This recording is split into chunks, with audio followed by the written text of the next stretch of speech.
come to a different conclusion. They may have a different standard for what they think obstruction of justice is. And so they may not go after him legally, but they may decide that they want to pursue the president politically because they believe that there is enough evidence that he tried to obstruct this investigation. And Republicans say, of course, Democrats are going to do that because they're looking for anything to pin on the president. So that's the sort of that gives you a sense of the political drama that is taking place here on Capitol Hill alongside the legal drama. You know what? That's a really great point, Nancy, that while this is a legal document, it's also sort of a political document. And there have been many sort of investigations that have spun out from this, though it started with whether or not and to what degree Russia Russia interfered with the 2016 election. But clearly there are all sorts of other issues, and there may be pertinent information in this report that will lead to further questioning in Congress for a rainbow of investigations. Right. I know that. And can I make one other point also? Please. You're asking about the fact that Robert Mueller was not involved in crafting this 4-page summary. He won't be with Attorney General Barr today. He wasn't necessarily invited to do any of those things. The Attorney General made it pretty clear that he wasn't going to seek Robert Mueller's input on this summary. He said he would. He offered to show it to Mueller, and Mueller declined to see it. But that's different than saying, I worked with the special counsel to make sure I got it just right. And that's probably the reason that Mueller said, well, if I'm not going to be involved in this document, if I don't have sign off on it, I don't really, there's no point in me seeing it afterwards just so you can show me something that you're then going to send to Capitol Hill. So there's no indication that Mueller, has sort of washed his hands of this and walked away, but he just, chose not to be shown the document that he was not going to be able to have any input on. And we have every reason to believe that if he is asked to come up to Capitol Hill to sort of to discuss his team's findings himself in person, that he will probably do it. Nancy, thank you. Weijia Jiang, thank you. Let's turn to the legal aspect. Ricky Kleeman and Rebecca Roiphe are now joining us. Ricky's a CBS News legal analyst. Rebecca is a CBSN legal contributor and former assistant district attorney for New York County. Ricky, I'd like to start with you. You wrote the book on grand jury testimony, and one of the things that the Attorney General has said is, I need to redact some things that protect grand jury testimony. Why is that important? Grand jury testimony under Rule 6E is what we call sacred testimony. It is not allowed to be disclosed by the federal rules of criminal procedure. And there is good reason for that. People should be able to testify before a grand jury and not fear reprisal.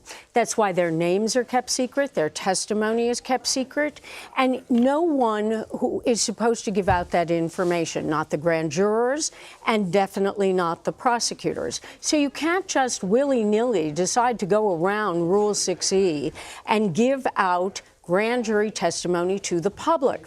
It's one of the things that has been a big misconception in the media coverage of the Barr redactions, because he is not at liberty to go forward without getting leave of a court in order to be able to give out 6E material. Now, while saying that, the witness themselves, the witness who is in the grand jury, if the witness decides they want to talk about their testimony, no one is stopping them. So some of these witnesses have, in fact, talked about their testimony. So then you become involved in a question of, well, whether or not there was a waiver. So my biggest curiosity when we get to the issue of obstruction of justice, which for me is the key in looking at the Mueller report, because no collusion is no collusion. Obstruction, where William Barr and Rod Rosenstein have come to a conclusion that there is not a crime here, I want to know how much material we're going to get to see. Congress is going to ask for all of it. A lot of people feel the American public should see all of it, but it's not that simple. Another category for the redactions is ongoing investigations. And when I first heard that, I thought there's so many investigations that's got to fall in, that's got to be quite a large category. It's a large category, and we know from a motion that was filed yesterday in the Roger Stone case that we are now dealing with the issue of other investigations. Because the Roger Stone case, we find suddenly in Judge Jackson's courtroom in the District of Columbia, winds up looking at the Mueller report as well as Roger Stone's own case. So we know that Roger Stone has already been indicted, but apparently there may be other things coming from that. So yes, ongoing investigations are traditionally not given out for good reason. Rebecca, let me ask you the bar. How high is the bar when it comes to determining whether or not a crime in this case was committed? Well, it's high. I mean, it has to do with intent, and intent is hard to prove. I mean, prosecutors struggle all the time with proving intent, and you know, various different prosecutors are willing to go into the courtroom with various different amounts of evidence in order to prove intent. And anything like obstruction of justice or any white-collar crime involves some degree of intent, which is hard to prove. And so it is a really high bar, and that doesn't mean that it's the same bar that Congress has to use for impeachment purposes. They can use an entirely different standard. And so the question remains, what are the facts in this report? And I think that's what everybody is looking for, is facts and not necessarily legal conclusions, not spin, just plain facts. What did they conclude happened? And so it's highly possible people could walk away thinking, man, this looks bad. But it didn't rise to that bar, Ricky. Well, it didn't rise to that bar according to these prosecutors, including the special counsel, who did not come to a conclusion one way or the other. He's in a state of equipoise. He passes it off either to the Attorney General or to Congress. One really doesn't know what Robert Mueller's intent was. But then William Barr and Rod Rosenstein, we have to remember Rod Rosenstein is involved here, made the decision that it did not reach the level of criminal intent for obstruction of justice. One of the interesting things about this obstruction, if there is any, or the evidence about this obstruction, is that a lot of the president's activity was done in plain sight. It was done because he went on television. It was done because he tweeted.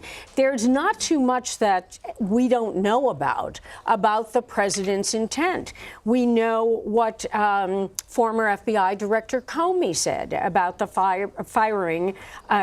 about the non-prosecution of Michael Flynn. And Comey says, when he testifies in front of Congress, well, he told me to go easy on the guy. He's a nice guy. Was it a direct order? No. Might I taken it as a direct order, even though it was kind of a passing of words. It's not quite a slip of the tongue. It's just a phrase. You know, he's a nice guy. Maybe you should go easy on him. But does the FBI director take that, as Michael Cohen said, a coded order? Well, look, if you've got to go into a court of law, you can't take someone's interpretation of code. You have to take what is real. Rebecca, Ricky brought up something that has been hotly debated since we saw that 4-page summary, right? This idea that the AG determined that there was not enough evidence, based on reading Mueller's report, that there was not enough evidence to conclude obstruction of justice. But the debate is, was that really what Mueller was wanting him to do when he did not make a call on obstruction of justice? Or was the expectation that that would be then presented to Congress to determine? You know, in a way, I don't think Mueller cared. I think he wanted to get the facts to the American people and to Congress to make this determination. He was aware of the DOJ policy that we don't indict a sitting president, and it doesn't really matter. What matters is what Congress thinks of this material and what the American people think about this material. And the criminal standard is almost beside the point. And it's like people have been obsessed with this question, like the legal question. I mean, myself included. It's not, you know, it's not other people. It's just that doesn't really matter. So I think Mueller was just saying, look, we're going to stay out of this, which is in fact a political fight. In most criminal cases, it has nothing to do with politics, but here it is a political fight. And so what he was trying to do, which I think is, I mean, I don't know, what I speculate that he was trying to do is just try to keep himself away from the political fray in order to save the reputation of the Department of Justice and the FBI as an apolitical body, a law enforcement body that can be respected and trusted when they actually determine reality. Hopefully we will get some clarity on that once we see the report. Well, no, right? you're going to get some clarity on that once Robert Mueller testifies. Well, that's because true. we can't read Robert Mueller's mind. But maybe either. in the report he said, "I intend this to go to Congress." I don't know. That would be very wishful thinking, Anne-Marie. I hope you're right. You know, it's interesting, Ricky, when you were talking about the things that the president says in broad daylight, right, where they don't seem to be a secret from behind the scenes. I was just Googling, what did he say about Russia? And this was the quote. He said, in broad daylight, "I will tell you this, Russia, if you're listening, I hope you're able to find the 30,000 emails that are missing. I think you will probably be rewarded mightily by our press." I think about if he said that behind the scenes and we hadn't heard it,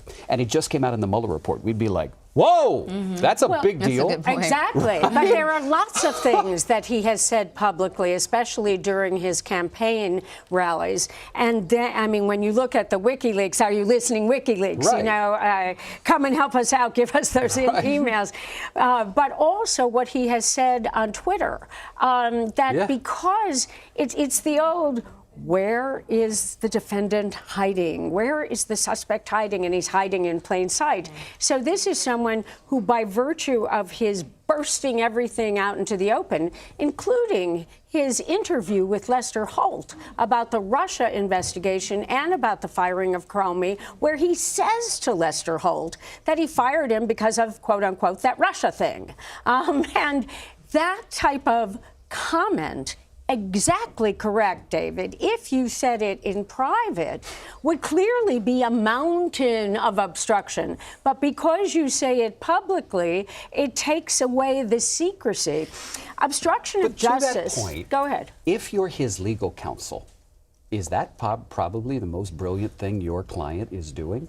Because it's not happening behind the scene. He's saying it, and then something else is said 2 hours later, which is just as aghast. And But you're no like, legal counsel would have ever counseled him to do that. not to do it, but if you have nothing else, I mean, the best excuse that I've heard so far is, well, he's just being innocent and He's honest, just being and Trump. he's being himself. He's right. being Trump. Right. You know, Trump being Trump. It's an excuse, but back to what you guys were saying about obstruction is you need to prove intent. And they didn't talk to the president. They didn't say, well, what did you mean by all these tweets? Were you just joking? Were you just being Trump? It's a problem of having not spoken with him. There is no doubt about it. I think one of the other things that bothers a great many critics of the Mueller report, even before it has been released, is the question of, well, what happened to conversations with Jared? What happened to conversations with Donald Trump Jr.?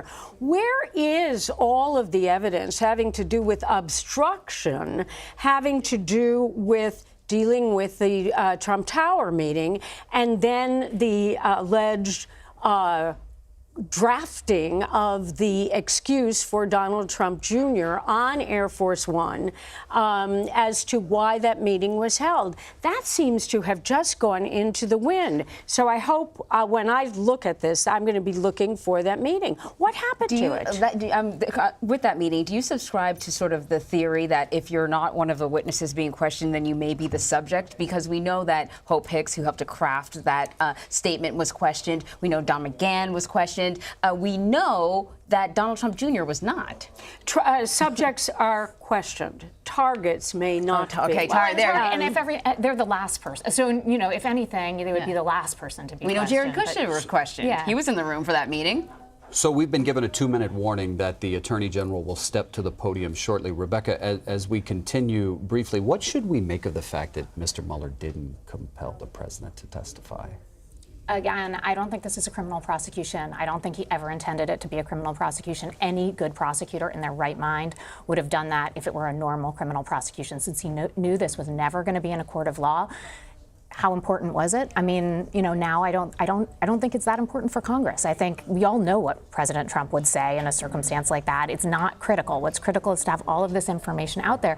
And I think more importantly, I'm looking at the report to try to figure out why. Okay, so if he wasn't obstructing justice, why? There are all these contacts from Russia, and the president is lying about it. And maybe it's just for political purposes, and then, you know, people can judge that for what they want. But it does seem a little strange. So I want to be able to figure out why. Why were so many people lying about what was actually going on? Ricky, if you could ask Mueller one question, what would it be? why he didn't come to a conclusion on obstruction of justice.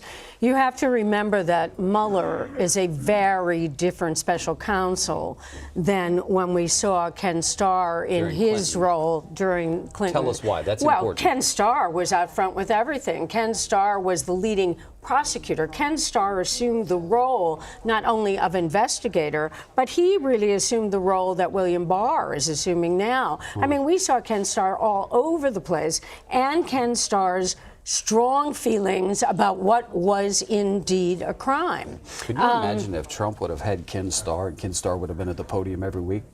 I mean, at least William Barr, at least Mueller said nothing. Mueller believes in saying nothing. I have known him for many, many decades professionally, and he does not like to talk to the press. He believes he should do his job without interference from the press.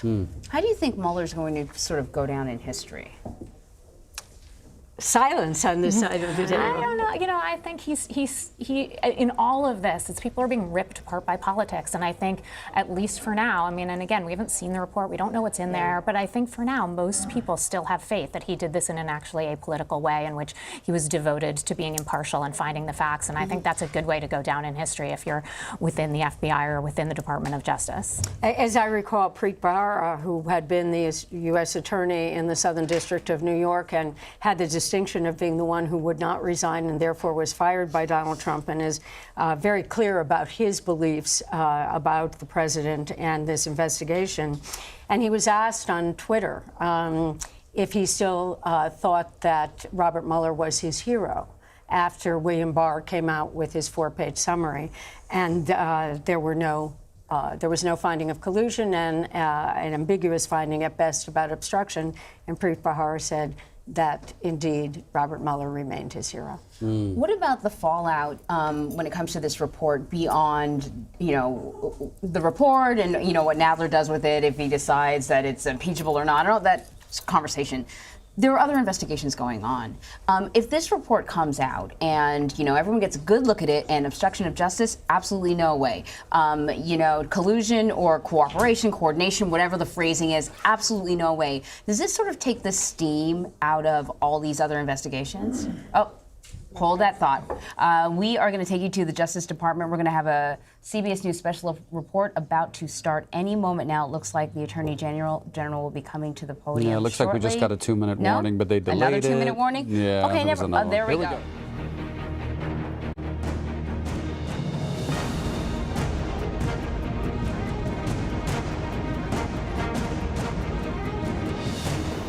This is a CBS News special report, and this is the day for nearly 2 years that many Americans have been waiting for.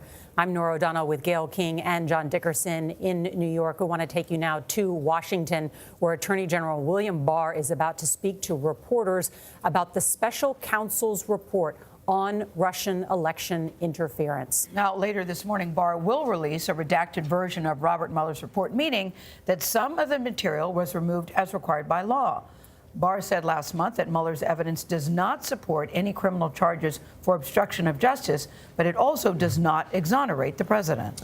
Paula Reed is at the Justice Department for that news conference and joins us on the phone. So, Paula, we heard this morning a number of different things the Attorney General might be talking about. One of them is executive privilege. What do you make of that?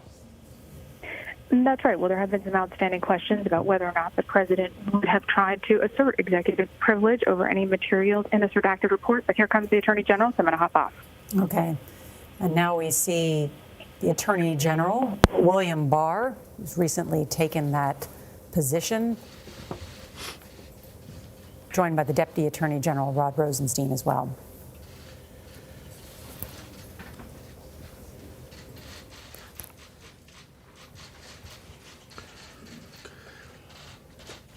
Good morning, everybody, and thanks for being here this morning. As you know, on March 22nd, Special Counsel Robert Mueller concluded his investigation into matters related to Russian attempts to interfere in our 2016 presidential election, and he submitted his confidential report to me pursuant to department regulations. As I said during my Senate confirmation hearing and since, I'm committed to ensuring the greatest degree possible of transparency concerning the special counsel's investigation, consistent with the law. At 11 this morning, I'm going to transmit copies of the public version of the special counsel's report to the chairman and ranking members of the Senate and House Judiciary Committees. The Department of Justice will also make the report available to the American people by posting it on the department's website after it has been delivered to Congress. I'd like to make a few comments today on the report. Before I do that, I want to thank Deputy Attorney General Rod Rosenstein for joining me here today and for his assistance and counsel throughout this process. Rod, as you know, has served at the department for nearly 30 years with dedication and distinction, and it's been a great privilege and pleasure for me to work with him since my confirmation. He had well-deserved plans to step back from public service that were interrupted by my asking him to help in my transition. Rod has been an invaluable partner, and I am grateful that he is willing to help me and has been able to see the special counsel's investigation through to its conclusion. Thanks, Rod. Thank you. Yeah. I'd also like to thank Special Counsel Robert Mueller for his service and the thoroughness of his investigation, particularly his work exposing the nature of Russia's attempts to interfere in our electoral process. As you know, one of the primary purposes of the Special Counsel's investigation was to determine whether President Trump's campaign or any individual associated with it conspired or coordinated with the Russian government to interfere in the 2016 election.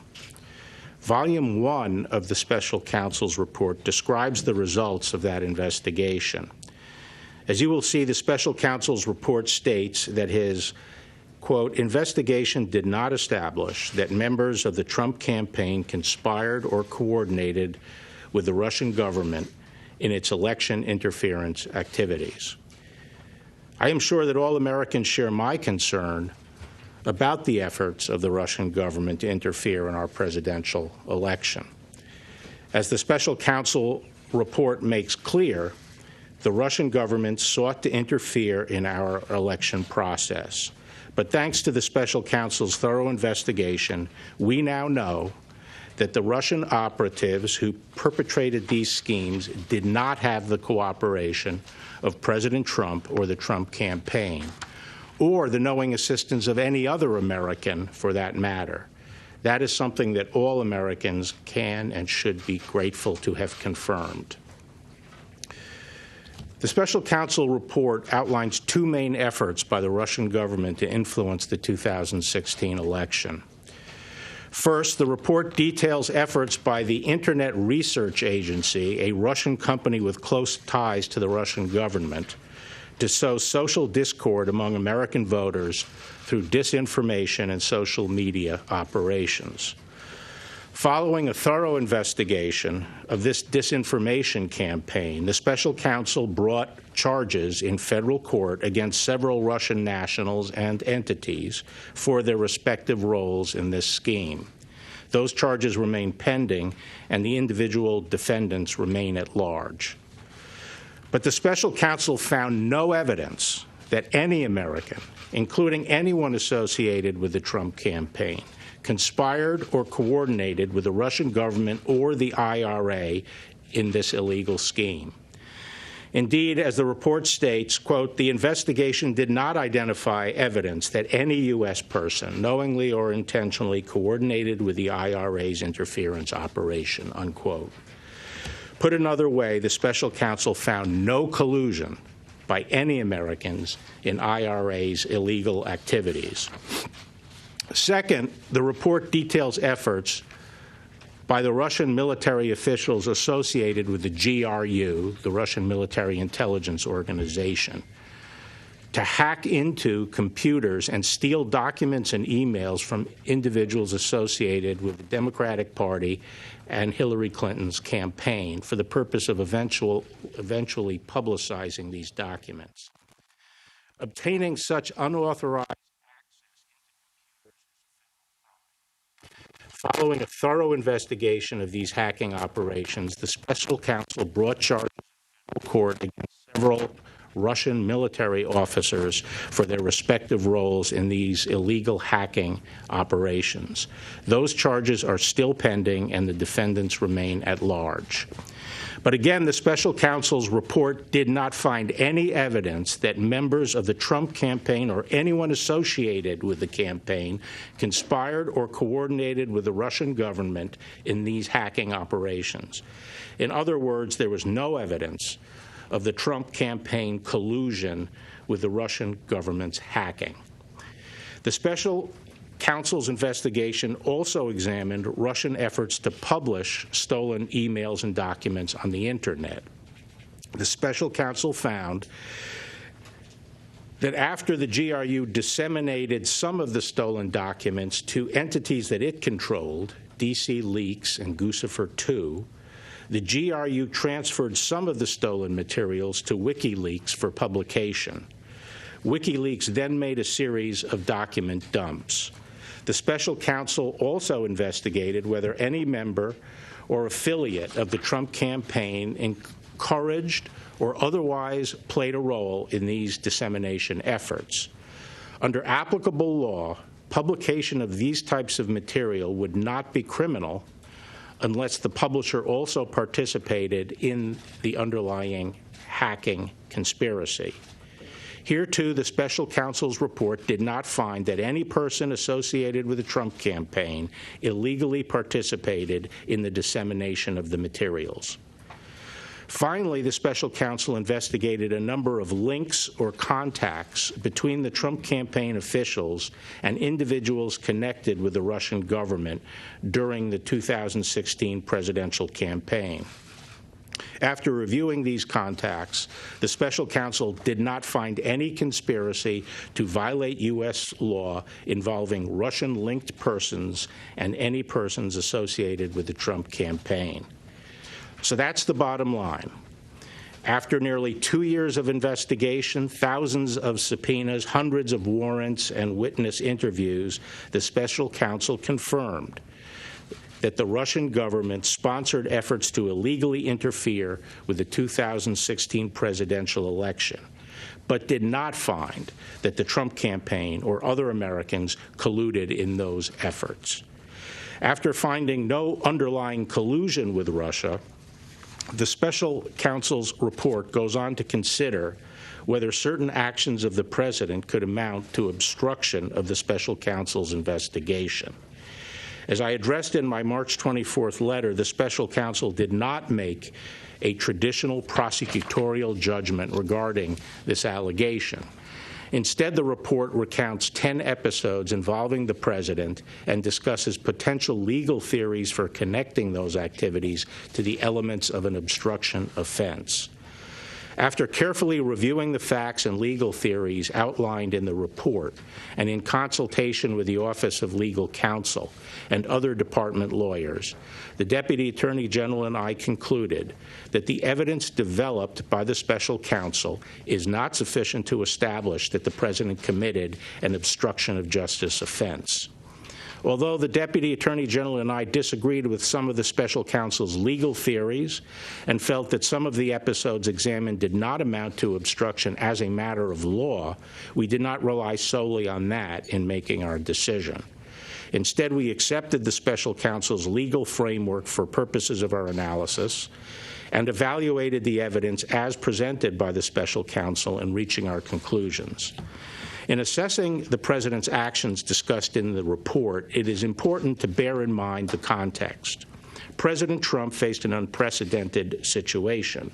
As he entered into office and sought to perform his responsibilities as president, federal agents and prosecutors were scrutinizing his conduct before and after taking office and the conduct of some of his associates.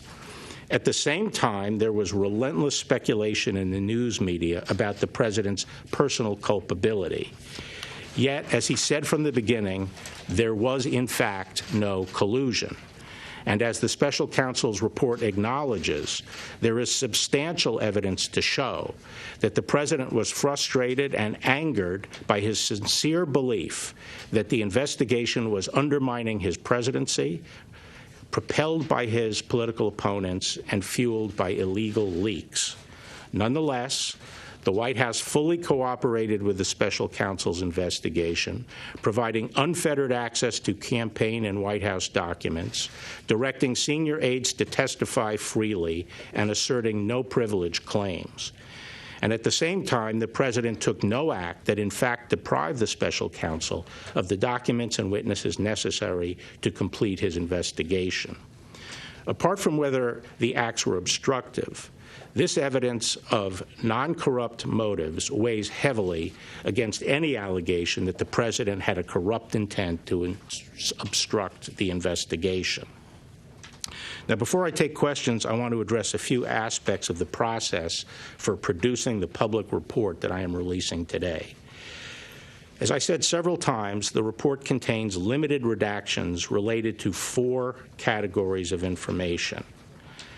To ensure as much transparency as possible, those redactions have been clearly labeled so that the readers can tell which redactions correspond to which categories. Now, as to recall, those categories are 6E material, grand jury material, information that the IC believes would disclose sources and methods, information that would impair the investigation and prosecution of other cases that are underway, and finally, information that implicates the privacy and reputational interests of peripheral third parties. As you will see, most of the redactions were compelled by the need to prevent harm to ongoing matters and to comply with court orders prohibiting the public disclosure of information bearing on ongoing investigations and criminal cases, such as the IRA case and the Roger Stone case. These redactions were applied by Department of Justice attorneys working closely together with attorneys from the special counsel's office, as well as the intelligence community, and prosecutors are handling the ongoing cases. The redactions are their work product. No redactions done by anybody outside this group. There were no redactions done by anybody outside this group.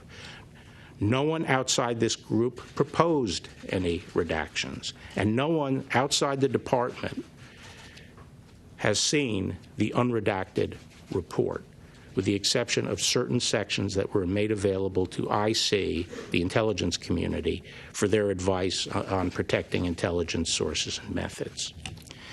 Consistent with longstanding executive branch practice, the decision whether to assert executive privilege over any portion of the report rested with the President of the United States.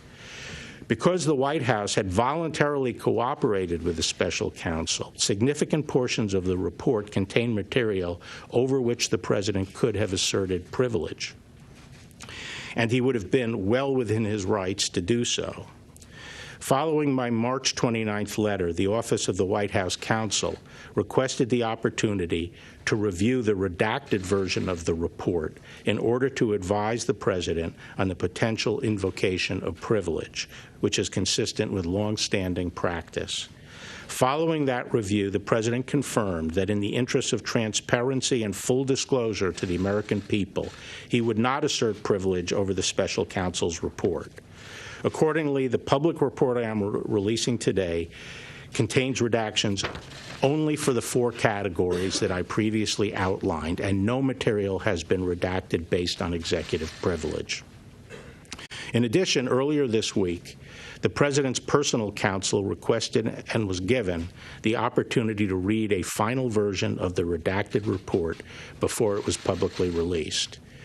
That request was consistent with the practice followed under the Ethics in Government Act, which permitted individuals named in a report prepared by an independent counsel the opportunity to read the report before publication. The President's personal lawyers were not permitted to make and did not request any redactions. In addition to making the redacted report public, we are also working with Congress to accommodate their legitimate oversight interests with respect to the special counsel's investigation. We have been consulting with Chairman Graham and Chairman Nadler through this process, and we will continue to do so. Given the limited nature of the redactions, I believe that the publicly released report will allow every American to understand the results of the special counsel's investigation. Nevertheless, in an effort to accommodate congressional requests, we will make available, subject to appropriate safeguards, to a bipartisan group of leaders from several congressional committees, a version of the report with all redactions removed, except those relating to grand jury information. Thus, these members of Congress will be able to see all of the redacted material for themselves, with the limited exception of that which, by law, cannot be shared. I believe that this accommodation, together with my upcoming testimony before the Senate and House Judiciary Committees, will satisfy any need Congress has for information regarding the special counsel's investigation. Once again, I'd like to thank you for being here, and I will now have a few questions. Mr. Attorney General, we don't have the report in hand, so could you explain for us the special counsel's articulated reason for not reaching a decision on obstruction of justice, and if it had anything to do with the department's long-standing guidance on not indicting a sitting president? And you say you disagreed with some of his legal theories. What did you disagree with him on?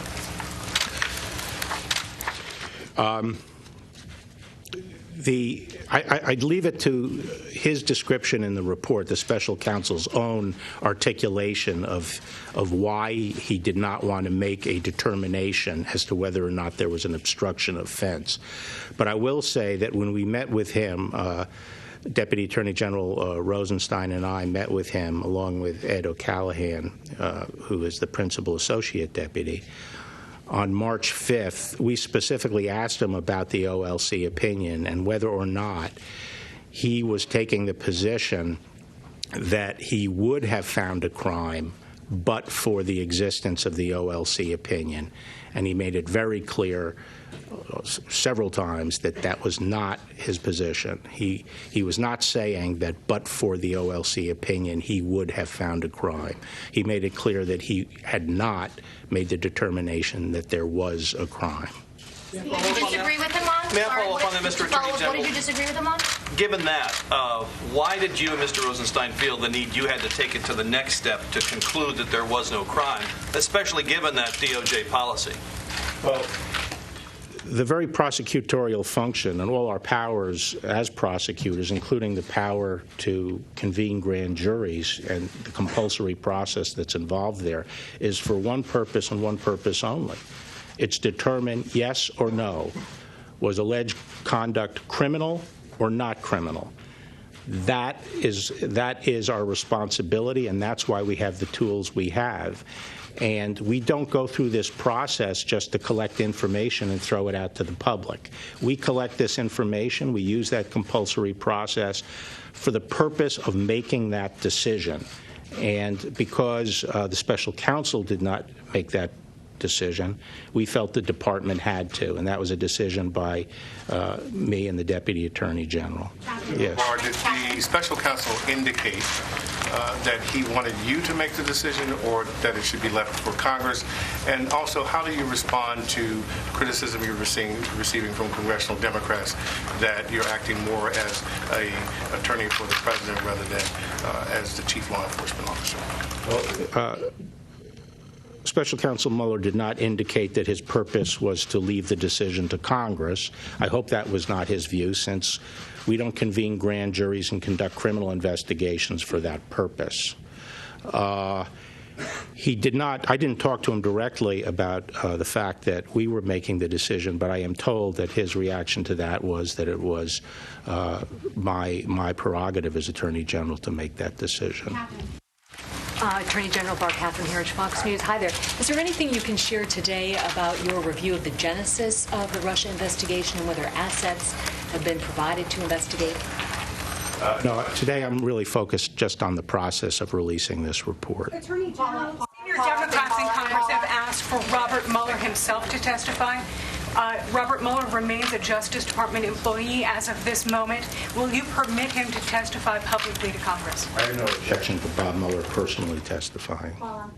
Mr. Attorney General, it's not just Democrats who have questioned some of the process here. A Republican-appointed judge on Tuesday said you have, quote, created an environment that has caused a significant part of the American public to be concerned about these redactions. You've cleared the president on obstruction. The president is fundraising off of your comments about spying.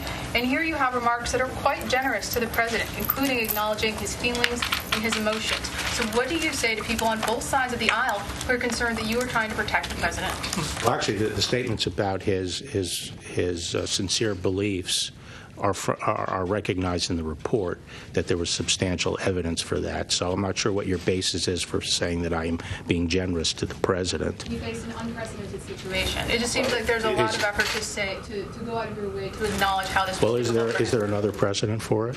No, but it's unusual. Okay, so unprecedented is an accurate description, isn't it? Yes, but Okay. what do you say to people who are concerned that you were trying to protect the president? Eric? There's a lot of public interest in the absence of the special counsel and members of his team. Was he invited to join you up on the podium? Why is he not here? This is his report, obviously, that you're talking about today. No, it's not. It's a report he did for me as the Attorney General. He is required under the regulation to provide me with a confidential report. I'm here to discuss my response to that report and my decision, entirely discretionary, to make it public, since these reports are not supposed to be made public. That's what I'm here to discuss. Impropriety for you to come out and sort of what appears to be sort of spinning the report before the public gets a chance to read it? Okay, thank you very much. Thank you. Was it a mistake?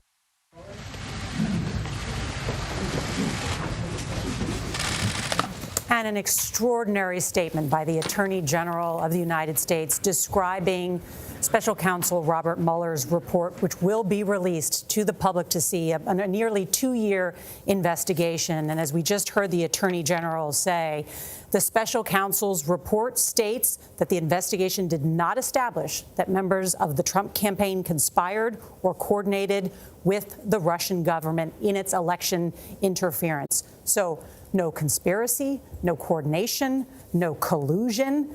Also, no obstruction. He also said that several times. It wasn't just one-time statement. He said that, made that point several times. Yes, he also said, too, that the White House counsel and the president's personal lawyers had an opportunity to view the report. They decided not to request any redactions, nor did the president, the White House counsel, seek executive privilege to block any of it, that they wanted essentially there to be transparent. Jonathan Turley, a constitutional law professor, is with us. What did you make of this first read of this report, even though reporters and Congress have not yet been able to see the report? Well, there was some information that we did garner from this that we didn't know before. Now, first of all, to start on a positive note, the president should be commended for waiving executive privilege. I don't know of any precedent for this extent of a waiver, and he did say that all the senior staff were made available, there were no documents withheld, and that's all in the president's favor. But we're going to likely see a lot of quite negative things come out of this that is not so favorable to the president. But what was interesting about what Barr said was a couple of things. One, he said that the information from the Russian operatives were first released through their own sources and then given to WikiLeaks. Julian Assange's lawyers are likely to really like that, because Barr then said it's not a crime to publish that information, which is, of course, what WikiLeaks did. He didn't say that WikiLeaks was working or coordinating with the Russians. So that's going to be something that you're not only going to see a lot of interest in Congress, but in London, where Assange is facing extradition. He also said that Mueller did not feel restrained by DOJ policies in deciding not to say that this was obstruction. But he also did indicate that some of those prosecutors believed an obstruction case could be made. One interesting thing on the point you make. First of all, this started with Russia. And it was interesting to hear the Attorney General say at least 3 times, if not 4, about how thorough the investigation was into the Russian efforts, those 2 prongs he talked about. This is still something the president is somewhat fuzzy about, is the Russian interference in the campaign. The Attorney General thanked Mueller for that. But on this question of WikiLeaks, one thing I thought was interesting is he said it's not illegal to disseminate it if you didn't do the underlying hacking. And so he said under those rules, nobody from the Trump administration participated. That, in a political context, might mean something quite different, which is to say they might have disseminated it, but because they didn't have the underlying hacking, it's not illegal. That certainly will be something Congress will be looking at. That's right. There's a difference between being exonerated and being vindicated. And to some degree, the president was vindicated by not being tied to any crime. It doesn't mean he was exonerated from blame in terms of his conduct. And much of the damage is going to be in the second volume, that dealing with the obstruction of justice. There were 10 episodes described by Bill Barr. And the effort was, do all these insular episodes link into an obstruction case? And he said that he and Rod Rosenstein, the Deputy Attorney General, accepted the definition of obstruction being put forward by Mueller's staff. Now, that indicates that they were adopting a much broader definition than Barr wanted. During his confirmation hearing, there was a memo that was discussed where he adopted a fairly narrow view of obstruction. And so it's clear that the prosecutors, I think, did not follow his logic there. But then he then said, you know what, we didn't really go there. What we asked was, assuming that obstruction theory is valid, is this a case that could be prosecuted? And both of them decided it was not. Were you surprised to hear him say that he would have no problem with Robert Mueller testifying before Congress? Yeah, I thought that was very interesting. I mean, that goes to the sort of unprecedented level. I mean, they are being transparent in the extent to which they've made people available. So he will testify. I mean, you could almost hear the phones getting picked up in Congress. Let's go now to Weijia Jiang, who is reporting from the White House, where we may hear from the president later today. And Weijia, we heard President Trump hundreds of times call this a witch hunt. And it appears, based on the Attorney General, that this investigation has largely exonerated members of the Trump campaign.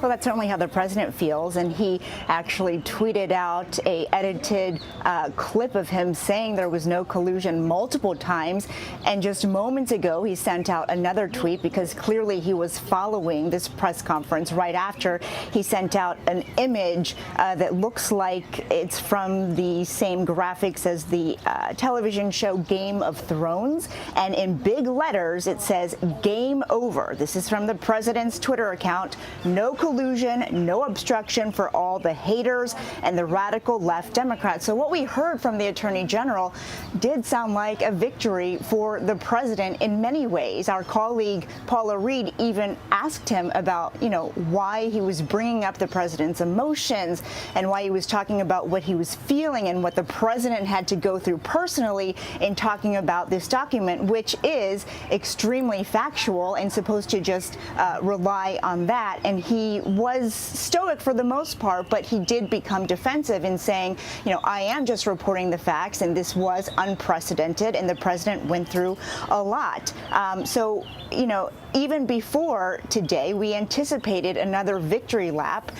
Sources here were saying, regardless of what comes out, and to Jonathan Turley's point, there could be unsavory things that come out. But regardless of that, it doesn't matter because it's the conclusions that matter. And as you pointed out, Nora, no conspiracy, no collusion, no obstruction. These are all things that he will put in the bank and will use as he hits the campaign trail. And it could be a very powerful tool for him. So we are waiting to hear from the president personally, but certainly he is celebrating right now after that presser. All right, Weijia Jiang, thanks so much. Nancy Cordes is on Capitol Hill, where Democrats will have a different view of things, of course. They say that Barr's news conference should not have happened. Nancy? Not only do they say that it shouldn't have happened, but there is certain to be some anger here on Capitol Hill among Democrats, John, now that they have confirmation that the Attorney General did, in fact, share the findings of this report with the White House Office of Legal Counsel before anyone here on Capitol Hill was able to get a look at it. Now, Barr said that was completely according to statute and precedent, that the Office of Legal Counsel needed to review the report so that they could make a determination about about whether the president was going to exert executive privilege over any of it. Still, Democrats have been saying for weeks now that they believe that the Attorney General is putting his thumb on the scale for the president in any way that he can. And that's why I think that Paula Reed really asked the key question in that press conference, the fact that he spent more time defending the president's actions, saying that he was angry, frustrated, felt hounded unfairly, than he did laying out the special counsel's explanations for why they found some of the president's behavior questionable. And so Paula asked the Attorney General whether he was, in fact, going to bat for the president in this situation, and things got a little heated. He certainly didn't like that line of questioning, but that is something that Democrats are going to continue to beat the drums about here on Capitol Hill, although there are going to be some of them that are very happy to hear that they will be able to view the unredacted version of this report. Not all of it. The Attorney General is still saying that some of it will be kept under wraps. We'll probably see a court battle about that. But the unredacted report, for the most part, is going to be made available to Democrats and Republicans on key committees here on Capitol Hill. All right, Nancy, thank you. You just heard Nancy say, Jonathan, that Democrats are angry that they shared information with the White House Office of Legal Counsel. Do they have a legitimate gripe there? Quite frankly, no. It is a tradition in the Department of Justice to show reports that deal with individuals of this kind, not just as a courtesy to opposing counsel, but also as a sort of due process protection for the people named. There were no changes made, so this was simply a courtesy that was given to them to be able to read some of the aspects or perhaps the report itself. What was interesting to me is when he went through the 4 categories of redaction, he said that the great majority, or certainly the largest number, was related to ongoing cases. It was not related to that 4th category that frankly concerned a lot of us, because it was a little squishy when he said we're going to try to protect the reputations of individuals, which the Department of Justice does do. But he said that most of them are actually on the ongoing investigative side. I want to bring in something we have just learned, which is now that Jerry Nadler, who is the chairman of the House Committee on the Judiciary, has now formally requested that the Honorable Robert Mueller, the special counsel, come and testify before Congress no later than May 23rd, 2019, which the Attorney General was asked, would he object to this? And he said no, so we will hear from the special counsel. Well, Jonathan did just say I can hear the phones being picked up even as we speak. You're right. Let me ask you to clarify, because there was a moment in the press conference where a reporter asked the Attorney General, why isn't Mueller here since it's his report? And the Attorney General responded, no, it's not. It's a report he did for me as the Attorney General. And I think this has been I want you to clarify this. He's a special counsel. He's not an independent counsel. That's right. I think that Robert Mueller would rather drink molten lead than be at this press conference. I mean, he views his role as an FBI director type of position. He was the longest serving FBI director since Herbert Hoover, 12 years. And so his view of his conduct was to create a report and give it to Main Justice, and Main Justice then handles it. That was the distinction that was lost with James Comey. When James Comey held that press conference, he stepped over that line. Let me ask you this, Jonathan. Earlier today, you gave us 3 categories of standards of the way to look at this information. We've talked about what's indictable. Mm-hmm. We've had that part of the conversation. 2 other categories you used were impeachable and contemptible. Those 2 categories are still out there as a way to think about this report. Is that a fair way to look at it? It is. But the thing to keep in mind on the 2nd category is that if you're going to impeach a president, you really need a sucking chest wound of an issue. I mean, I was the lead counsel in the last impeachment trial. My opposing counsel was Schiff, and Adam Schiff, who was actually disturbingly good in that role. But just to give you an idea, that case, which was considered a straightforward case, took 17 months before we finished that Senate trial from the House to the Senate. So the Democrats are running out of runway if they want to take off any type of impeachment case. That schedule alone would put them right at the 2020 election. Right. Well, Nancy Pelosi has made it clear she doesn't really even want to entertain a conversation about impeachment. One of the main concerns they had about him having this press conference, Bill Barr, is that he would lay the foundation that would be very favorable to the President of the United States before anybody had a chance to look at this report. It's interesting that he did not answer the question when he was asked by Paula Reed, are you the Attorney General for the United States, or are you the Attorney General? The criticism is that you were working as the Attorney General for Donald Trump. He did not answer that question. Well, I must admit, I was grinning a little bit because I know Bill Barr well, and that's when you started to hear a little bit of irritation in his voice. And the reason is that Bill Barr really is cut from DOJ cloth. And that you could not ask anything more insulting to Bill Barr than that question. Now, he should not have gotten a little testy there. But Bill Barr is, as you see him, he's a very straightforward person. He doesn't really spin. He'll tell you straight up. It was very interesting. He also referred to Congress's legitimate oversight interests, which in the coming push and pull was a kind of olive branch, if you will, from the Attorney General, saying you have legitimate reasons to be asking for these things. Obviously, the president says those questions are not legitimate. As is giving them the report. The only thing redacted from the congressional report will be grand jury information. And Bill Barr is absolutely correct. He can't give that information to Congress. I know people have said otherwise. We just had a ruling a week ago that made it difficult even for a federal judge to release Rule 60 information. Discretion. All right. Ed O'Keefe is in Washington. He's also following these latest developments on the Mueller report. Ed, what's your observation today? Gail, good to see you guys. And I want to pick up on what John was talking about earlier, this idea of the 10 episodes that the Attorney General discussed and how they're going to be picked apart in a political context as opposed to a legal context. Because remember, there are multiple congressional investigations still underway, especially the Judiciary Committee's focus on the potential for obstruction of justice. And so while the Attorney General and his team may have decided that there's no legal danger for the president, politically, it's probably going to become the central focus. And he gave us there quite a tease. We don't expect to see the full report until later today, but the idea that there may be 10 episodes involving the president where obstruction of justice might have been a potential concern is going to be enough for Washington to continue to pick this over. We should remind people, too, part of the reason we're so concerned about all of this, a majority of Americans, including Democrats and Republicans, want to see this report. But a majority of Americans also want Washington to move on.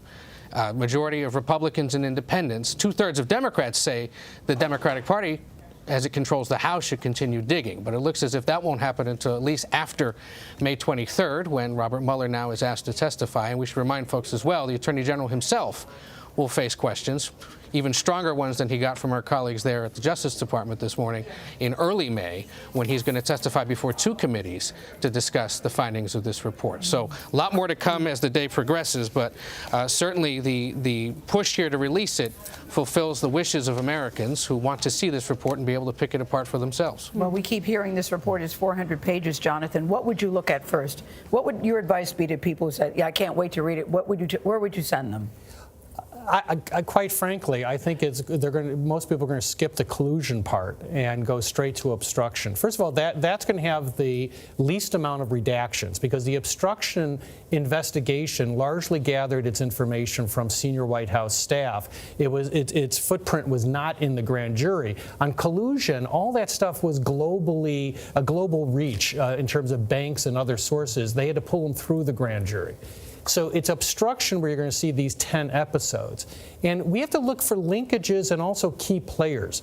Once again, I think that looking for Don McGahn and his statements is probably going to be the most reliable. He was at the center of these. And the episode that we're going to probably go to first is there was a report that the president did want to fire key players in the investigation, and that Don McGahn refused. Now, if that is true, it means that the president did his level best to create an obstruction case against himself, and they created a sort of human wall to protect him from himself. And that goes to your earlier distinctions between what's indictable and what is something that people might, when measuring this president against the highest standards of a presidency, might find a discrepancy there. That's right. We don't define a president by, the criminal code. We hope that the standard is a bit higher than that. The interesting thing here is that it's difficult to obstruct a crime that doesn't exist. So you have a president who knew he didn't commit a crime because a crime, in the view of the Department of Justice, did not exist. And yet he did his level best to do the near impossible, to actually obstruct a crime that he didn't believe he committed. And the thing that kept him from crossing that Rubicon may have been a couple of these staffers who refused to carry out his orders. So we're going to look at whether, in fact, those reports are true. And if so, it raises troubling issues. And what if the investigation, Jonathan, because it was into this collusion question, but it was also into whether the Russians had done any interference in the election. So that wasn't potentially obstructed as well. If somebody's making it more difficult for the special counsel to go look after that, they're making it difficult not just on the collusion question, but also on the question of whether the Russians were involved in the election, which the special counsel concluded they were. That's right. And in fact, the obstruction statute talks about obstructing and impeding, but it also talks about influencing. And that influencing issue is something that has always concerned us about the president, because he really clearly did not recognize traditional lines separating the White House from the FBI. And what was fascinating is that after he fired Comey, which may be the biggest political That's what I was going to ask. blunder in Then why history. did he fire James Comey? It asked James Comey not to continue to investigate his national security advisor, Michael Flynn. No obstruction there? Well, once again, this will be interesting in the report, because the word was in the press that virtually everyone in the White House said, for the love of Mike, do not do that. You will torch your own administration. And reportedly, the only person that said, I think that's a good idea, was Jared Kushner. But apparently, if that's true, that's all the president needed.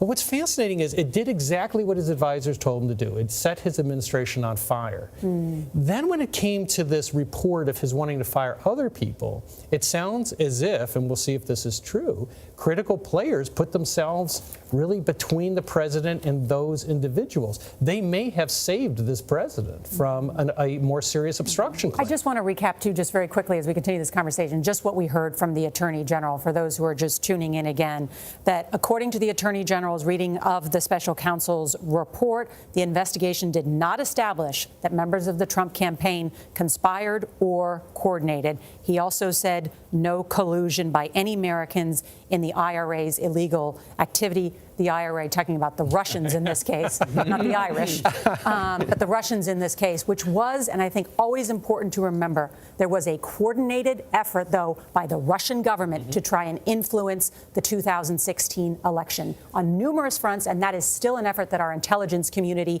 is trying to beat back to this day. Yeah, and you know, Nora, I think the two beneficiaries of this press conference was Julian Assange and Stone. You know, by saying that nobody coordinated to get this information out certainly helps Stone's case. But the big beneficiary is Julian Assange.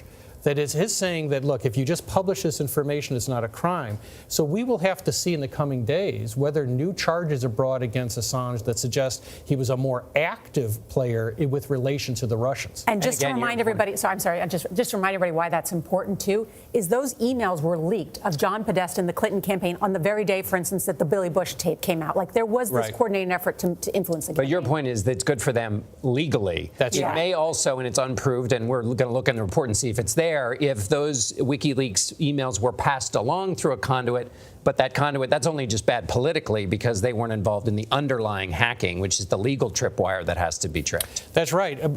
Barr really was sweeping, and he said no American engaged in conspiracy or coordination with the Russians. And that really does give a clean slate, not just for Trump, but many other people. And that's the reason I think the focus is going to shift over to those 10 episodes and whether what the president did was appropriate.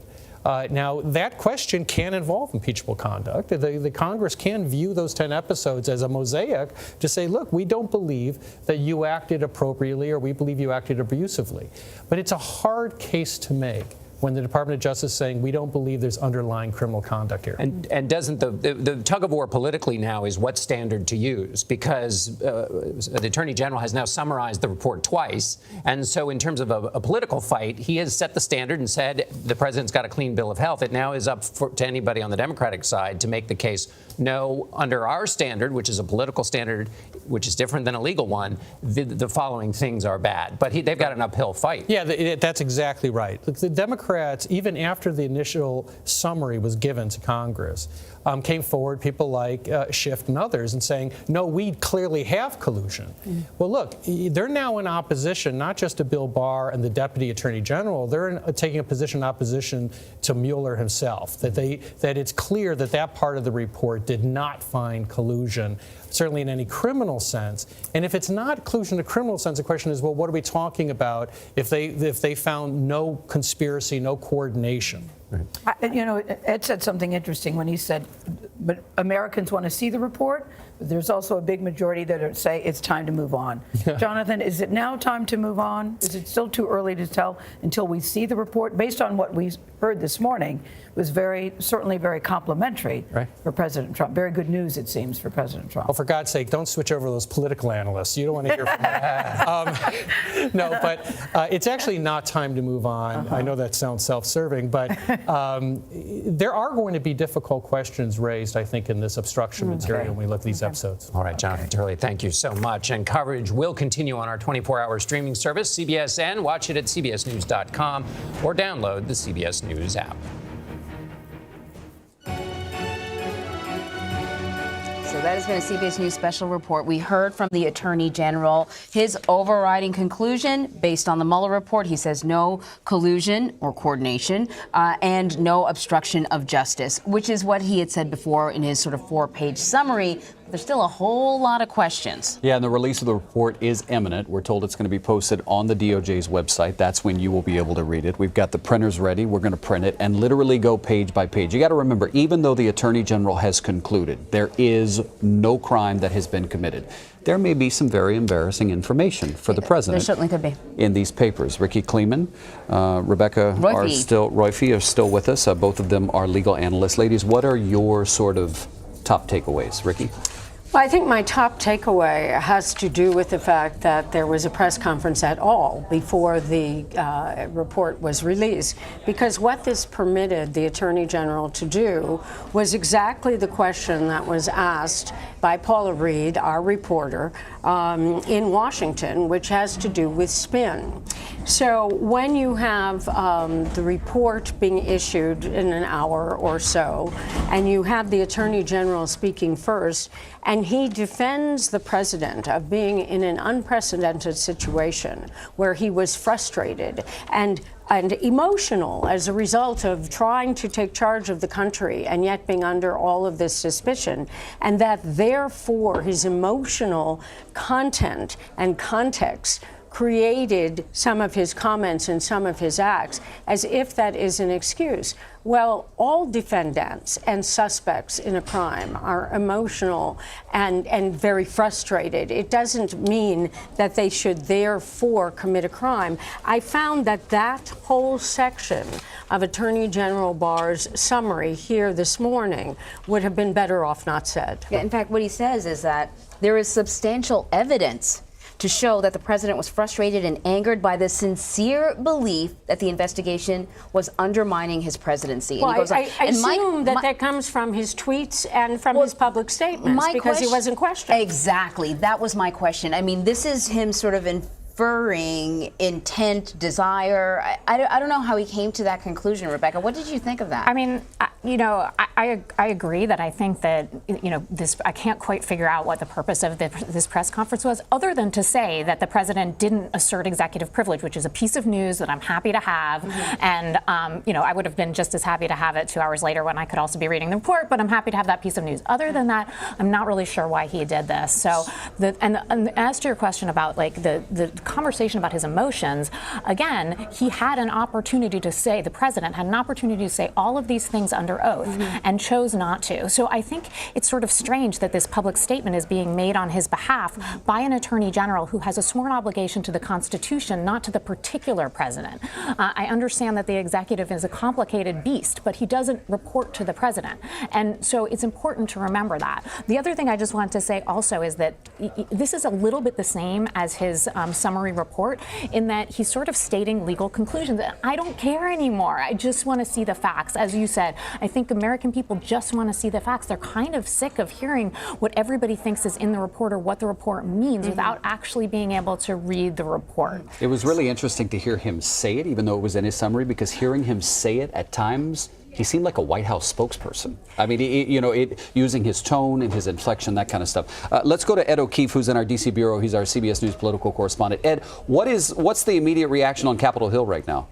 Much to what you guys have been saying, that since when did the Attorney General become a spokesperson for the president? But, with about maybe an hour and a half until we see the thing for ourselves or are able to, I think most people may just want to be patient and read those 400 pages whenever they arrive. The only thing that really stood out to me in this whole thing is the fact that the Attorney General gave us quite the to-be-continued tease in the idea that there are 10 episodes that are recounted in this report that may have been grounds for potential obstruction of justice charges. And all I wonder, just based on nothing other than what he just said, is 22nd. Does the report demonstrate how emotionally wrought the president was and explain those 10 episodes in part, that's why the Attorney General felt that he could explain and contextualize the president's behavior and emotions as he took office and his concerns that this investigation was upending his early presidency. But beyond that, I mean, it is unprecedented. But remember, this is the same criticism that James Comey got at the height of the 2016 campaign when he came out to explain things. Damned if you do, damned if you don't.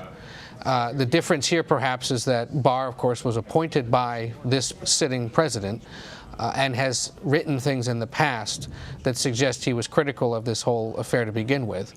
And also, frankly, watching him respond to just those few questions from reporters suggests that the testimony we'll get from him next month, early May, is going to be quite explosive, because he clearly did not enjoy the suggestion that he's speaking out on behalf of the president. So we'll see. The other thing to keep in mind now is, since he said that the special counsel Robert Mueller could testify, there was a note almost immediately sent by the Judiciary Committee Chairman Jerry Nadler to Mr. Mueller saying, please show up to testify before May 23rd. That's the Thursday before Memorial Day, when the summer recess or another summer recess begins.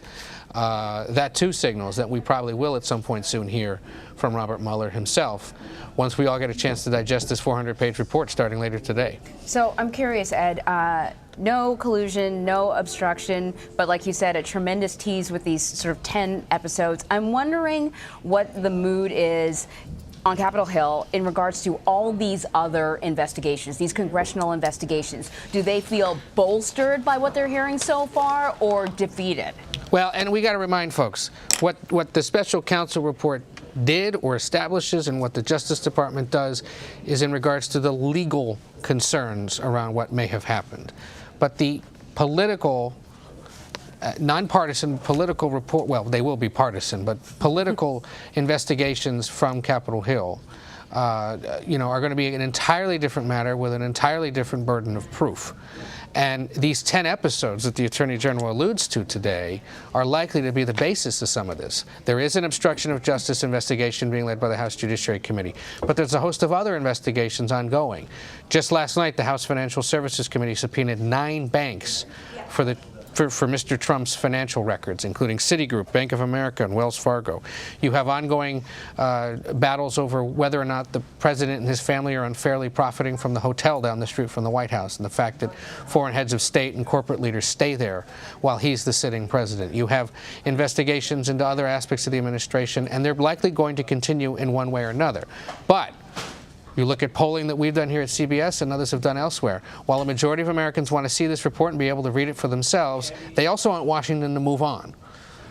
And while a majority of Democrats may think it's okay to keep this up, the rest of the country doesn't necessarily think so. So there will be a big political risk, especially if this 400-page report so clearly lays out that the president didn't do anything illegal. So Ricky and Rebecca, to that point, listen, decisions are made by prosecutors and juries, for that matter, all the time, where some of the evidence might be squirrely, might be suspicious, but the decision was innocent. That's basically what Bill Barr said today. Despite everything you might read that's damning, the answer is not guilty. At what point do we say, as we usually do, we're a nation of laws? The lawmaker said there's no crime. Move on. Well, we have to move on that there is no crime, because the lawmaker has said that there is no crime. So at least as to what was in the special counsel's purview, there is no crime for which the president or any member of his campaign could be prosecuted as to the issue of conspiracy, as I call it, rather than collusion and obstruction of justice. However, the Congress is under a completely separate standard because it has to do with character.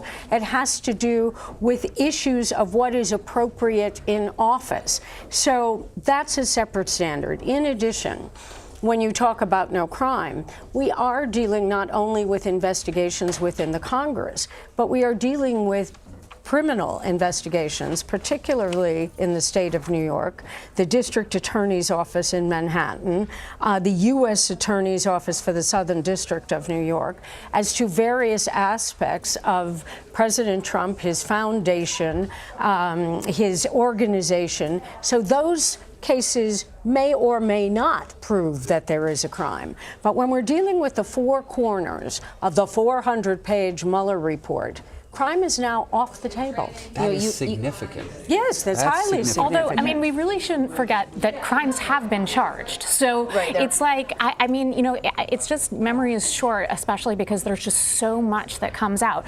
But there have been multiple indictments. Now, Ricky's right that those indictments are not for conspiracy, but all the time prosecutors charge other sorts of crimes when they have lots of evidence that certain crimes have happened, but not enough to prove beyond a reasonable doubt, and then they prove other crimes that they can prove. So I just, again, like, we just have to wait to read this report because I think there's so many unanswered questions, and maybe the answers are all going to be redacted, but I really think we need to read the report to actually, before we move on or before we don't move on or before we get, you know, before we do anything, we just need to figure out what the facts are. I think Rebecca makes a great point here because we are looking at the president and particularly the people close to him, and perhaps in that myopic vision that we forget that one of the first statements that Attorney General Barr made today was about the indictment of the Russians for doing the hacking. In addition to that, lest we forget that Paul Manafort was the president's campaign manager, and although he was not charged or convicted for campaign offenses, he's doing a lot of time in prison. Then Mike Flynn is not yet disposed of, so we have to deal with Mike Flynn. And we have all the people who lied. So, but isn't it curious, though, that he applauded the Mueller investigation for indicting those Russians and did not mention any of the other people who have been indicted, I think that's, who are so close to the president? That is totally significant. I mean, and part of it's like people, I just think people want to. I mean, I want to have faith in him because he's the person standing there in charge of the Department of Justice, making important decisions for the country. And he just sometimes does things that undermines my ability to trust him. And one of them was the press conference to start with. One of them was that 4-page summary. Why? Like, why does he keep doing this if he's trying to help the people have faith in the legitimacy of this process? I want to play a little bit of sound because, you know, you mentioned just about a minute ago about, you know, Congress having sort of a different standard than the legal system. And there has been a lot of questions about why on earth Mueller left obstruction of justice open. Why he would say, I cannot exonerate, I can't make a call on obstruction of justice. Here's the evidence. Was the intention that Congress would be the one making that call? I think that Robert Mueller, Attorney General Barr was asked that. I want to play that sound and then I want to get your reaction. Do we have it? That was my long lead up to get the sound ready. After nearly 2 years of investigation, thousands of subpoenas, hundreds of warrants, and witness interviews, the special counsel confirmed that the Russian government sponsored efforts to illegally interfere with the 2016 presidential election, but did not find that the Trump campaign or other Americans colluded in those efforts. Okay, so my bad. He was asked, that's sort of a portion of his statement, but he was asked that question directly, and he said that there was no indication that Robert Mueller wanted this to be decided by Congress. Correct. But he didn't indicate whether or not Robert Mueller wanted him to make that final decision, which is what has happened. I just want to say that Please, prosecutors have a complicated role. And normally, run-of-the-mill prosecutions, you just go into the grand jury and you get your true bill or you get your no true bill, and you either bring charges or you don't bring charges. But your ultimate obligation is the duty to do justice and to serve the public. And the public has a very big interest in every criminal prosecution. Here, it's far, far bigger. And so you're part of your obligation as prosecutor, which Barr did not really explain well is to the public. And you don't only have an obligation to bring charges or not charges. It's central to your job, but it's not the whole thing. And here, some degree of transparency is absolutely essential. He's kind of acknowledged that, but he keeps backtracking. And I mean, why not? Why not go to the court and say, look, any one of these exceptions could apply. Let's at least get the grand jury material to Congress so that they can look at it. It was done in Watergate. It was done with the Starr report. There's absolutely no reason to do that. And he's not saying why. And I want to hear the answer to that question. It's 10:34 in New York. We are awaiting the release of the report. I'm actually looking at a picture coming. It appears to be from the White House where the presidential podium is set up. So we may take that if the president decides to talk, and you know he'd be happy to talk about this. He's speaking at a Wounded Warrior event, so he has, I'm sure, preset comments, but the president is prone to ad-lib a bit. Yes, exactly. And we're told that there's a 30-page rebuttal that he has already drafted. From his personal attorney, Rudy Giuliani. Correct. Which Rebecca sort of pointed out is different than, White House counsel or something like that. Sorry, what were we going to say, Ricky? Well, it just seems to me that it is so unnecessary to have this rebuttal. He can take his victory lap now. He couldn't have gotten more than he got this morning from the Attorney General, not only in what the Attorney General said, but in the way the Attorney General said it. And so why not let it sit?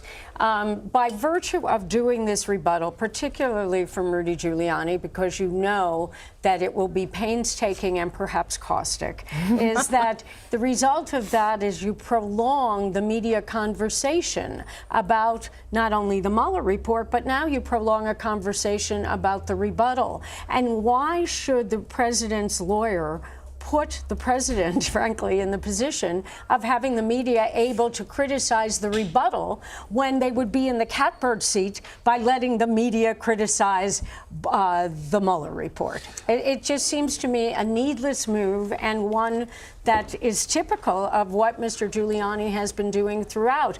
Though some people might say in retrospect that all of the times that people like me have criticized Rudy Giuliani's public statements and appearances all over Sunday TV talk shows, that perhaps Rudy Giuliani was the wisest one of all, because look at the result he got. Yeah, there is a debate over whether or not this is all a brilliant tactic, because you're right. What we will talk about is this 30-page rebuttal, and perhaps we won't talk about some other things that are going on in the country. Did y'all find it interesting that Barr confirmed that Robert Mueller did not think on his own? Not only did he just leave it up to Barr to make a decision, but Mueller, according to Barr, said, I do not believe a crime was committed. I found that one of the most interesting things he said, and it's another reason that the Congress is correct in calling Robert Mueller to testify, because we need to hear those words come out of Robert Mueller's mouth. It also certainly came out that there were mixed feelings amongst prosecutors about the question of whether or not there was obstruction, which is why it became this ambiguous count as to whether or not it should meet the standard. Some prosecutors, obviously, at another time in another place, might have indicted for obstruction. Ultimately, here it was in equipoise. And to your point, the Attorney General confirmed that there may have been, did I hear this right? There may have been other prosecutors on the special counsel team who thought that they could have brought a case, right? Yeah. In fact, here's what the Attorney General said about his conversation with Mr. Mueller. Although the Deputy Attorney General and I disagreed with some of the special counsel's legal theories and felt that some of the episodes examined did not amount to obstruction as a matter of law, we did not rely solely on that in making our decision. Instead, we accepted the special counsel's legal framework for purposes of our analysis and evaluated the evidence as presented by the special counsel in reaching our conclusions. So what are we to make of that? I mean, I just want to say I sort of think it's relevant that Mueller's not there. I mean,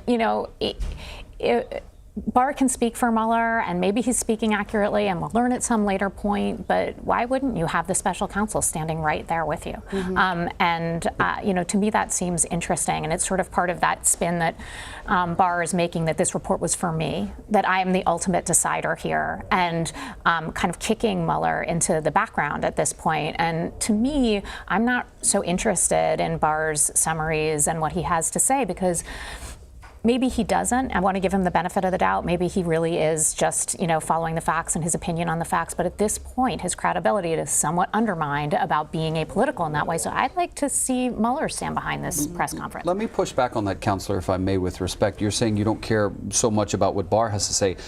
The Attorney General, at the end of the day, was the one who commissioned this special counsel report investigation. It wasn't an independent investigation. It was commissioned by the Attorney General for the Attorney General. Well, sort of, but the reason why it's not done just by Department of, you can just get one of your prosecutors to look into something. You don't need to convene a special counsel. Why do you convene a special counsel? Because there's a certain sense that you have too much of a connection to that political actor to be involved in this investigation. It's like a kind of conflict of interest. So while you're right that special counsel is different from independent counsel in that he's not quite as independent from the Attorney General, the regulations do create quite a bit of independence for just that purpose, because there's a recognition that if you're investigating top executive officials, the Attorney General is going to have a hard time doing that because he's so connected to the president in all sorts of other ways. I see you bobbing your head. Well, as we may recall, what happened was in the firing of Jim Comey, the person who wrote the memorandum that was used as the basis for the firing at the request of the president was Rod Rosenstein. Right. So Rod Rosenstein, who became the acting Attorney General, in essence, by being the deputy, because, let me rephrase that. He was the deputy Attorney General. He's not the acting Attorney General. But he became the person in charge of the Russia investigation because of Jeff Sessions' recusal. So here is Rod Rosenstein smack dab in the middle, because he's the person who writes the memorandum that fires Jim Comey and then is confronted with the fact about what the evidence, at least at that point, or at least the beginnings of what you may believe and then what you know, which is different than what you can prove, was pointing into the president's campaign. So he's compromised already himself. So he asked for the appointment of the special counsel.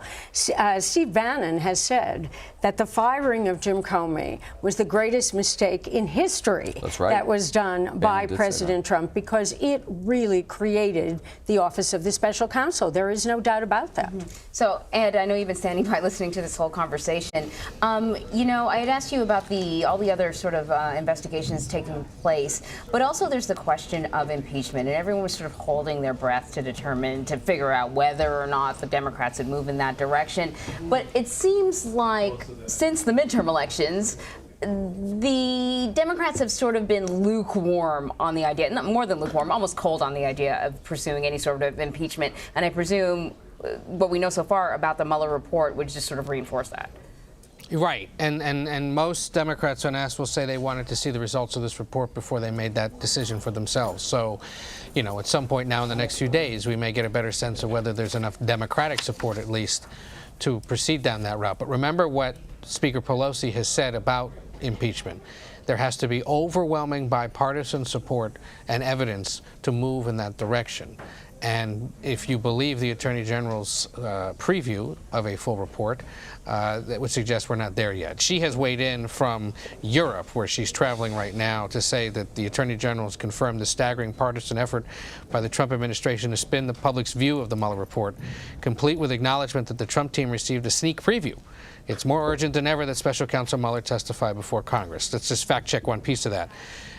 The Trump team is the Trump legal team, his lawyer, pursuant to a federal law that allows them to see it if they're the subject of this investigation.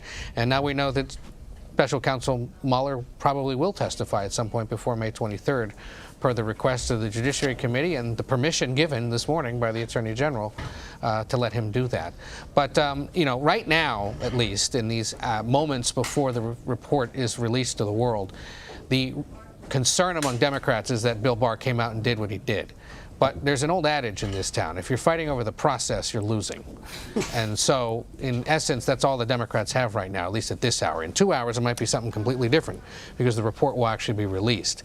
But they have done a pretty quick job overnight into today of trying to discredit the Attorney General by calling him out as a spokesperson for the president instead of serving as the chief law enforcement officer. So then, as we move forward then beyond this report, the 400-page, I don't know, maybe by next weekend, after after everyone goes away for the weekend, they have a great long weekend, no one's going to be interested in the 400-page report. Do you think that this will be a factor in the 2020 campaign? There's no doubt that Democrats are going to try, or at least draw attention to the president, his behavior, his decisions, his conduct, his character. But I think you talk to most people who work for presidential campaigns right now, most Democrats out in the field, most Democrats who show up to events in these early primary states, and they'll tell you, we know we've got issues with the president, we don't like him, and we want to defeat him. But if we're going to win, we have to do what congressional candidates did last year, which is talk about what Democrats would be for, what they would do if they had total control of Washington. And that's been a tricky balancing act here early on, because a lot of that isn't necessarily breaking through. But if the party expects to repeat what it was able to pull off next November, they know that they've got to do that. That's why you've seen a lot of nervousness among the more moderate members of the House Democratic Caucus over the last few months about this talk of impeachment, or riling up supporters of the president by saying things that are extra critical of the president, because they know that they've got to go home and answer for, what did you do about health care? What did you do about salvaging the economy? What did you do about, paying off my student loans, and kitchen table issues that are a far more immediate concern to what Americans care about. For example, the president, we're going to see here in a little bit at the White House, is gathering today with members of the Wounded Warrior Project and the Soldier Ride, which is a multi-day bike ride designed to empower veterans. And he's going to be meeting with people who are going to be part of that and other military leaders. That is counter-programming if there ever was one. And that was a long-scheduled event that just happens to run into what the Attorney General decided to announce today. In Kentucky, the Senate Majority Leader Mitch McConnell today is holding an event announcing that they're going to be passing a bill in the Senate to raise the federal tobacco age from 18 to 21. This has actually been a pretty big bipartisan concern in Washington, that the tobacco industry has to be better regulated in order to get those e-cigarettes and those Juul devices out of the hands of high schoolers. That's the kind of kitchen table issue, not at all related to this, that is more likely to break through with certain voters than this report. Again, a majority of Americans want to see it, but a majority of Americans also want to move on. And so it's going to be really tricky for Democrats to try to keep this issue going if this report has essentially concluded the president did nothing wrong, and he and Republicans attempt to move on. 10:45 now, we still don't have the report, and it has not arrived in the hands of congressional officials yet. We haven't gotten word of That's that. right. So the way the process goes, Ed, is they get it, then we get it?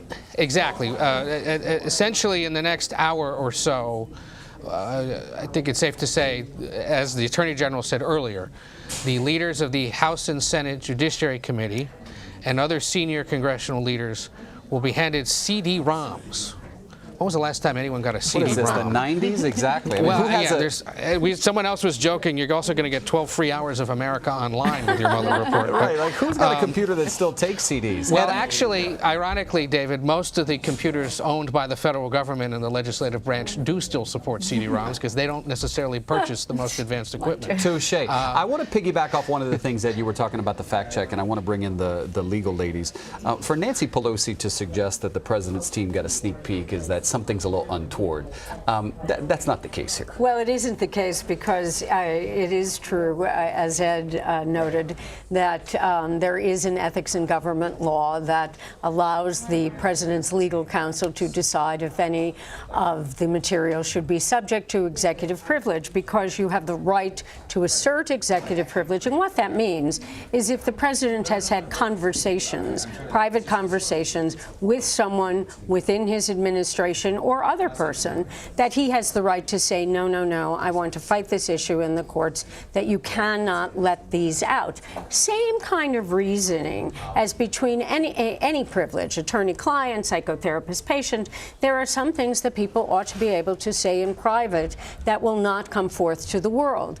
The president, very much applauded by the Attorney General, said we will not assert executive privilege, or the President's counsel says we won't don't assert executive privilege as to anything. So it's all available, which was magnanimous on the part of the president. There's no doubt about that.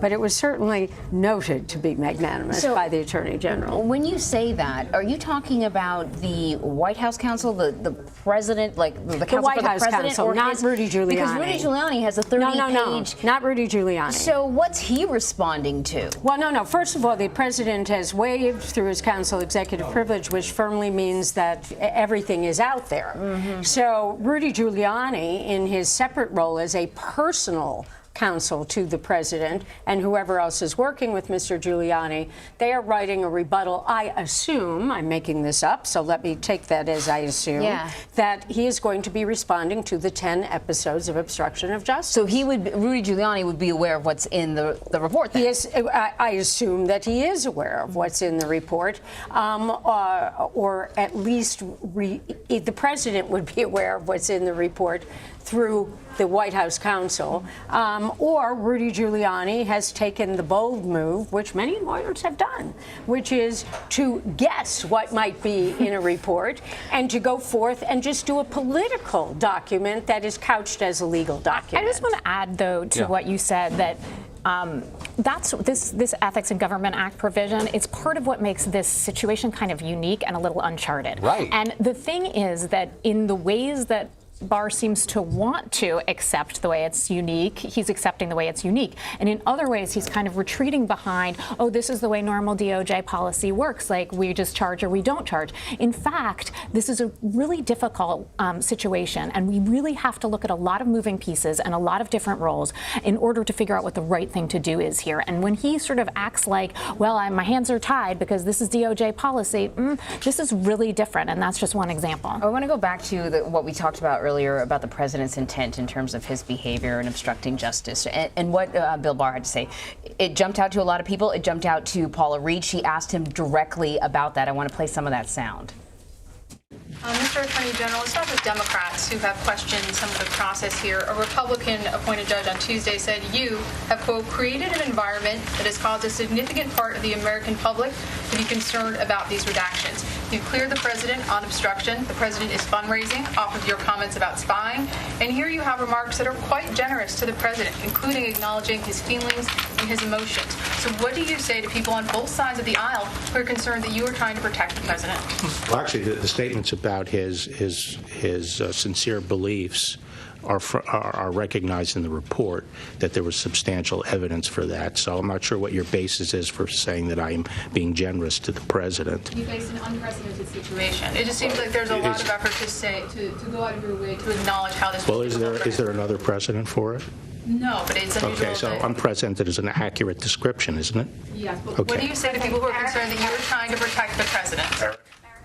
I thought it was interesting that he said substantial evidence. He used air quotes, which, I know it means a quote, but sort of in casual talk, it sort of Didn't means like that. sarcasm. Yeah. But listen, I want to ask each of you sort of your take on it. Let's start with Ed, because he's out there in Washington, D.C. Ed, you heard the question, and we had talked about the statement where he, talked about the sincere feelings of the president, but he never spoke, or the president never spoke to any of the investigators.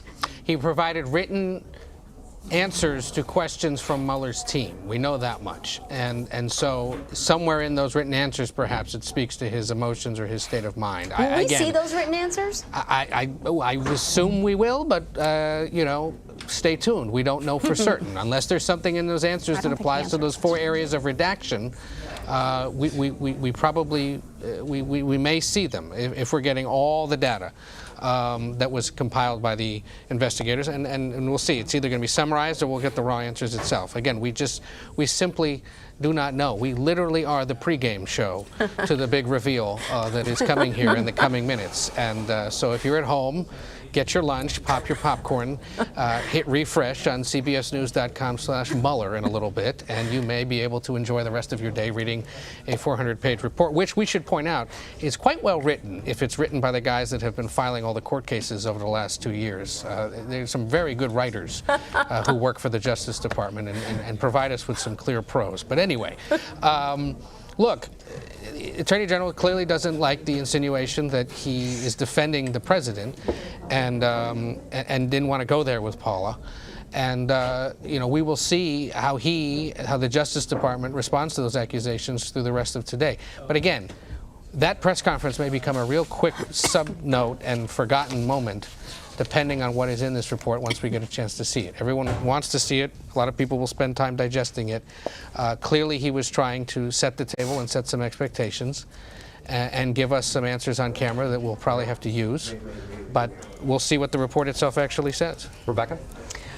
I mean, I think that if you want to defend Barr, I could see you doing it by saying, look, he believes in a strong presidency. He feels like this investigation from the very beginning weakened the presidency itself, not Donald Trump, but the presidency. And I think that's what he's sitting there thinking, and I think that's why he's so frustrated, because what he's doing is this very, sort of typical conservative thing of being like, look, you're weakening the president, and the president needs to have this much power to keep our country safe. To me, it seems a little bit stubborn not to engage with what she was actually asking, which was, there are a lot of people out there, whether you like it or not, or whether you meant it or not, who are interpreting your conduct in a certain kind of way. You didn't have to say spying. You could have said surveillance. And using the president's talking points is beyond what you need to do in order to end this investigation in such a way that people can see what they see and they don't see what they don't see. You can have your political views, but that stuff was unnecessary, and I don't think he addressed that. And to me, that's kind of frustrating. Here's the flip to that. I think of some of the good folks in Louisiana where I grew up who watched that and said, I don't care what's in the 400 pages. The man just gave his conclusions. The answer is no. I've known it all along. Move on. And I'm turning off the TV now. Bingo. I'm not even watching all this. I'm not looking at my phone, and I'm going And I'm not on Twitter. And I am certainly not looking at the 400 pages because I'm more concerned about my job. I'm concerned about my health care. I'm concerned about the fact that I got a smaller tax refund or no refund at all. But I want to, while saying that, go back to this whole issue of the president being frustrated, because as a criminal lawyer, that concept just absolutely floors me. Why? Because the whole idea that I'm frustrated and so I can therefore say certain things that may or may not wind up being amounting to a crime, but at least some prosecutors think it is and some prosecutors think it isn't, but that I can say these things and I'm excused because I'm frustrated. I mean, I just find that coming from a legal spokesperson to be over the top. I would also like to add to that I think this idea that the president has done nothing wrong, I think we have to just take a step back and say, you can say he's done nothing criminal, but I have seen with my eyes, and so have we all, plenty of things that he has done that are wrong. These norms are the norms that support our democracy, and he's run right over them. And this situation which we find ourselves in, where people don't believe the Attorney General, is his work. Because if we didn't have a president who's out there saying this is a witch hunt, the stormtrooper Department of Justice in scare quotes, we would not have a situation where people were looking at Attorney General Barr and being like, I'm not sure what he's doing. You would just be like, okay, well, that's the Department of Justice, and this damage is his damage. So somebody again, ought to investigate Michael Cohen's father. I'm just saying that for Congress to look into this, or for the American people to know this, whatever the facts are, I already know because I already saw it. And there's a difference there's like a world of difference between a crime and what is wrong. And this democracy is not just kept up by preventing criminal activity. It's also kept up by respecting these institutions and norms that we have that he hasn't done. Well, that's fair, but respecting the norms doesn't fall under the legal purview, right? Respecting the norms is, Sure. But it's not nothing. It really isn't. No, I hear you. Yeah. I'm just sort of pushing back on that. There has been 2 years of ad nauseum hysteria, right? Yeah. And this is not a left or right opinion. It's just the world has been consumed by it, right? And so if the answer is no crime, that is so valuably significant, right? And sort of the lighthouse of today. Am I wrong? No, I think you're exactly right. I mean, it was the dinner party conversation in places all around the country for 2 years. Oh, I'm sure this was obstruction. This is the one that does it. Of course, this is obstruction. And then the other side saying, or the lawyers in us saying, You have to wait. But it was the brilliance of the public relations team of Trump to move the goal. To move the goal to that. Because actually, oh my God, like why is that what determines whether this president has done something wrong? I mean, it is not, I mean, you want a president who's not committed a crime, but you want more from your president. And I feel like the fact that people are willing to say, oh, he didn't commit a crime, so I don't care anymore, that's his genius. But like, it's a little upsetting. But even the methodology, like the thinking and the methodology to come to that conclusion is also sort of debatable. The thing about obstruction of justice is it is debatable whether or not there needs to be an underlying crime, right? That's one of the legal debates, right? William Barr, it looks, has come to the conclusion that because there was no coordination or collusion, then there cannot be obstruction. But not everyone thinks that way. And not every constitutional scholar. And there are people sitting in jail on different principles of obstruction of justice. I mean, lots of them. So, you know, again, I don't think it's necessary to have the debate over whether or not it's a crime. Again, because it's an academic debate, he's not getting charged. Yeah. Right, it's what over. matters, right? What matters is the factual support, and which is why, like, this whole thing, I mean, I'm so happy to be here talking to you, but like, why are we talking for 2 hours about his second summary of this thing we haven't seen? Like, because we still haven't seen it. I know, but like, the thing is, we actually just need the facts. Like, no more talk about what's a crime and what's not a crime, or legal conclusions and not legal conclusions. I just want to know what happened and whether it's so bad that having this person as president is dangerous or concerning. So what we want to know are, you know, first and foremost, this meddling, right? This Russian meddling in the election. This is what started this whole thing. But I think also we want to know, can we still have faith in this system, right? That, and when it comes to the conversation about impeachment, there doesn't need to be a crime a crime doesn't have to occur for there to be an impeachable offense to occur. Right. Because the idea of impeaching a president is saying, you know, we as a country do not have faith in this person. We need to reverse our decision, right? And so you totally make a lot of sense. That we've sort of like dropped the bar to, is the president or the people around him, are they criminals? Right. And only 7 of them are criminals, by the way. Just don't forget, 7 people indicted.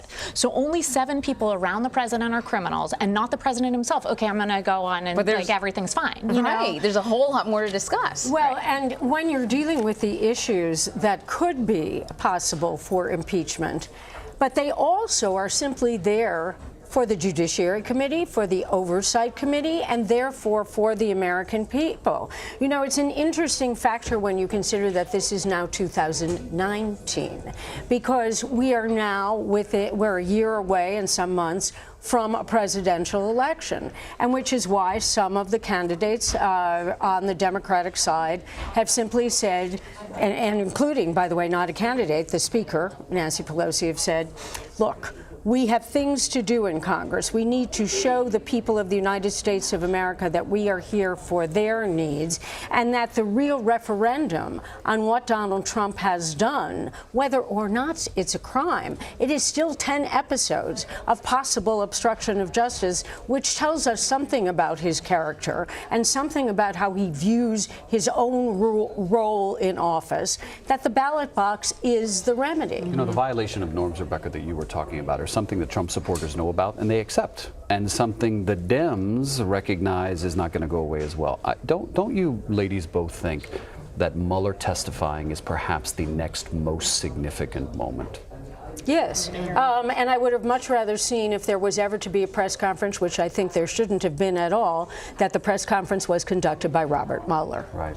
So we're coming up on the top of the hour, 11:01 Eastern Time, and we still don't have a report. But the Congress doesn't have it either. We do have somebody else we'd like to bring into the conversation. Yeah, no, we got to wait for. She's got to. We're using the magic of TV to get her in. She's coming on in, so right? In the we're going to take a break. We're going to be talking. So what we're looking at right there is the White House. The president is expected to speak in front of a group of wounded warriors. Of course, this was a pre-planned event. He probably has prepared remarks, but as the president is prone to do, at times he departs from those remarks. So we're going to be watching this very, very closely to see if he has any comments to make at all. He's been very outspoken about the Mueller report throughout this whole thing.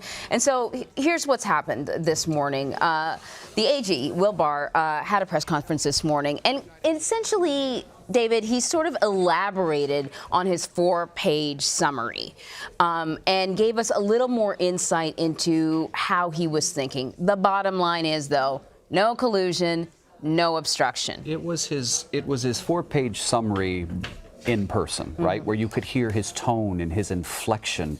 And that's where at times he seemed to be not only the Attorney General, but the spokesperson for the president. What I highlighted in my notes was when he said there was no evidence of Trump campaign collusion with the Russian government hacking. Now, we do know there will be 10 sections, right, that will be addressed in the 400-page Mueller report. Those 10 sections may have some pretty embarrassing information that the Democrats and others may use to shame the president. 10 incidents as they relate to obstruction of justice. And so some of the answers that we didn't get from William Barr was about this obstruction of justice, about the fact that, according to him, the Mueller report sort of left it up in the air, and he came to a conclusion. Is that what Robert Mueller wanted, or did he want that to be passed on to Congress? He sort of danced around that answer. And also there's some questions as to, obstruction needs intent. And the president did not sit down to be interviewed, though he did write written responses. And based on William Barr's sort of statement, he kind of projected intent into the president. He says there was ample evidence, so maybe I shouldn't say that. He says there was ample evidence to the president's intent, that he was frustrated, and perhaps that's part of the reason that he may have done things that could appear to be obstruction of justice. We don't know. We got to see the report. And Mr. Barr also said that Special Counsel Mueller did not believe there was enough evidence to bring forward a crime as well. So both men, both Mr. Mueller and Mr. Barr, do not believe there's enough for a crime. Molly Hooper joins us now on set. She's a CBSN political contributor and Capitol Hill reporter. All right, I know you've probably been chomping at the bit after watching it. What's your bulletin banner? My bulletin banner is that actually David Cicilline, who is a member of the Judiciary Committee, has blocked off 3 hours today. No phones, no Twitter, nothing, and he's actually going to read the report. Okay. Congress is actually going to read what they receive, and that's actually pretty big for members of Congress. Absolutely, and we're going to read it too. We're going to read it too. But the big banner is you have Republicans coming out saying no obstruction, no collusion. They're sort of victorious. I don't see many of the Game of Thrones-esque type, tweets from members of Congress, but let me just pause you for a moment. The report is out. The report is out. So, Control Room, can you tell me, is the report out on the DOJ website? All right, so what's going to happen is, as we're speaking live, our news team in the Hub is trying to figure out how to get the digital version of that report so we can print it out. I'm being told right now in my ear as I talk to you, cbsnews.com/Mueller is what you can go to right now, and you can read the report for yourself. What we're going to do... Is it up now? Okay. It is up, cbsnews.com/Mueller. We're going to get a copy of the report, and what we want to do, this is the great thing about CBSN, we get all day to do it. We can go through the report and read sections. We have these wonderful analysts who are all here, Ricky Kleeman, Rebecca... I never want to get the name wrong. And Molly Hooper. I always say people deserve to have their name pronounced properly. You can at least do that. So again, the report is out if you want to go and read it at 11:06 a.m. Eastern. We are still waiting for the president to take the podium at the White House. There's a Wounded Warriors event. He has not gotten there yet, but I'm assuming he's going to talk about this. Everyone's looking in one direction. He did tweet, though. I don't know if you saw it. He tweeted, "Game over." Oh, we have a network special report, so we'll send you over to that. Stand by. Here we go.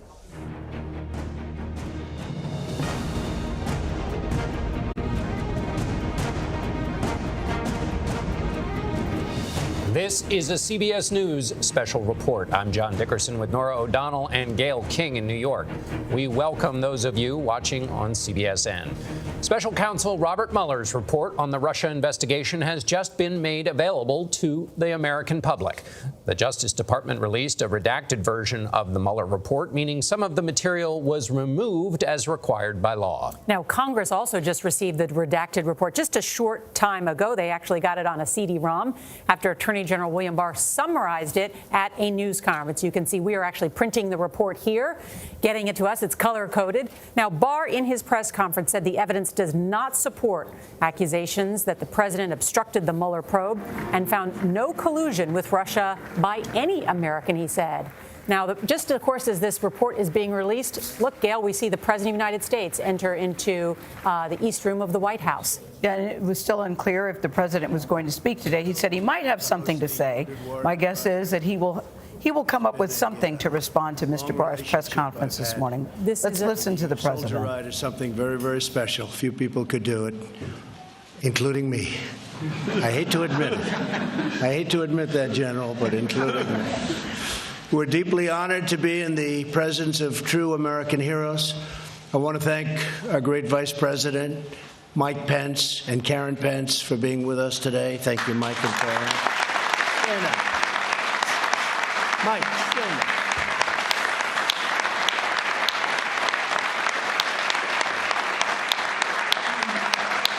And theirs is really a fierce devotion. I can tell you that. Speaking, I deal with Mike and Karen, and they have a fierce. CBS News legal analyst Jonathan Turley joins us once again at the table. Let's discuss, Jonathan, what we've seen so far this morning with Mr. Barr's press conference.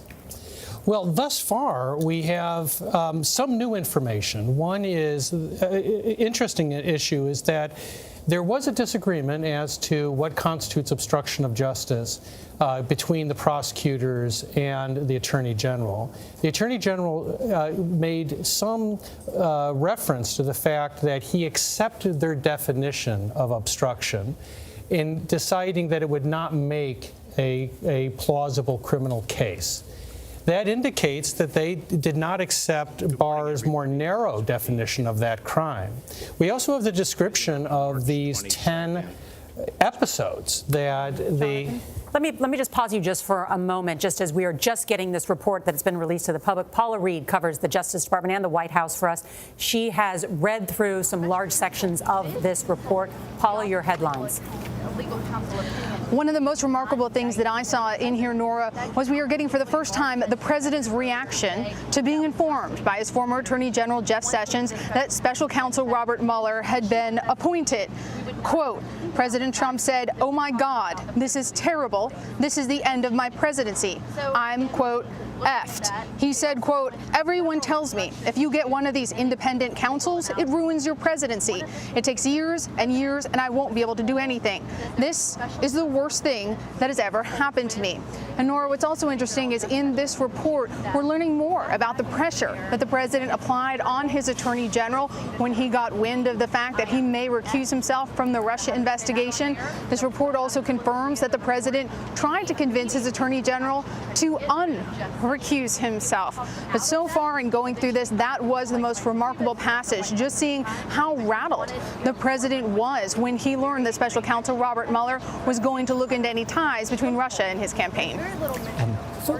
And the president also, according to the report, told his attorney general at the time, Jeff Sessions, according to Sessions' recollection, the president said, quote, "You were supposed to protect me," which suggests, again, gets to this idea, this is one of those events, undoubtedly, and what's interesting about what Paula read is the president said he's in trouble hearing that the special counsel was named, but it's unclear whether he said, "I'm in trouble because something was done wrong," or "I'm in trouble because this is going to pin down my administration for years and years and I'm not going to be able to get anything done." That's right. That goes to the question of intent. Right. And it was clear that the prosecutors felt they could not make that determination. Now, there might be a slight peevish aspect to this. You know, the prosecutors wanted to hear from the president himself. The president declined to be interviewed. And the prosecutors at the end of the day said, well, look, we can't resolve what your intent is. You didn't speak to us. All we have are these very disturbing questions. But that still gets to this issue of self-inflicted wounds, that the president left every impression of someone who wanted to scuttle the investigation. You know, he's that guy that runs every time a car alarm goes off. There are so many disclosures in this 400-page report. Let's go back to Paula Reed, who has been reading through that report. Paula, what else have you learned?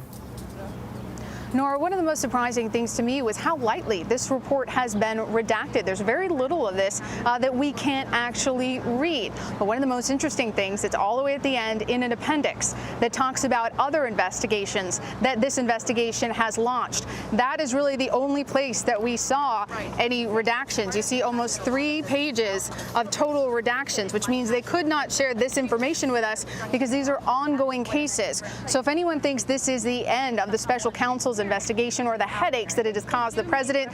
The redactions that I'm seeing in here suggest otherwise. One other really interesting note is there was a whole section here about why they decided not to subpoena President Trump. And in this, special counsel Robert Mueller said that he knew he had the power to do this, but it would likely cause a lengthy legal battle. And he didn't want to, quote, delay the conclusion of this investigation, because a lot of people have wondered why they didn't subpoena the president and force him to answer additional questions beyond the written answers that he submitted. But those written answers were only about Russia. He didn't answer any questions about obstruction of justice. Paula, let me just ask you quickly, did Mueller say in the report that Congress still has the ability to find that the president obstructed justice? I didn't see that specifically. You know, it's hundreds of pages. I was skimming and I was looking for very specific things. But I mean, it is true that the Congress can technically hold a trial. They can impeach the president. And one of those crimes that he could potentially be impeached for would potentially, if there was evidence, be obstruction of justice. And the Attorney General was asked earlier, why didn't you just pass this question off to Congress? If Special Counsel Robert Mueller couldn't come to a conclusion, why could you? And interestingly, Attorney General Barr said that he believed it was his mission to make a decision, even though the special counsel left that as an open question. Barr just didn't see it as an option to hand this off to Congress. All right, Paula Reed, thank you. We'll be going back to Paula in a minute. I just want to one piece from the Mueller report here that concerns an important moment in the drama here was the question of the firing of James Comey. James Comey felt like the president had fired him because Comey was finding something out in the investigation. Robert Mueller says this: evidence indicates the president wanted to protect himself from an investigation into his campaign. In addition, the president had a motive to put the FBI's investigation behind him. The evidence does not establish that the termination of Comey was designed to cover up a conspiracy between the Trump campaign and Russia. So on the collusion question, that clears the president. Evidence indicates the president wanted to protect himself from an investigation into his campaign, gets into this murky question again. In other words, he wanted to protect himself, but why? Did he want to protect himself because it was going to clot up his administration for years and years, or because he thought they might find something? Mueller says here what Mueller concluded was that the president was not worried about finding out about a conspiracy between Trump and the Russians. Well, that's what makes Trump such an enigmatic figure historically, is that much of this was by his own hand. Had he not fired Comey, the Russian investigation looked like it was winding down, and then it metastasized into a global investigation, tied up his entire administration. That's precisely what he was told would happen.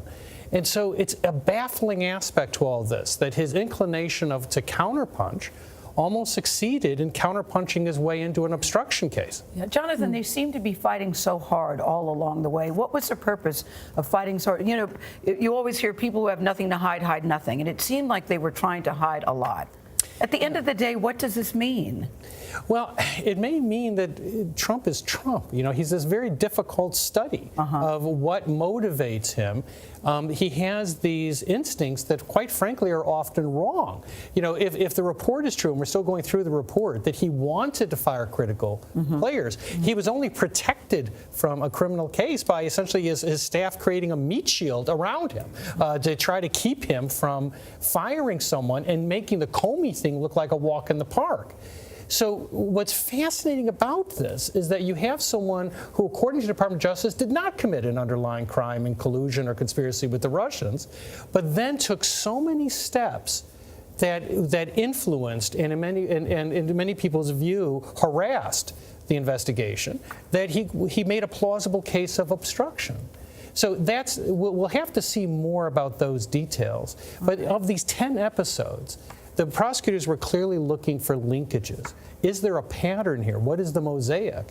And they do indicate that they think that the consistent motivation here seems to be Trump trying to avoid the costs of an investigation, that he wanted someone to sort of rid him of this meddlesome prosecutor. And his statement about Sessions is so maddening in that sense, because he seemed to believe that his attorney general was really there to, quote, protect him. All right, Paula Reed, we'll go back to you. I understand you have more on what the president had to say. What are you hearing? Issues Well, what's so interesting is they included the president's full written answers to questions from the special counsel in this report. When I woke up this morning, this was the #1 thing I was looking for, because this gives us a sense of the president when facing the possibility of criminal charges for lying to federal investigators. What would be his version of events in terms of communications between Russia and his campaign? Now, he said in his answers he denied having any knowledge of the Trump Tower meeting where his son-in-law, his campaign chairman met with a Russian attorney promising dirt on his opponent. There have often been questions about whether or not that could happen without then-candidate Trump knowing. But in his answers, he denies knowing about that meeting. He also says that he had no recollection of being told ahead of time that WikiLeaks was going to release emails that would be damaging to the Clinton campaign in October 2016, one of those WikiLeaks dumps. He denies having any knowledge of that. And he also interestingly says he never discussed Russia or the Ukraine with his former campaign chairman, Paul Manafort, who's, of course, currently in prison for not disclosing a lot of the work that he was doing on behalf of pro-Russia Ukrainian politicians. So I think this gives some interesting insight. It also helps explain why the president's personal attorneys were so comfortable having their client answer written questions about the Russia collusion aspect of this investigation, but not as comfortable having him answer any questions about obstruction of justice. Thank you, Paula. You know, Jonathan, I think that raises a very interesting point, because so much has been made about this meeting with the Russians at Trump Tower. With Donald Trump Jr., Jared Kushner was there, and people who know Donald Trump say there is no way that there could be a meeting in Trump Tower about this particular subject and he know nothing about it. He writes it down and says, nope, I knew nothing about it. So do we just take the president at his word? That's how this works? Well, we might have to unless there's countervailing evidence. But the problem with the Trump Tower was always it was rather implausible that the Russians were colluding with the Trump campaign and met in the Trump Tower with half the world's media downstairs with people they didn't know who would be in the meeting, and they ultimately didn't produce anything. So there was always a disconnect in terms of the logic here. And let me just add one quick thing on that point. The next question then is, well, did he want to obstruct efforts to find out about that meeting? And the Mueller report says the evidence does not suggest that the president intended to prevent the special counsel's office or Congress from obtaining the emails setting up the June 9th meeting or other information about that meeting. So that's what the report says about the obstruction piece of that. All right, as the Attorney General has said, that Mueller found no collusion by the President of the United States or members of his campaign with the Russians. We saw the president just a short time ago in the East Room of the White House. He was speaking with wounded warriors, but he did address essentially the contents of what has now been disclosed to the American people. Let's listen. And they're having a good day. I'm having a good day, too. It was called No Collusion, No Obstruction.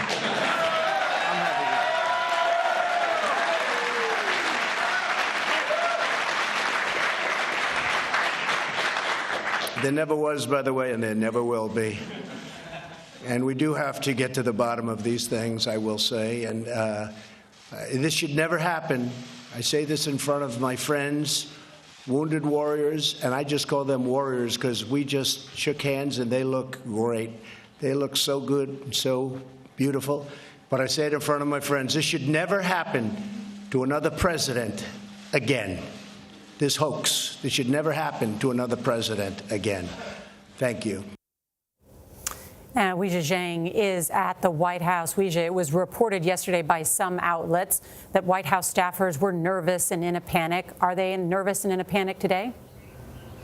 I think after that press conference from the Attorney General, they had a short time to at least calm down and realize that it was a good day for the president, as we just heard him say. However, of course, there are reading teams in place here, just like we have. Papers are flying off of printers, and we're going to have to go through word for word to see just how much information, how many of the details and nuggets about the president and his actions could be ultimately, negative for him. But, during events like this, where the president is in right now, in the East Room, typically he sticks to the script. He does not break, especially when he is surrounded by veterans, and he does not address the news of the day. But it is very significant that he made an exception because he's not just speaking to this room. if you look at the language he used the word hoax, he used his catchphrases, no collusion, no obstructions. He is clearly talking again to his supporters and saying to them, look, you were right. This entire time that you were standing by me and I was promising you there was no collusion and no obstruction, today is my day of vindication because now you have this 400-page report, and even though there are details in there about me that are not positive, I decided to withhold executive privilege and allow you to see all of it. As Paula just mentioned, she was surprised that so much of it was not redacted. So not only is he able to say, these are the conclusions, he's able to say, I want you to see all of it, and I want you to understand why Mueller came to this report. Of course, the relationship between the Trump supporter and this information is very tricky, and people are going to have to digest this on their own and see if it influences them going forward. But I did speak to sources here who say they don't think this is going to cost a single vote. In fact, they believe this is going to help the president. As we've seen, it has emboldened him. It has given him all the vindication that he's been looking for the past 2 years. All right, Weijia Jiang at the White House. Paula Reed has a statement from the president's lawyers. Paula? That's right. This is a lengthy statement I've just received from the president's personal legal team. It goes on to recount a lot of what's happened today. But the headline here is they believe this is, quote, vindication of the president and an important step forward for the country and a strong reminder that this kind of abuse must never be permitted to occur again.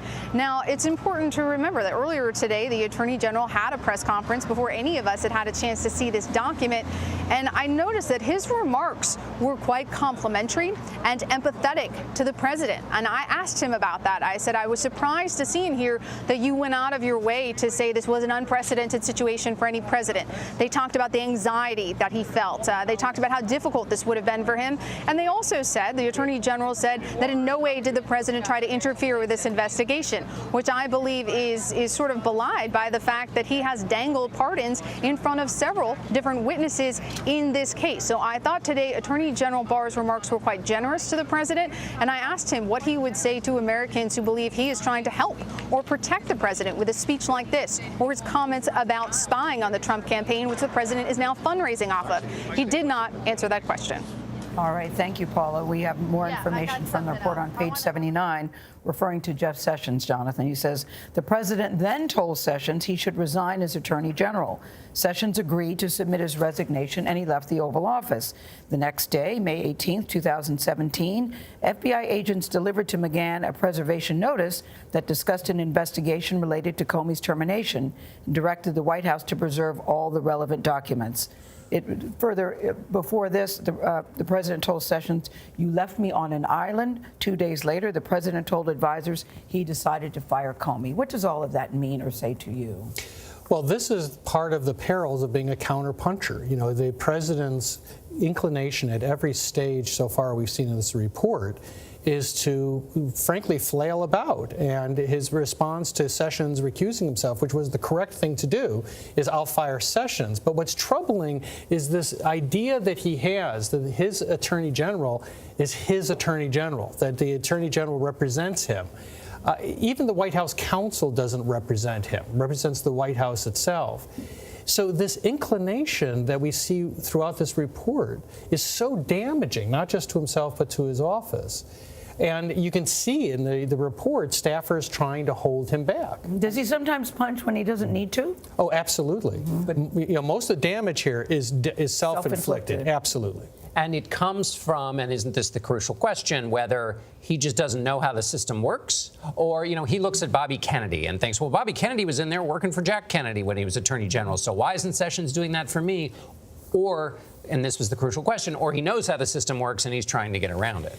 You know, the president had a critical part in his life in real estate, in the real estate market in New York. He had Roy Cohn as his attorney, who was a rather infamous character as a lawyer, who really taught him that you should always counterpunch, you should never apologize, you should always attack. Yes. Of course, that led to Roy Cohn dying bankrupt and disbarred.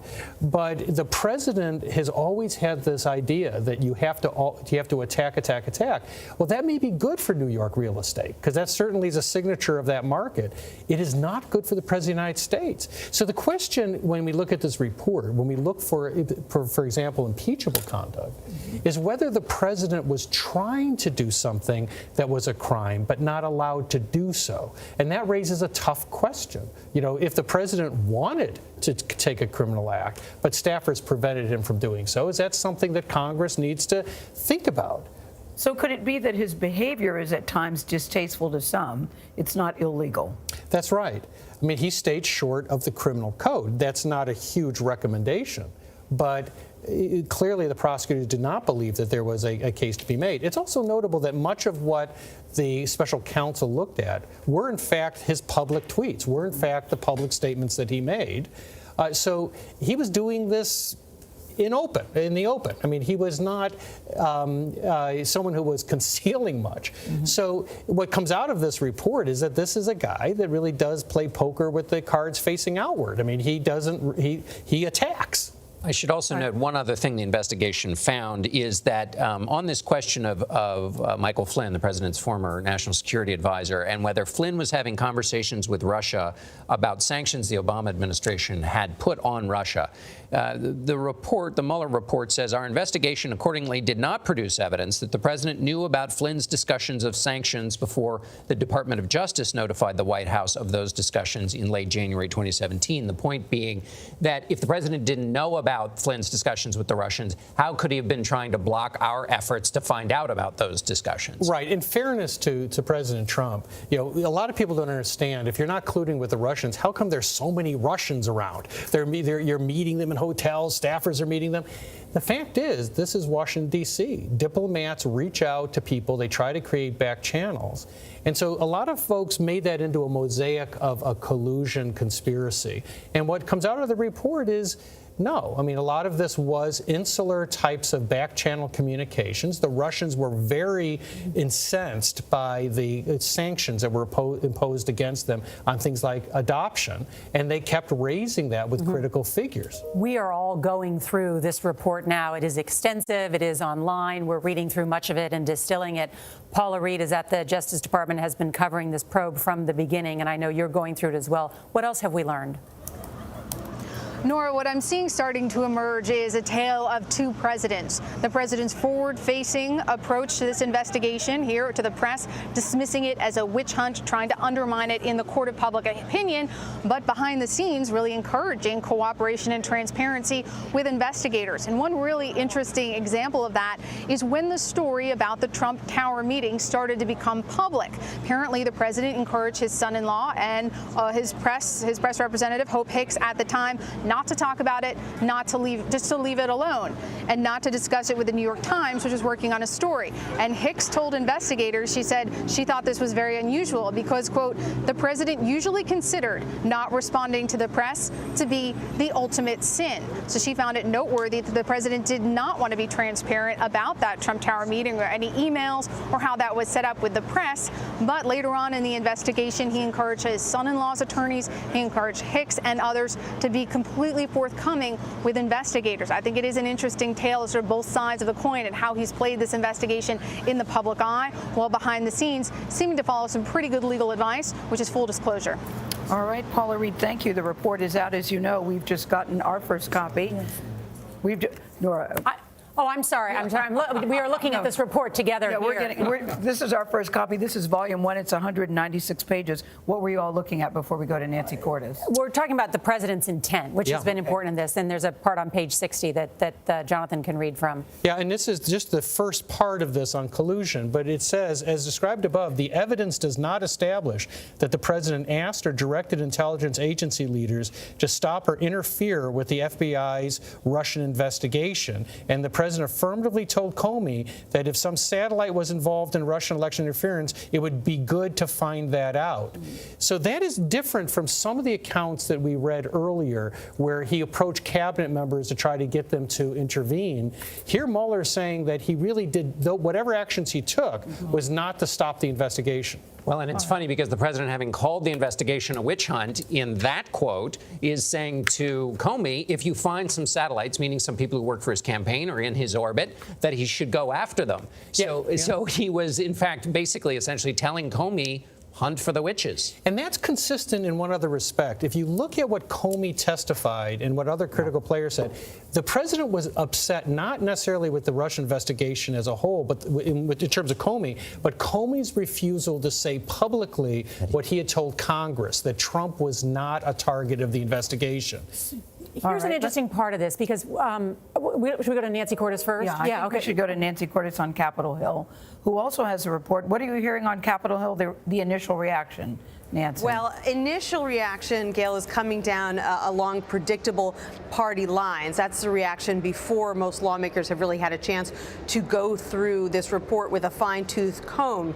Democrats castigating the Attorney General for his press conference this morning. I'll just give you a taste of it. Richard Blumenthal of Connecticut saying that it's a sad day for the Department of Justice because the Attorney General doubled down on protecting his boss rather than serving the American people. But then you've got the Republican leader of the Senate, Mitch McConnell of Kentucky, saying that the Attorney General is committed to transparency and the nation is lucky to have him, and that Leader McConnell is looking forward to reading the report. Across the Hill right now, you've got staffers who've got their reading glasses on and a big pot of coffee and are starting to go through this report, which was delivered old-fashioned style by manila envelope.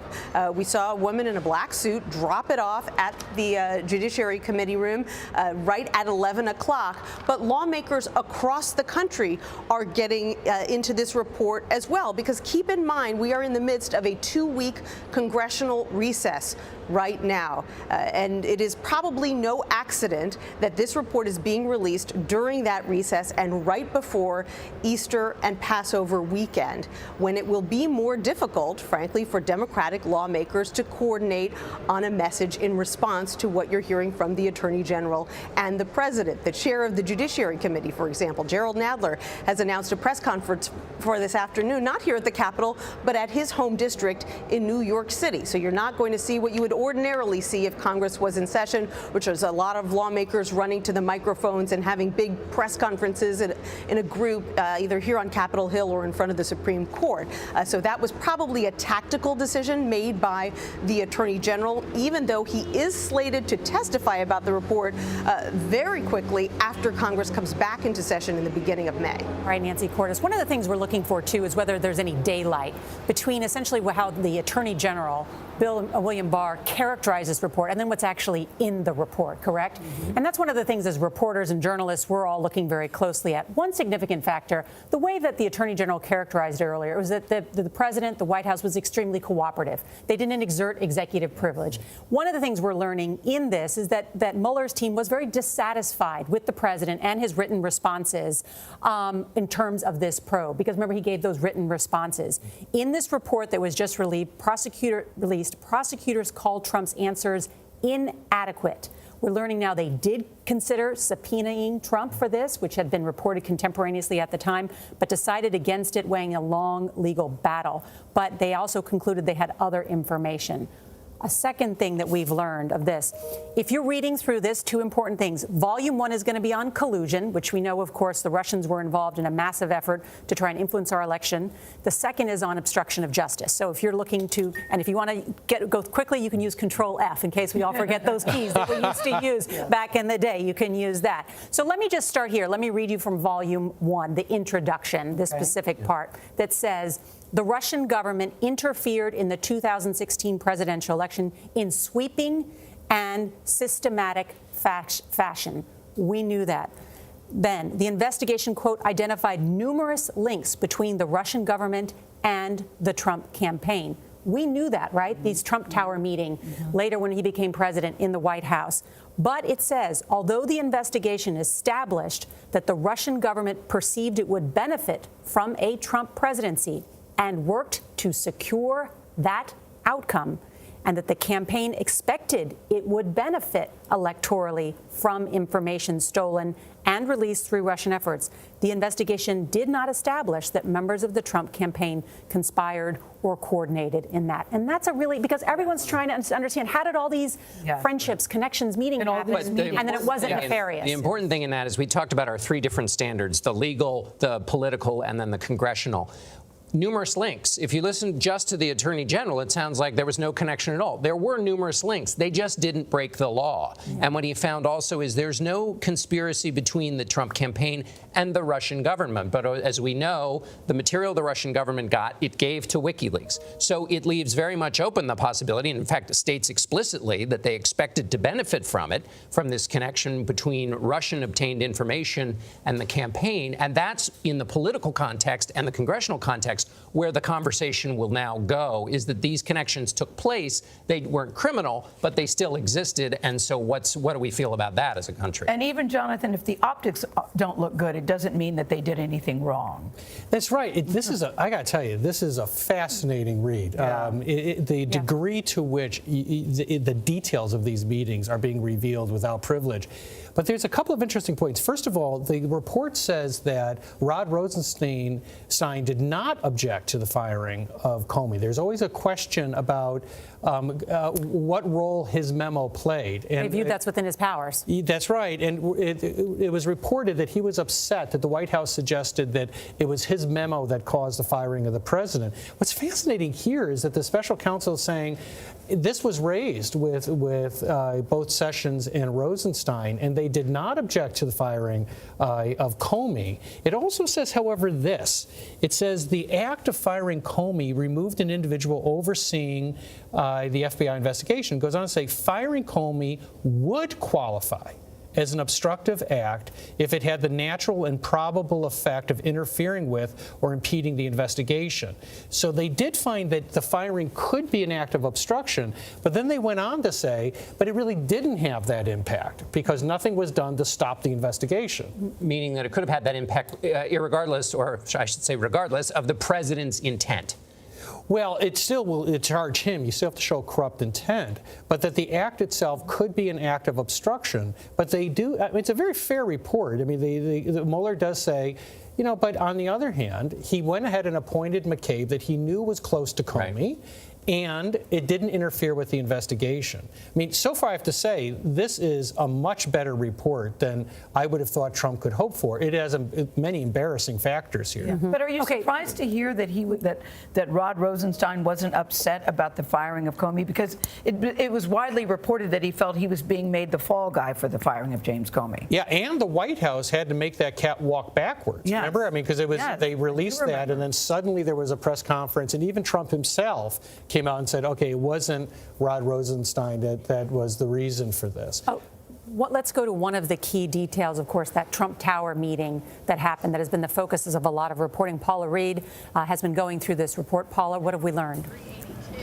Nora, I'm literally working off of two phones just trying to get through all the details that we're learning. I mean, it's incredible. We're learning that the morning of the Trump Tower meeting, Rick Gates, the former deputy Trump campaign chairman, he recalled to investigators that morning Donald Trump Jr. announced to a senior staff meeting that they had a good lead on some damaging information about the Clinton Foundation. Because there have long been these questions about how much the campaign knew about this Trump Tower meeting and how willful they were in this pursuit of taking potentially damaging information about their opponent from someone linked to a foreign government. And here we're getting all these new details. Not only was this announced at a meeting where 3 of the president's 5 children were, Donald Trump Jr., Eric Trump, and Ivanka, including Jared, his son-in-law as well, were allegedly all at this meeting. So they, according to this narrative, would have had some indication that this meeting was happening.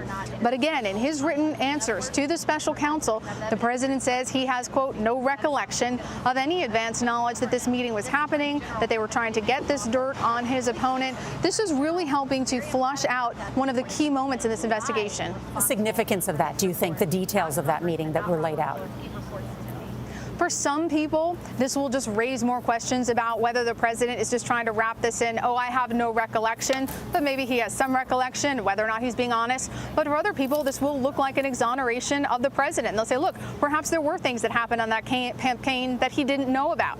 Now, his former personal attorney, Michael Cohen, has testified about a time around then when he was in the president's office. He believed that the president's son, Donald Trump Jr., came in, whispered something to his father that Michael Cohen believed was about the Trump Tower meeting, but he had no evidence to back that up. And of course, Michael Cohen is about to head to prison for lying to Congress. So it really kind of undercuts Cohen's narrative that in the president's written statement, he says he had no recollection, and there is no clear evidence in this report so far that the president had any advance knowledge of the Trump Tower meeting. Okay, one major piece of news I think that's coming out of the Mueller report, and Jonathan Turley is nodding his head as well, is that we're learning that White House counsel Don McGahn refused to carry out President Trump's order to fire Mueller for fear of being seen as triggering another Saturday night massacre. We knew the president was angry with Mueller.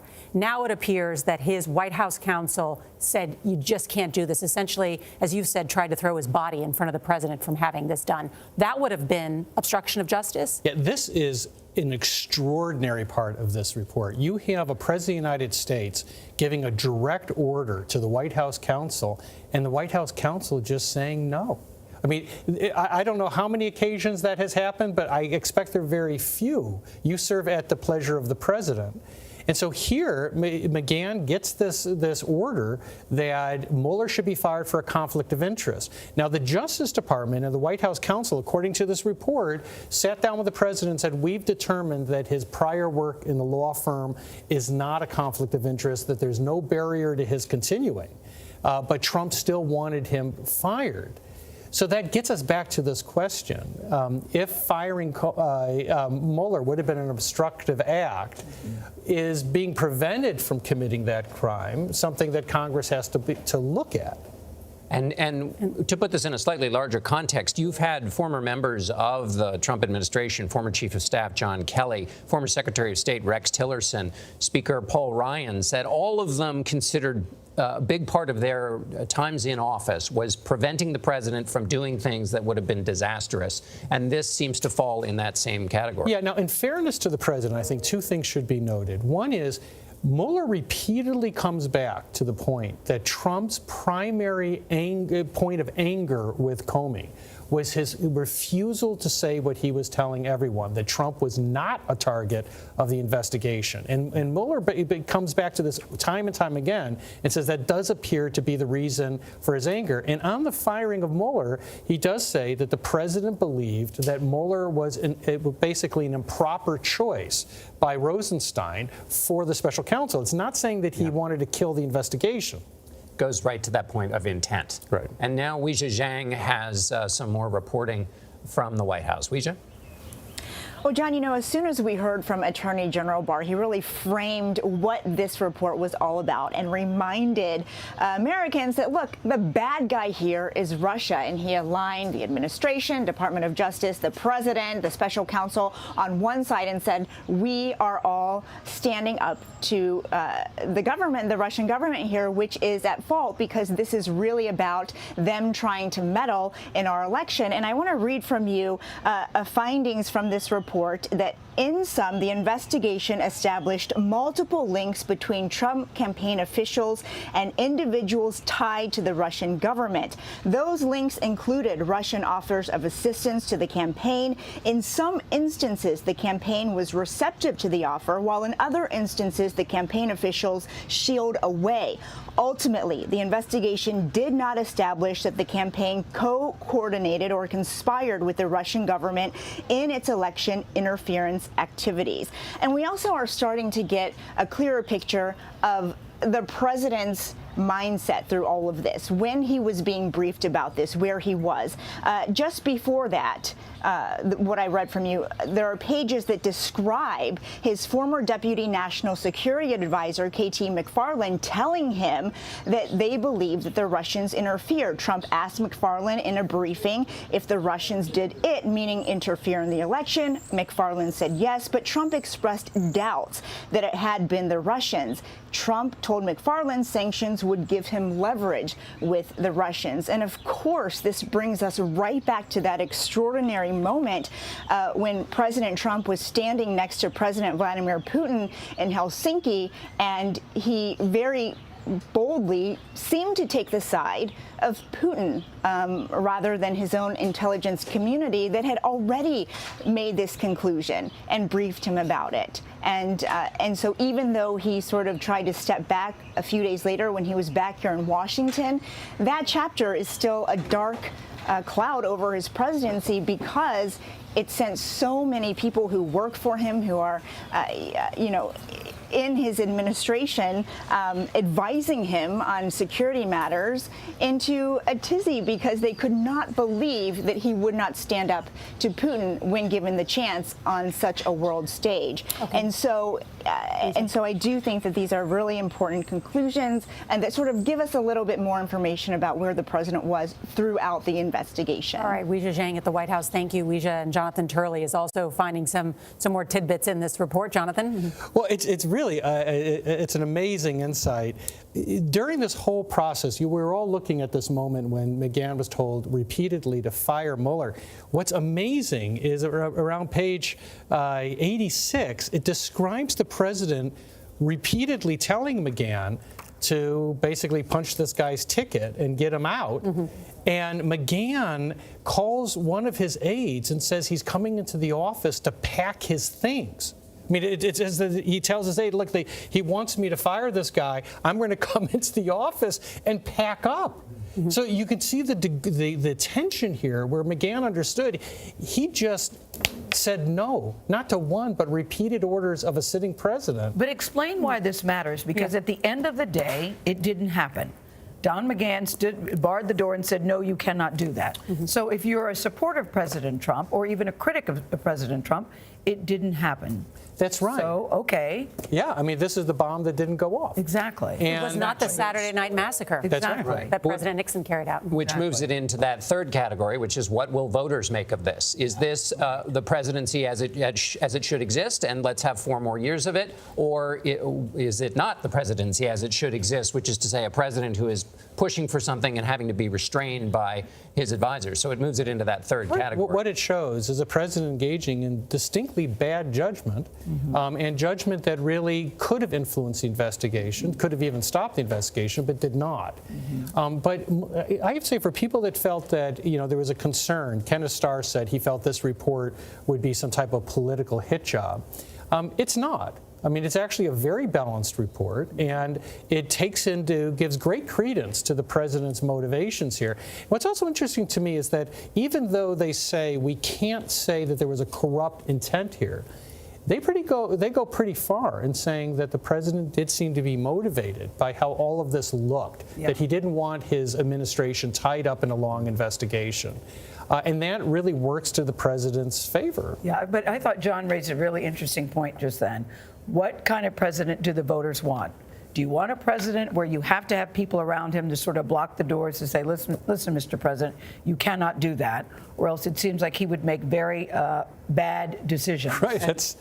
What do you want? And it goes back to Jonathan's point, which is people will say, well, sure, but the president was being inundated with all these false reports. Right. He felt like he was being attacked from every corner. And so these were the legitimate acts of a president who felt besieged. That would be the rebuttal. That's the problem with the president's Game of Thrones tweet, right? This is precisely what got him into trouble. Mm-hmm. And by the way, it doesn't help if you come off like, King Targaryen, who wanted to burn them all, and a staffer stopped you from doing that, right? So it's not a good analogy, but it also shows that the president time and time again tried to manage this controversy and got himself deeper and deeper into obstruction, because many people said, why would you do this? Why would you say that if you didn't have something to hide? All right, stand by, Jonathan. Kim Whaley is a former assistant U.S. attorney and currently a professor at University of Baltimore School of Law. She worked for Special Prosecutor Kenneth Starr during the investigation of President Bill Clinton. Good morning. Good morning to you, Kim. So what does this report tell you about the question of obstruction? Well, I think there's a distinction between Mr. Mueller's view of obstruction and Mr. Barr's view of obstruction, which can be, I think, clarified if you read Mr. Barr's letter from June 2018 to the White House. So one view of obstruction is, listen, I think the prosecutor is a meanie, and I'm going to do what I can to stop that investigation, to interfere with that investigation. That would be more of a Mueller-type view that Mr. Barr criticized prior to being appointed. The other view that seems to be Mr. Barr's view is that I think the prosecutor's a meanie, and if the prosecutor continues with what he's doing, I will get in trouble. Something will be uncovered that hurts me. My reading of this plain language of the obstruction statute 1512 is that certainly Mr. Mueller's view is legal within the bounds of what Congress set forth. And there is, I haven't had a chance to read the whole report like most people, but there are paragraphs in this report of outlining the attempts that Mr. Trump made to affect the course of the investigation. And you've spoken about some of them.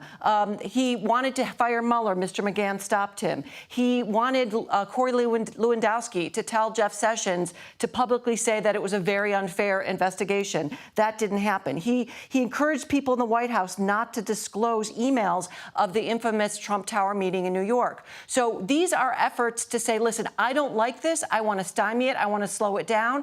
And I think there's a huge legal question as to whether the fact that it wasn't actually completed somehow exonerates him from a crime. But the other point, and I think this has come up, is we have to be extremely careful about thinking about this entire project as a black and white thing, either exonerated or either guilty of a crime. There's a huge gray area, and the gray area involves the integrity of our democratic process and the integrity of the system. On collusion as well, the special counsel, first of all, says, listen, this is not collusion. We are not applying that definition.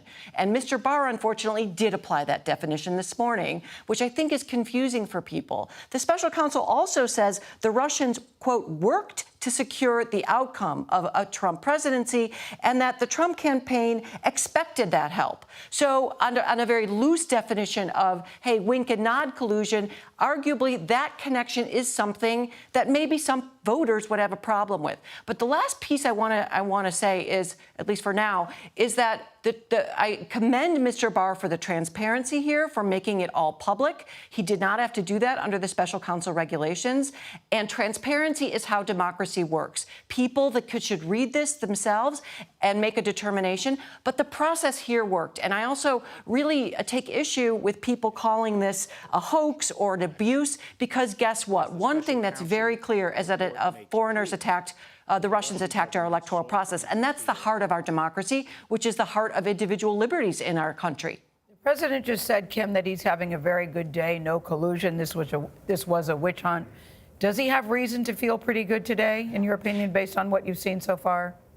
Yeah, sure. That's a political question. I think, he did handpick an attorney general, Mr. Barr, who's very well regarded and respected as an attorney. But Mr. Barr has an extremely broad view of executive power. And I think his press conference this morning, how he's handling this, is basically shores up an imperialistic type view of the presidency, which scholars debate, but we all have to understand as a democratic process, if we shore up the power of the presidency, that amount of power goes to the next president, goes to the next president, goes to the next president. And I think that notion that president has the ultimate power over prosecutors informed Mr. Barr's view of this, which is informing how the American public is going to see this entire narrative. A different attorney general, maybe even if Deputy Attorney General Rosenstein had been actually appointed and confirmed for that position, a different attorney general might have taken a more neutral stance, said, let the facts speak for themselves.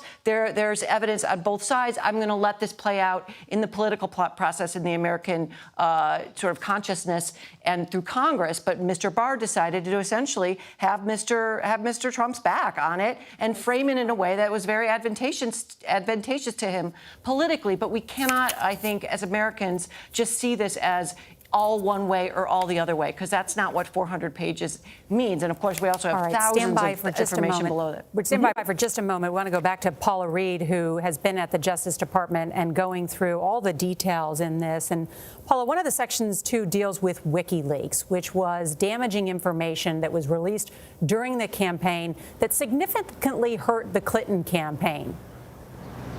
That's right, Nora. This is one of the more juicy aspects of this report I've come across so far. In this report, the special counsel confirms that Donald Trump Jr. had direct electronic communications with WikiLeaks. Right? This is something that we're going to revisit now that there is a fight over the extradition of Julian Assange. But here in the report, the special counsel investigators lay out how WikiLeaks reached out to Donald Trump Jr. through his direct message on Twitter. Initially, they flagged some damaging information they had received about candidate Trump.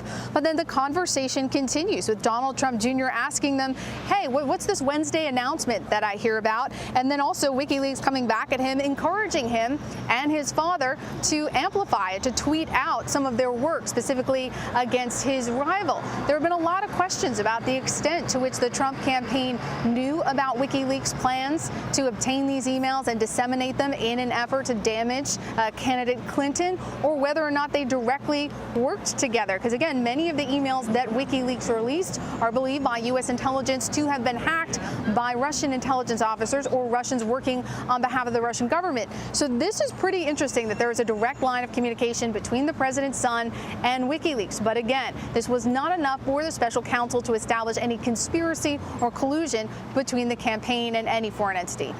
Thank you, Paula. And that's because, as the Attorney General said, for it to be illegal, the campaign need to have been participating in the actual hack itself. And WikiLeaks didn't even do the hack. It was handed the hacked material by the Russians, and that doesn't trip the law, but we have this political issue. Right. Let's go back up here. Why did this start? Because we have a foreign government that is trying to crush our democracy, our system of government, the way we do things. That's why we're the greatest country in the world. One detail in this report that Jonathan has just found, too, is that did the president in any way try and limit the scope of this look at what Russia was doing to our democracy? And there's a key point there. Yeah, page 97 actually has a rather damaging section on intent. It goes to the president's efforts to have Sessions limit the scope of the special counsel investigation. And one of the things the special counsel says is that it's telling that the president did not go through official channels, but instead used people like Corey Lewandowski to try to convey this information. But then it has this line. It says substantial evidence indicates the president's effort to have Sessions limit the scope of the special counsel investigation to future election interference was intended to prevent future investigative scrutiny of the president's and his campaign's conduct. So there was actually a finding of substantial evidence that the president did take actions which were meant to limit the investigation. That explains why this was such a close question between the special counsel and Main Justice and the Attorney General. About obstruction. That's right. Yeah, about obstruction on that particular matter moving forward. Right. Okay. We're likely to hear that passage read repeatedly and from now on as we move into these other venues, which are more political and not by the strict definition of laws. That's right. So it certainly does raise some eyebrows and seems a little damaging. But at the end of the day, when you look at the bottom line of the report, as William Barr said repeatedly, no collusion, no collusion, no collusion, that he was cleared. That's right. And some of the details here which attract obvious attention, like Don Jr. contacting WikiLeaks. It's also important to keep in mind that half the world's media was contacting WikiLeaks to try to get that information. All right. Much more to come on this. Jonathan Turley, thank you. Coverage will continue on our 24-hour streaming service, CBSN. You can watch it at cbsnews.com and download the CBS News app. There will be more throughout. Welcome back. Welcome back. I'm David Begnaud alongside Anne Marie Green, and we have a table of legal experts and reporters. And a table you of have a it. lot of paper. Is that I think all this is not the 400? entire Oh, thing, okay. actually. All And we've been trying to go through it as a special report was on the air. And I think, you know, if you could sum it up, which it's difficult, but what you see over and over again in this document is the idea that certainly there were established links between the Trump campaign and Russia, but No collusion. And I'm just going to read one portion of it, and then we can sort of dig deeper into it, right? But I think this pretty much sums it up. In fact, it begins, in sum, the investigation established multiple links between Trump campaign officials and individuals tied to the Russian government. Those links included Russian offers of assistance to the campaign. In some instances, the campaign was receptive to the offer, while in other instances, the campaign officials shied away. Ultimately, though, the investigation did not establish that the campaign coordinated or conspired with the Russian government in its election interference activities. So that's the umbrella. But there's a whole lot of really interesting details inside this document. It seems as though, and we're talking with the ladies here at the table, there's so much there, right? There's so much fire, but it never really ignited into the blaze of criminal conduct. Am I wrong, Ricky? No, you're right, according to the Barr. special counsel, and then according to the Department of Justice through William Barr and Rod Rosenstein. What touches you about what you've read? Well, what you have is you have two sides coming toward each other on a fairly often basis, whether it's something we know in the public domain as much as WikiLeaks or the Trump Tower meeting, or whether you simply have the firing of Jim Comey, the investigation as it's going on. So the Russians are coming, wanting to get Trump elected, interfering, and we know that many of them have been indicted by the special counsel. And you have the Trump people, perhaps through ignorance, and I say ignorance of the fact that if you're contacted by someone who is from a foreign national or someone who has information derived from a foreign national, that the first call you make is to the FBI, not to other members of your campaign staff, and gleefully say, oh, let's get the information. The Trump campaign, I'm not talking about President Trump, but the Trump campaign, as you start to read through the 400 pages, what you get is that they were lucky. They were lucky that nothing followed through, because there were attempts from both sides that didn't seem to coalesce. Rebecca? Okay, so first of all, I just want to note one thing, which is they do also talk about limitations on their investigation. So one thing is that people were lying to them. A lot of the evidence was held in foreign countries, and there were some other, I don't really know what this is, but some reasons, some DOJ policies that made it hard for them to get information, maybe from the president. So that prosecutors a lot of times can't build a case even when they really know there's a case somewhere. And so I just think that, you know, people think in a very binary way, like either somebody committed a crime or they didn't, and the prosecutors are going to tell us. That's not entirely true. And I think there's a lot that I would call evidence, even if it doesn't amount to, or evidence of collusion, even if it doesn't amount to proof beyond a reasonable doubt of conspiracy. Give us something that stands out to you then. So the thing that really stood out to me is the piece of information that was accidentally dropped by Manafort's lawyers, that Manafort had a meeting with Konstantin Kilimnik, and at that meeting, polling data, secret polling data from the Trump campaign was exchanged, and we didn't really know the details, but now it says specifically for information about the Ukraine peace plan, and so that looks a lot like conspiracy to me. It certainly is collusion, because it's a quid pro quo. It's a coming together. So just like you were saying, there were these two sides that didn't quite come together. Well, they kind of came together, at least in that one moment. So, you know, I think that. Would you prosecute if you could, based on what you know? Would you prosecute if you weren't the president? Yeah. You know, we New York prosecutors were kind of scrappy, so I feel like we probably would have. I mean, you know, again, it's sort of hard to take it out of context because the implications are so big when it's the president. If it were somebody else doing this, like, explain what you mean by if it wasn't the president. Because he's the president, what's the one rule that it appears Mueller and his team said because of that? Yeah, I mean, look, this is the elected representative of the United States. It is so disruptive. It is, you know, really undermining of the will of the people. This is a democracy.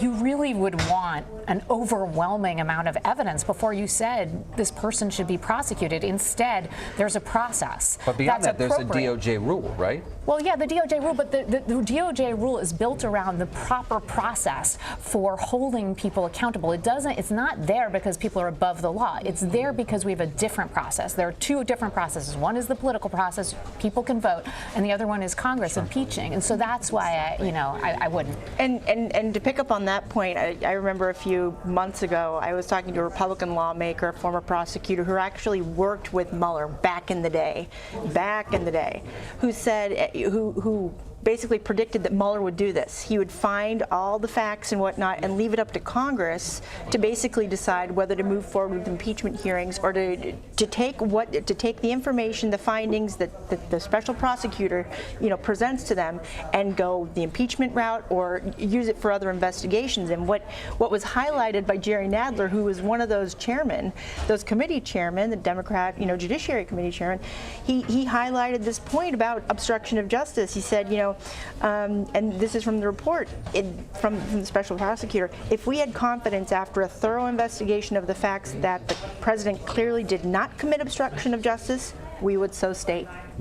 But we cannot so state. Didn't. Yeah, and that looks like it's something, a thread that Nadler will pick up on. That's key. And you brought up something that was sort of uncovered. We were all questioning, what are some of the statements that came before and after the words that Barr used in his 4-page summary, because it sort of lacked context, and that's exactly what it indicates, that the special counsel, had definitely a firm feeling, or the language was a little more firm about whether or not the president and the campaign violated the law. Well, this is another thing. There are two things at issue, and you pointed this out earlier, Anne-Marie, that one is the American public wants to know what the president did.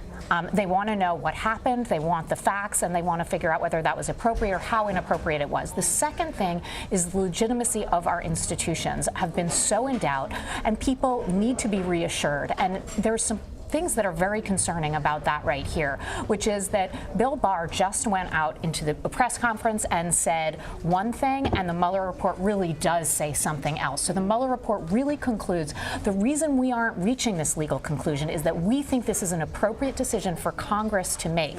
And Bill Barr really did misrepresent that quite He did. Quite starkly. He out and out and said I that feel like that's so concerning. Yeah. To me, it's like one of the worst things about this day, because I could, so the president did various things. Thank God it didn't amount to, actually getting out there and conspiring. That should be reassuring to everybody, and I'm reassured. But what's really not making me happy right now is the functioning of our institutions and how much they've been damaged in the last 2.5 years. Yeah. Let's go to our White House correspondent, Paula Reed, who is actually at the DOJ. Paula, what's the latest thing you've read that stands out? David, what stands out the most to me out of this entire report is the insight that we're getting into the president's frame of mind the moment he heard that special counsel Robert Mueller had been appointed. While public-facing President Trump has just tried to dismiss this as a witch hunt, try to undermine the investigation, what we see here in this report from a first-hand account from someone who was in the room is that the president was scared. A direct quote from former Attorney General Jeff Sessions, former chief of staff, describes the president as slumping back in a chair and saying, quote, "Oh my God, this is terrible. This is the end of my presidency. I'm effed." He goes on to say, "Everyone tells me if you get one of these independent counsels, it ruins your presidency. It takes years and years, and I won't be able to do anything. This is the worst thing that ever happened to me." This is apparently an exchange that occurred almost immediately after his former Attorney General Jeff Sessions informed the president that Deputy Attorney General Rod Rosenstein had appointed the former FBI director to be the special counsel to take over the Russia investigation. And of all the things I've read, it's really struck me because earlier today, Attorney General Barr talked a lot about how hard this has been on the president, talked a lot about his emotions and his feelings and how this was unprecedented. But we're getting more of that actually in this report and learning how the president was not only upset about this, he was frightened. What about the firing of James Comey? I don't know if you sort of came across that section or not, and whether or not the special counsel believed James Comey's version of events or the president's. At the end of the day, they found that the firing of James Comey did not constitute obstruction of justice for several different reasons. Now, I'll be honest, I have not been able to read that provision. It's 2 separate volumes, several hundred pages. But a few other things that really did stick out to me in terms of how he treated his top justice officials For example, when he got wind of the fact that Attorney General Jeff Sessions may possibly recuse himself from the Russia investigation, he put pressure on him not to do so.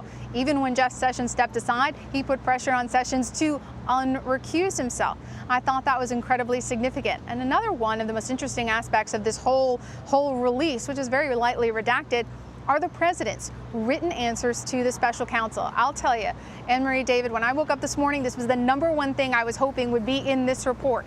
I wanted to know what the president would say. What would be his version of events if he was under threat of possible, perjury charges?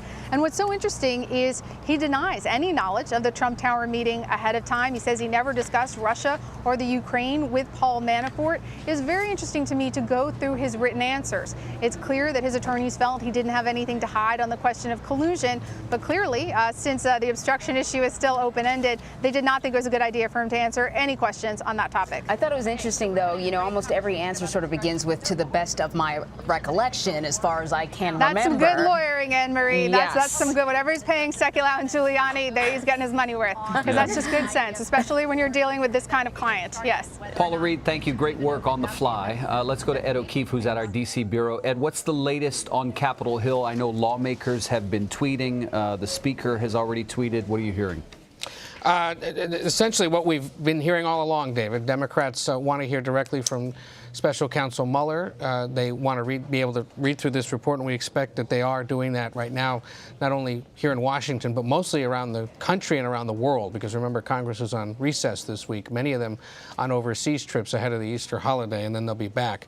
Republicans also saying that they're pleased to see this, and they look forward to seeing Special Counsel Mueller testify in the coming weeks, and the Attorney General for that matter, because remember, he's scheduled to make 2 appearances on the Hill during the first week of May. Lots of different things stand out. You guys have touched on the highlights, but I think one of the things, when all is said and done, that people will appreciate is 2 guys named Don and 1 guy named Dan. Don Jr., the president's son, apparently declined to be voluntarily interviewed about those Trump Tower meetings in question. That's one highlight that stands out here.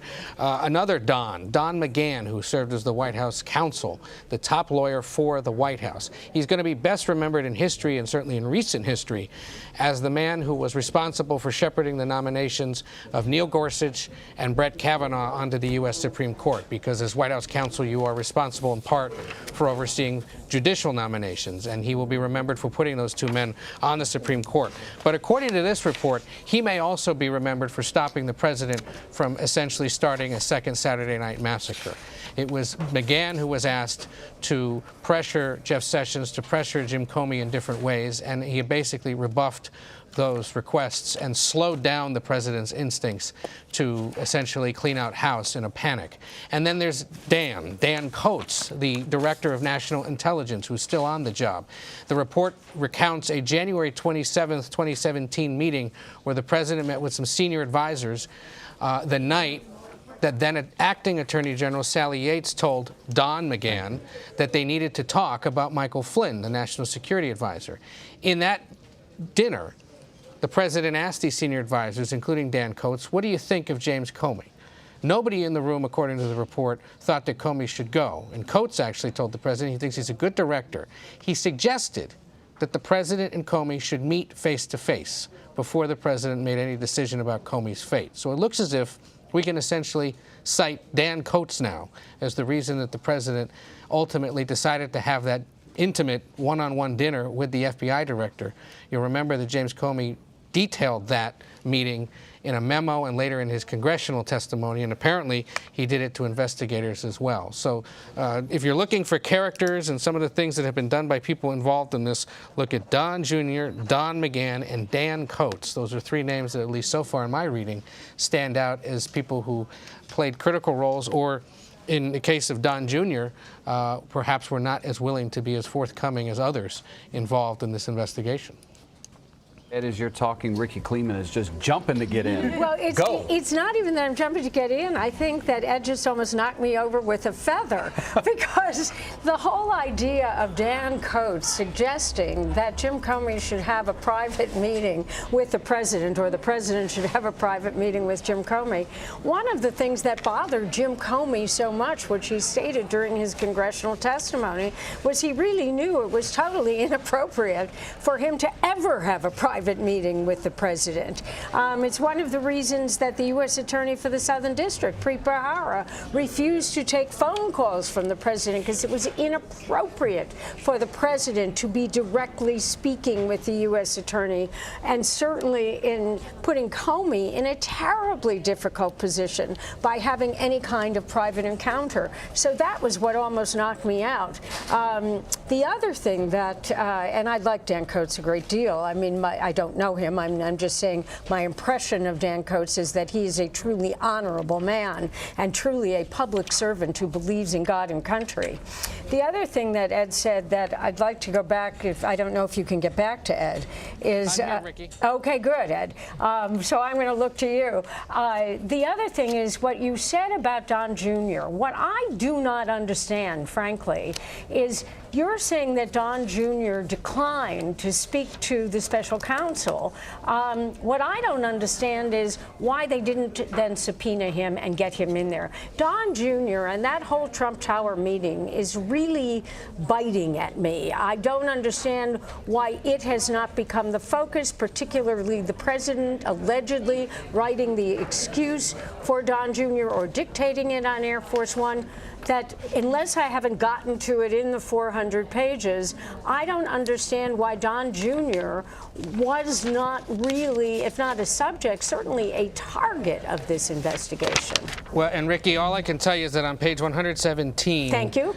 Of this report, and this is according to our incredible reading team that is continuing to read this behind me here and up in New York, it says that Donald Trump Jr., Paul Manafort, Jared Kushner participated on the Trump side with a handful of these Russian officials. Ultimately, the special counsel's office, a guy including, well, ultimately the special counsel's office spoke to every participant except Natalia Veselnitskaya and Trump Jr., the latter of whom declined to be voluntarily interviewed by the office. We continue to read through this to see if there's any more reason as to why that is. But what it does signal there is that he was, maybe he understood that he was in greater peril. Oh, I understand why he didn't talk to them. Right. My question is, why didn't they go forward and really subpoena him and get him in front of a grand jury? And can I flag one other thing that's just been found? Again, this on page 185 of Volume 1. This stands out as it speaks a little bit to where the special counsel's office was going, but ultimately did not go. It says here that the special counsel did consider charging Jared Kushner, the president's son-in-law, and Paul Manafort, the former campaign chairman, with campaign finance law violations in connection with that June 9th, 2016 meeting. It says the office considered whether to charge Trump campaign officials with crimes in connection with that meeting, but concluded that it could not meet the Justice Department's burden of proof. Email chains indicate that Jared Kushner and Paul Manafort were aware of the June 9th, 2016 Trump Tower meeting was to get helpful information to the campaign from Russian sources. Special counsel could make reasonable arguments that the information, quote, would constitute a thing of value, unquote, but ultimately decided not to charge Kushner or Manafort. There likely was not enough evidence to meet the burden of proof. Key question considered was whether campaign documents and information constitute a thing of value that campaign finance law bans foreign sources from contributing. The special counsel could not find any legal precedent and worried about First Amendment questions of charging for the offer of this information. That speaks a little bit to their thinking about those meetings and how far to go, ultimately deciding there that the burden of proof perhaps had been too high. Whether they would have learned more from Don Jr. if he had voluntarily agreed to meet with them, though, is unclear. And yet, you know, look, in reporting, our goal is to speak with as many people in the room as possible. It looks as if the special counsel got to all but 2 people. That's pretty good. But maybe they decided they just didn't need to go any further. I just and we'll don't keep reading to understand find that out. decision. I don't. I mean, I agree that they did a very, very thorough job, and I have enormous respect for Robert Mueller, but I will never understand why they didn't speak with Don Jr., unless they did and we haven't found it yet. Is there, you know, as you guys are reading sort of the highlights here, and I know there have been a number of indictments that have sort of spun out from this investigation, but also connected to the investigation, but is there a chance that Mueller sort of was picking and choosing, that he said, you know, the reason that I'm doing this is to determine whether or not, is to determine the type of influence that Russia had on the 2016 campaign and whether or not there was collusion. And there may be evidence of a number of other crimes, but I can't go down every single road, so I'm just going to focus on this. Right, but my road that I'm trying to go down, or that I wonder why the special prosecutor did not go down, would have been evidence of possible collusion or conspiracy, or it would have been proven not to have been.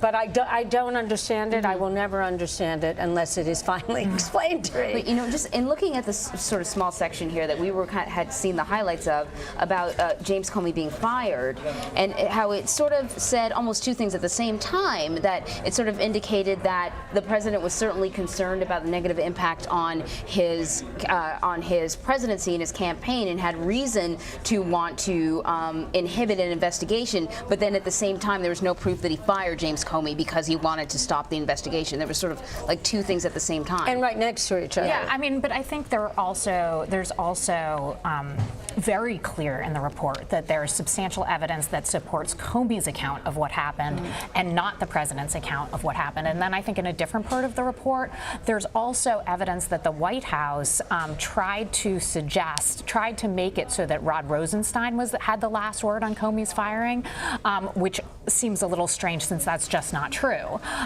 So that's not great. So anyway, I just want to take a little bit of a bird's eye view on that issue for a second, to say that the White House, or the president particularly, has been trying to cast these investigators, the FBI, Comey, Mueller, all as corrupt.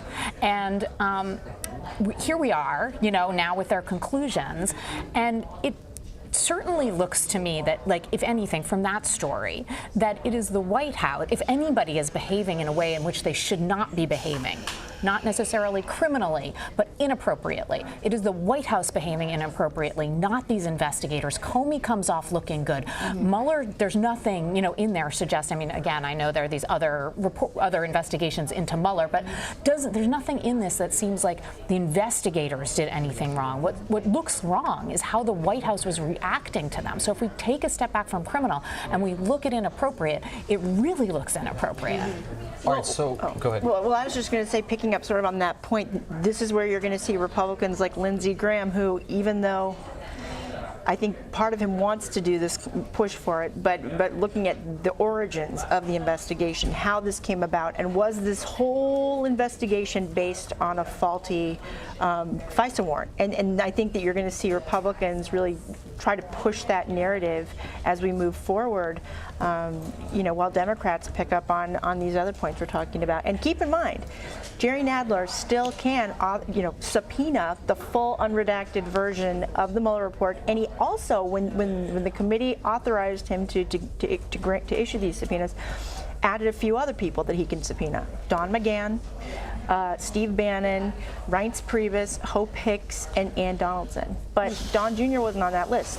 So who knows? We could see Don McGahn in front of the committee soon. And without subpoena, Mueller has already said he will send key congressional officials the unredacted report. So it's 12:23 in New York. If you want to read the report and you got some time, 400 pages. It's on our website, cbsnews.com. You mentioned McGahn, and I'd like to read, since we have some time, from a portion that really jumped out at me.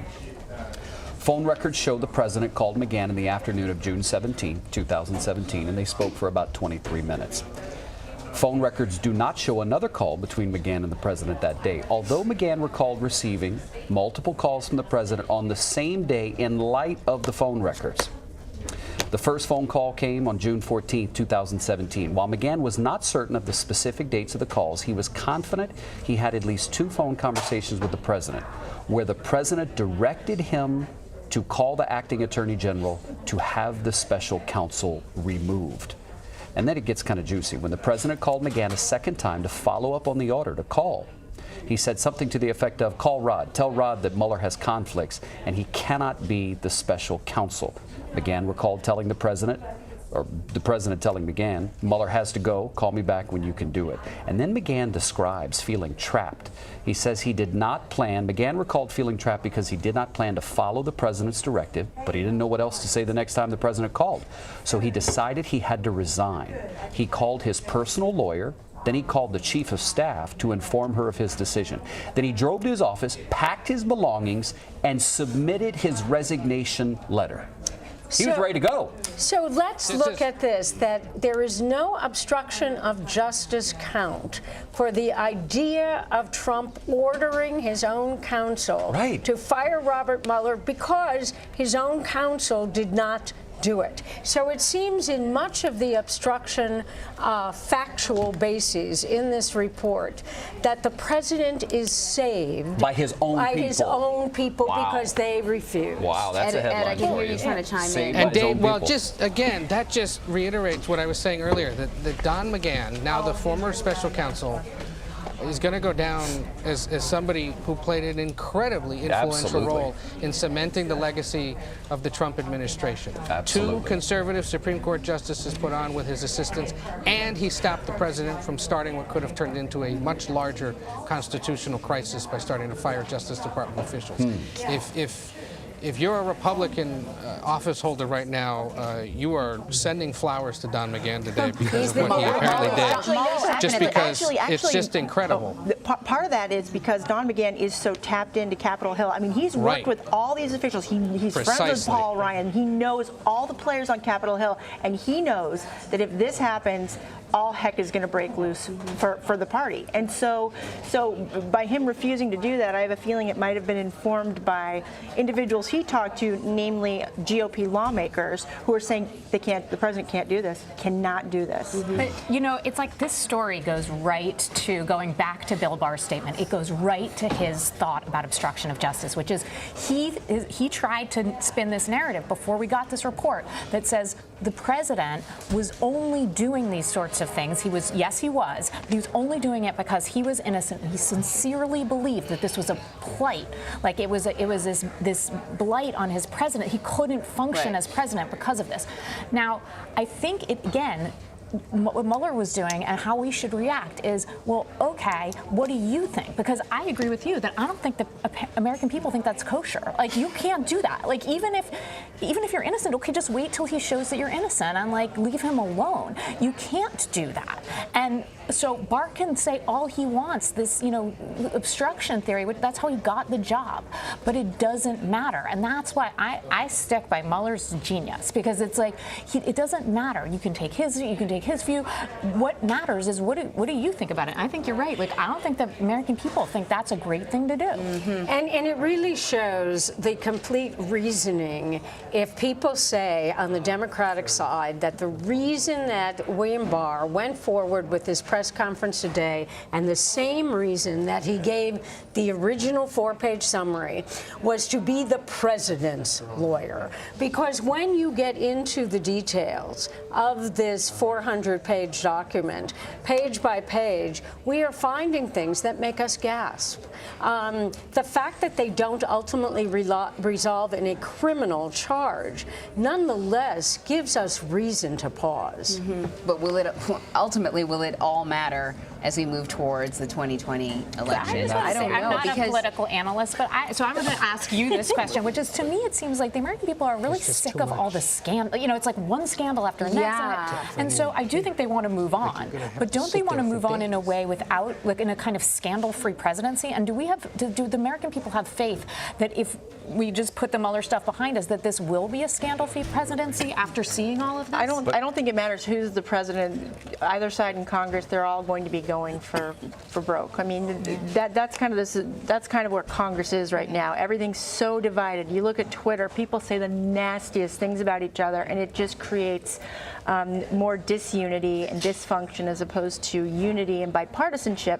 And that's why I believe Ed was actually talking about it yesterday or earlier today, how Mitch McConnell, you look at lawmakers and what they're doing over the next 2 weeks as they're out on their, spring break for Congress. They're back home in their districts and they're working the issues that people really care about. Prescription drug prices, guess what? That actually may come through a bill that, House and Senate may come together. That's what people are interested in, and it's folks like the Capitol Hill, or what is it, the Northeast Corridor, isn't that what they're saying? Our bubble. Yeah, exactly, that's right.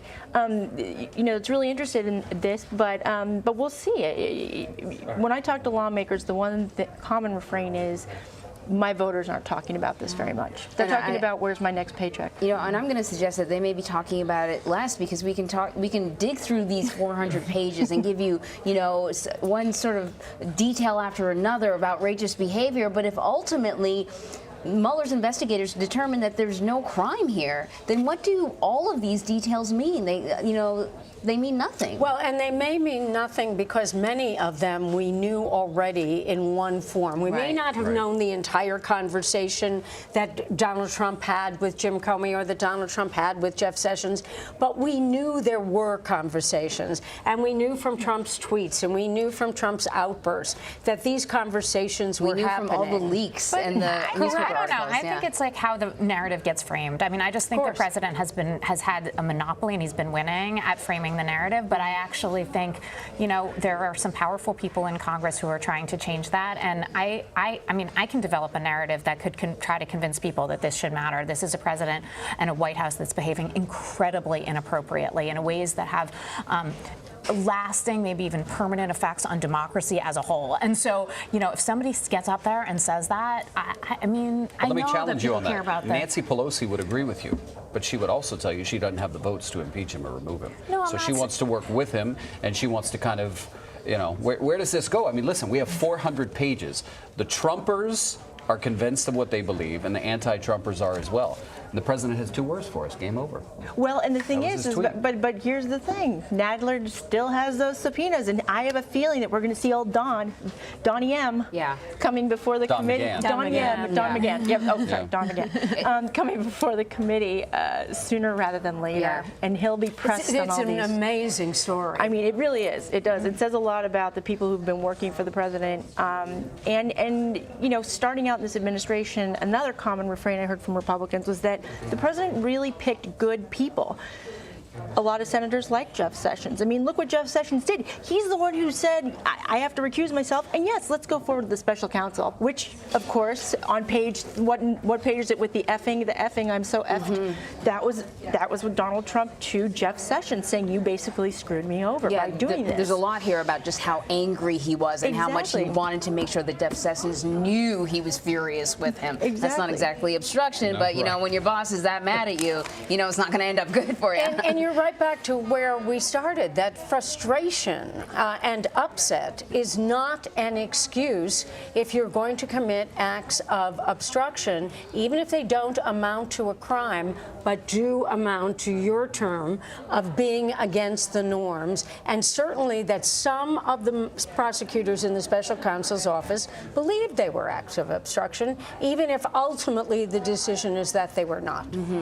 Not criminal anyways. All right, so just random, I'll put you on the spot. Yes or no? Do you think President Trump gets reelected? Do you think this hurts his reelection chances? I think that I can't give you a yes or no. I can give you a yes or no on the does it hurt his chances for reelection.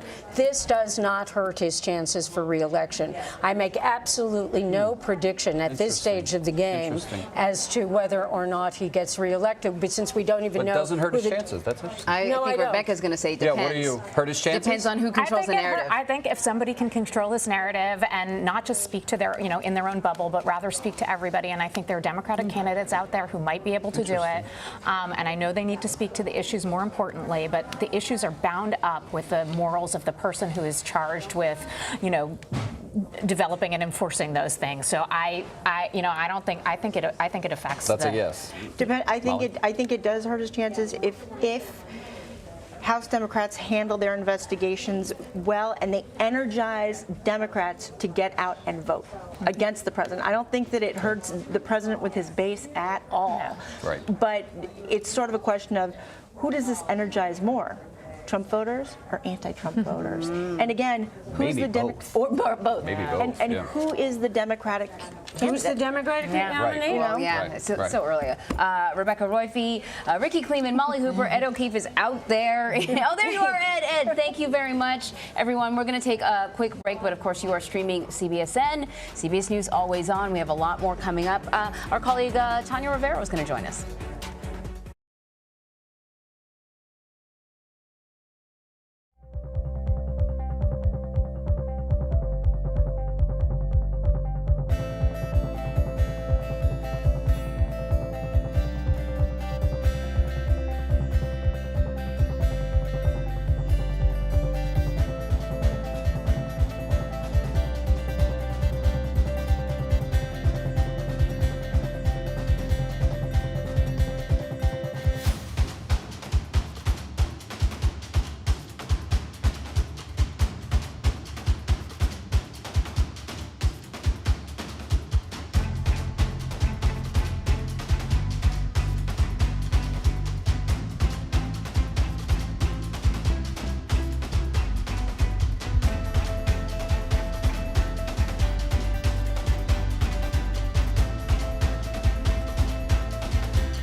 Of all the countries that accepted refugees, per capita, Sweden recently took in the most.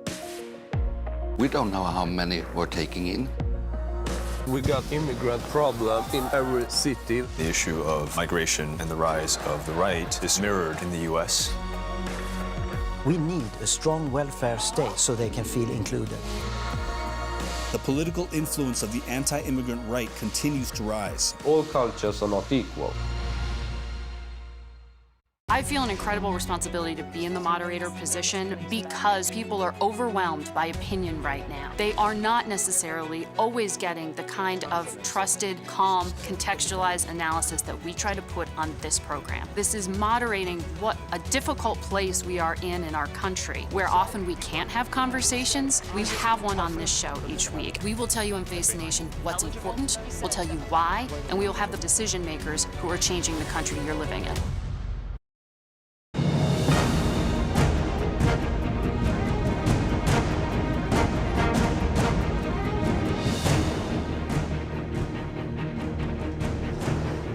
Hello, everyone. I'm Tanya Rivero. And I'm David Begnaud. Thank you for joining us. It is the bottom of the hour. The Mueller report was released about an hour ago. Right here. An hour and 15. Yeah, so that's, I think I have about, Volume 1. Yeah, this is only Volume a quarter 2. of it. And by the way, if you want to read it, we've got it on our website. But what we also have is we have some wonderful writers who are kind of breaking down key chunks. So you can look at some of the live updates online if you don't want to delve through the 400 pages, which we understand. Could break it down for you. Bob Litt joins us now from Washington. He is a former U.S. Deputy Assistant Attorney General. Hi, Bob. Thanks so much. Hi, how are you? For being with us. Have you had a chance to go through most of this, at least one of the volumes? I wouldn't say most of it. I'm about. I've skimmed portions of it. I've read about the most of the part about Russia, and just started on the obstruction point. And so, what is standing out to you most at this point? So I have to say, what's standing out to me most is my surprise and disappointment at Barr's news conference earlier. One would have thought that if the report was coming out in an hour, rather than summarizing and spinning the report, he would have just let it stand for itself. And what he said was a very selective summary of the report. For example, based on what I have seen in this report so far, Barr could have said there was significant evidence of significant contacts between the members of the Trump campaign and Russia in the context of a clear Russian campaign to influence the election on Trump's behalf.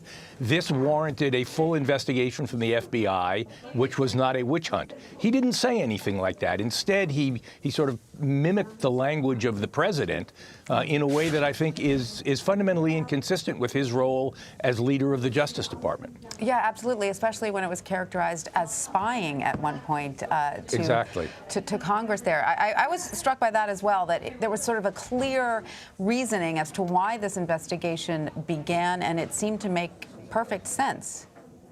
The couple of other points that I would make about the report itself. The first is having read the section on the Russia activities and the connection to the Trump campaign, it's clear that what Mueller found was that there was extensive contact between individuals associated with the Trump campaign, but that he couldn't find that they rose to the level of criminal conduct. It doesn't mean that they were appropriate or they were right. For example, he talks about the famous June 9th meeting in the Trump Tower, and he says that the evidence establishes that Jared Kushner and I think Manafort went to that meeting knowing that the purpose was to get information from the Russians to influence the campaign, but he couldn't bring charges because he couldn't show that they knew that was against the law, and B, he couldn't show that the information they got was worth $2,000 or more. That's hardly an exoneration of their conduct. Can we put up that page that we just had on the screen right there for folks who may not be watching but may be listening to this? Can we go back to that graphic right there? Because I want to read it as a part of the report. Control room, can we do that? Here it is. All right, so, quote, in sum, the investigation established multiple links between Trump campaign officials and individuals tied to the Russian government. Those links included Russian offers of assistance to the campaign. In some instances, the campaign was receptive to the offer, while in other instances, the campaign officials shied away.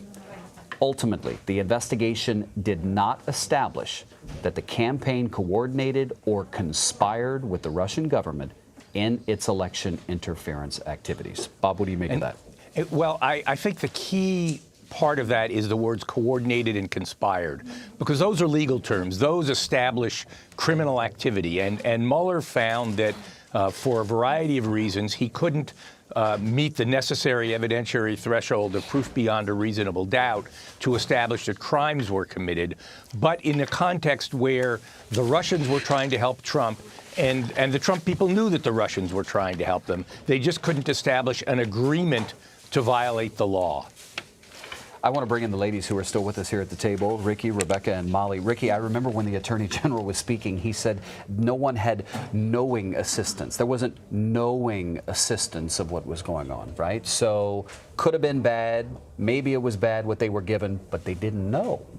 Right, but we do have a basic maxim in the criminal law which says ignorance of the law is no excuse.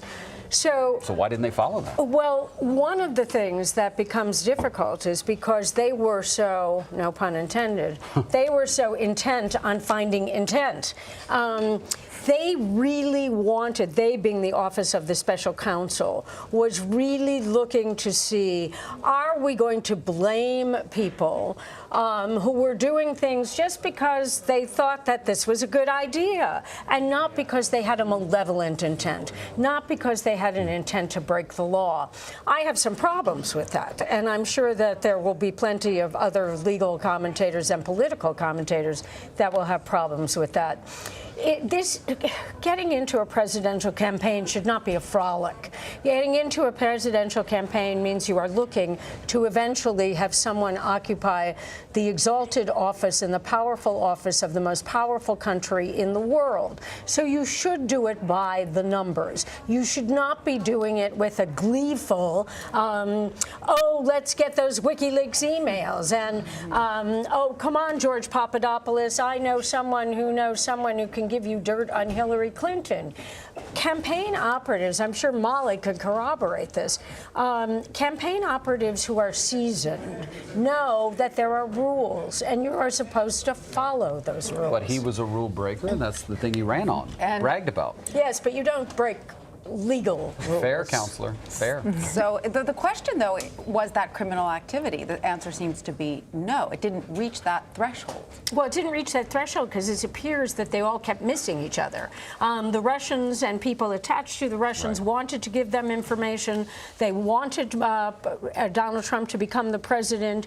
The people in the Trump campaign, I'm not saying the president, but the people in the Trump campaign, certainly many of them who have been named, wanted to get information from people who were Russian or who knew the Russians or who were attached to the Russians, and that would help them against Hillary Clinton. When it comes to conspiracy, how important is agreement? Agreement is conspiracy. Agreement okay. is the essence. Okay. You cannot have a conspiracy without agreement. While I say that, you don't have necessarily two people in a room with a witness who shows that they agreed. So you put together cases by circumstantial evidence. But in this case, it's almost like the game that couldn't shoot straight.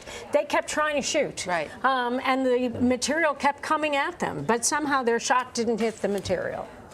Rebecca? I mean, if you go back and think about Hillary Clinton's email server, it's like, that just pales. I feel like they just put the criminal conduct, whether it amounts to a crime or it doesn't amount to a crime, it's like, I mean, that's not good. And like, national security people were so upset about that. It's really bad, but it's not even close to welcoming a hostile foreign power's assistance in a campaign, or at least not rebuffing it. And that, I mean, to me, it's like, I feel like this whole thing has gotten, it's like the goalpost just got put in this crazy place, because it's like, it doesn't even matter. What they were just chanting, lock her up, because she was, she had this email server that was not safe. And compared to what they were doing, how many people might have been compromised by the fact that they were doing this, and how much power was handed to this hostile, I mean, it's like, it's night and day. So to me, it's just who's managed to win. So I turn this over to Molly, because I think it's a matter of like, who managed the rhetoric, who's winning in the political sphere, because in reality, people who care about government and know how government works would say to you, okay, this whole administration has really crossed over these lines so much, Molly, that they're incompetent. Rebecca makes a really good point. What will the political fallout from this report be now that we know all of the close misses, as Ricky described them? There must be some political fallout, no? Well, that's the million-dollar question.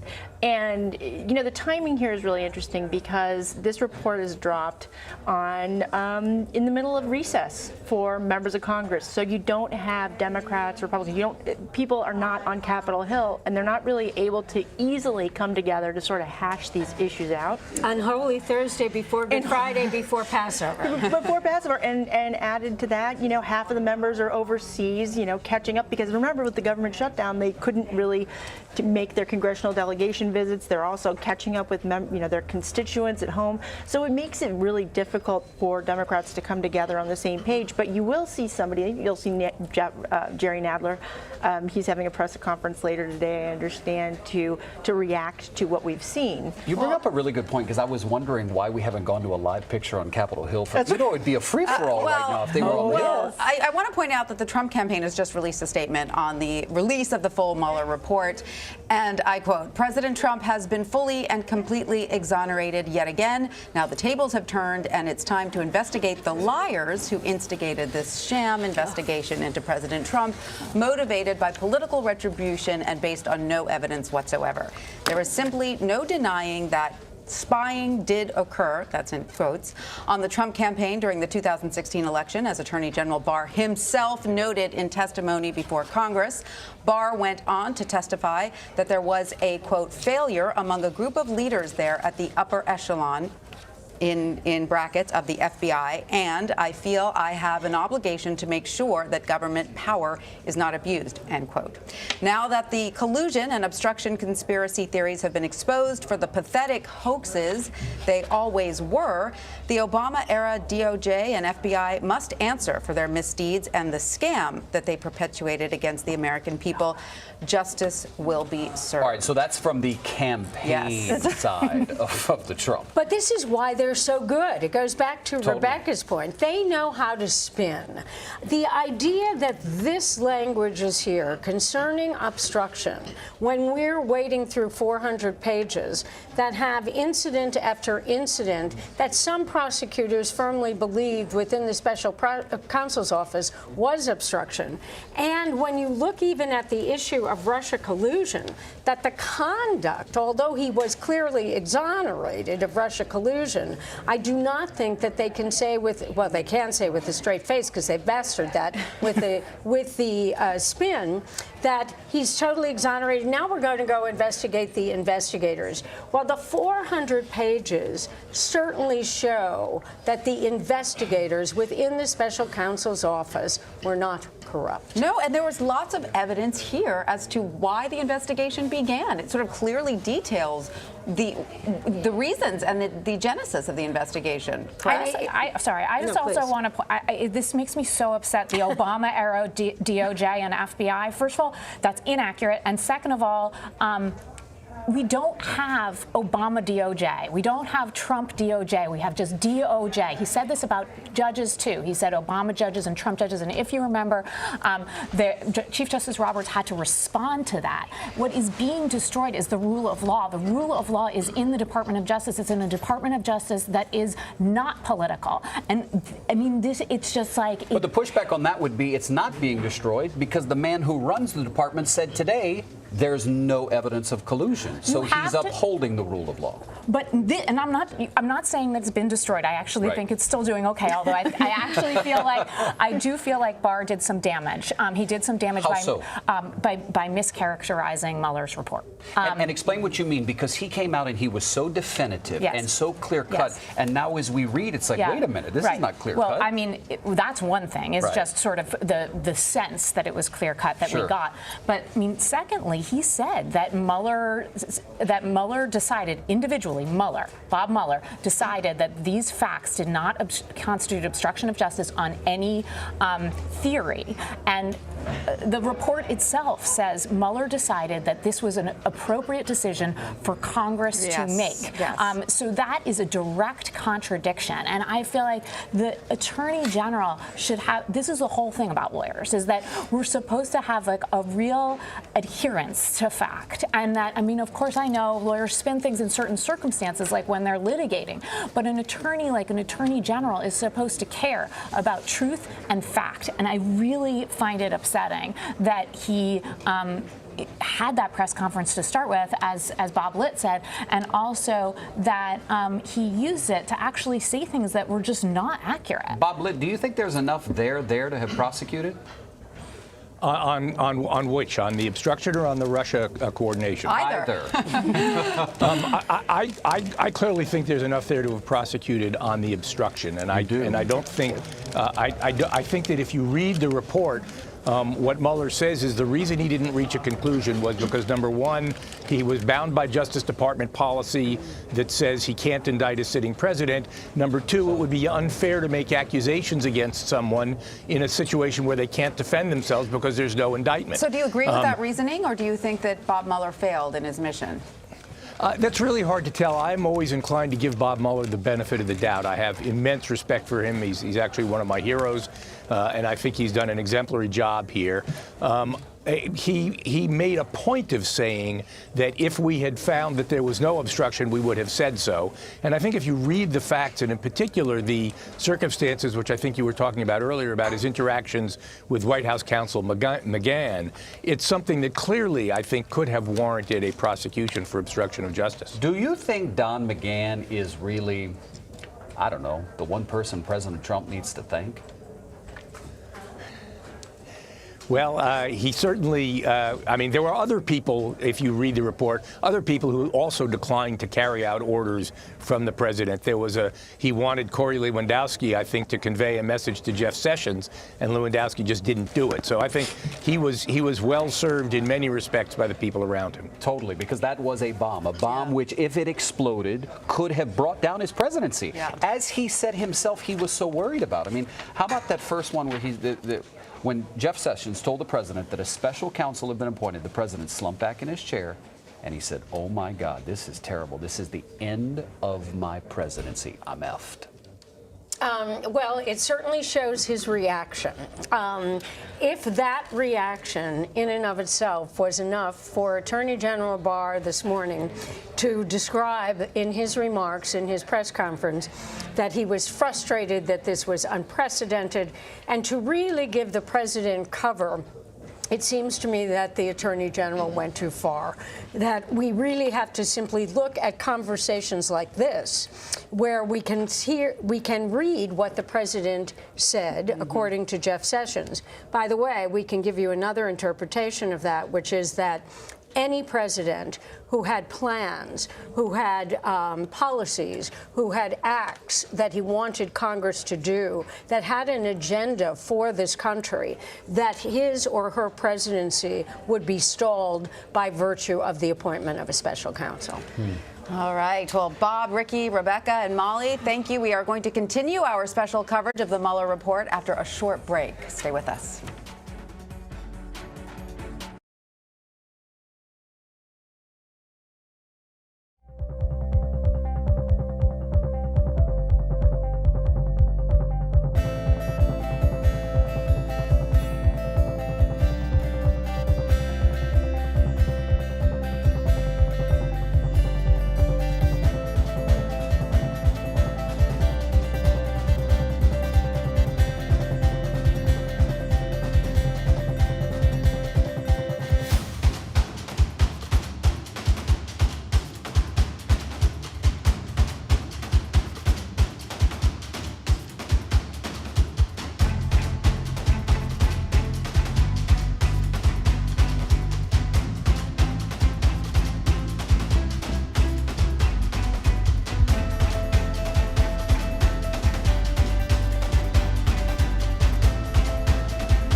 What's new under the sun? Good morning. I'm Jane Pauley, and this is Sunday Morning. Experience thought-provoking, innovative, and truly original reporting. Hey, Jane. Because there's always something new under the sun. Please join us when our trumpet sounds again On CBS Sunday Morning.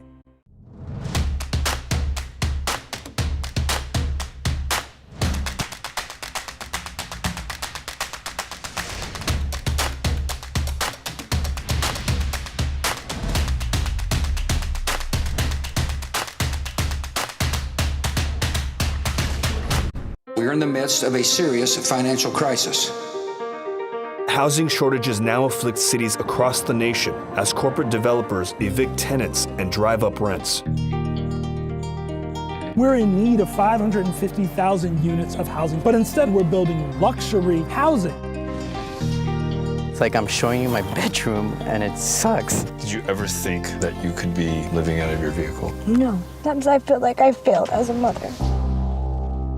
I feel an incredible responsibility to be in the moderator position because people are overwhelmed by opinion right now. They are not necessarily always getting the kind of trusted, calm, contextualized analysis that we try to put on this program. This is moderating what a difficult place we are in our country, where often we can't have conversations. We have one on this show each week. We will tell you in Face the Nation what's important, we'll tell you why, and we will have the decision makers who are changing the country you're living in.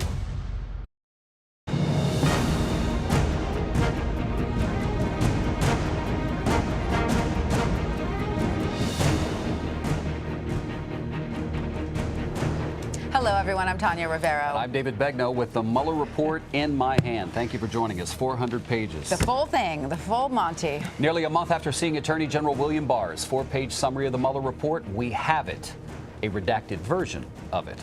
The Justice Department delivered it to the Congress in CD form in the 11 o'clock hour. And then they posted it online publicly so we could read it. The Attorney General previewed the report for a second time earlier today. He said Trump had faced a, quote, unprecedented situation when coming into office, and his frustration about the Russia investigation was normal.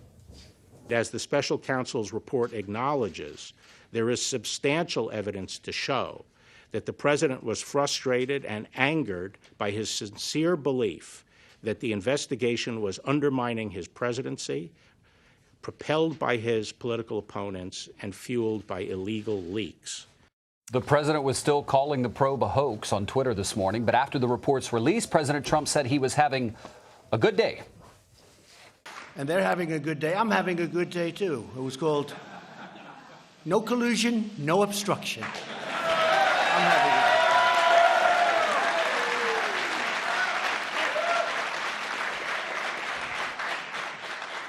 There never was, by the way, and there never will be. On the final page of the report, the special counsel writes, quote, if we had confidence after a thorough investigation of the facts that the president clearly did not commit obstruction of justice, we would so state. House Judiciary Committee Chairman Jerry Nadler has written a letter to Robert Mueller requesting that he testify before the committee on May 23rd. Congressman Nadler is expected to hold a news conference at 2 p.m. today. When that happens, you can be sure we will take it live. CBS News White House correspondent Paula Reed has been at the Justice Department this morning. We also, is she ready to go? No, Weijia Jiang is actually at the White House, and we also have Nancy Cordes. There everybody is. Very exciting. All right, so let's start with Nancy Cordes on Capitol Hill. Nancy, can you tell us what is the reaction you've been hearing from lawmakers there on Capitol Hill as they go through this 400-page report, as we do in real time? Well, first, it's important to point out, Tanya, that there aren't that many lawmakers on Capitol Hill to get reaction from. Normally, in a case like this, we'd be running all over the Hill, stopping people, trying to interview them, but we are in the midst of a 2-week congressional recess, and it is probably no accident that this report was released smack dab in the middle of that recess, right before the Easter and Passover weekend, and that's because people are really scattered to the winds. And so reaction is coming in, but it's coming in from around the country because that's where lawmakers are for the most part right now as they go through this report.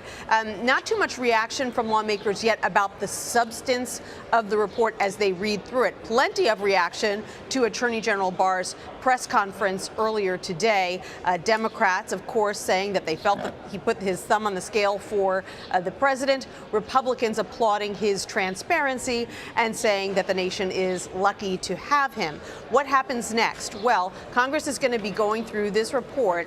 And then, interestingly, the Attorney General said that even though large portions of this report are redacted, certain members of Congress on key committees from both sides are going to get a chance to view most of that redacted material behind closed doors. That is something that Democrats have been agitating for. They say they need to know this information. Looks like they're going to have an opportunity to view most of it. There will still be, most likely, a legal fight over what they're not being allowed to see.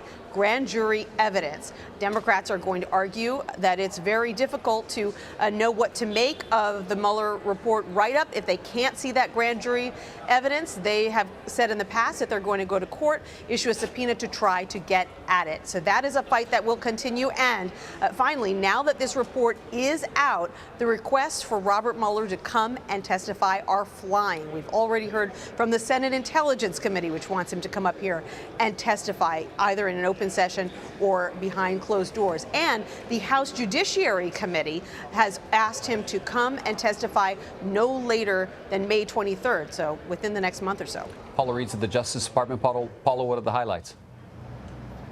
Well, I just want to touch on something Nancy just said. I've spoken with sources close to Special Counsel Robert Mueller who have confirmed that he would certainly comply with any request or subpoena for him to testify, though they have not committed to these specific dates before May 23rd. But if there's a request out there for him, we expect he would honor it, and that would certainly be a blockbuster day up on the Hill.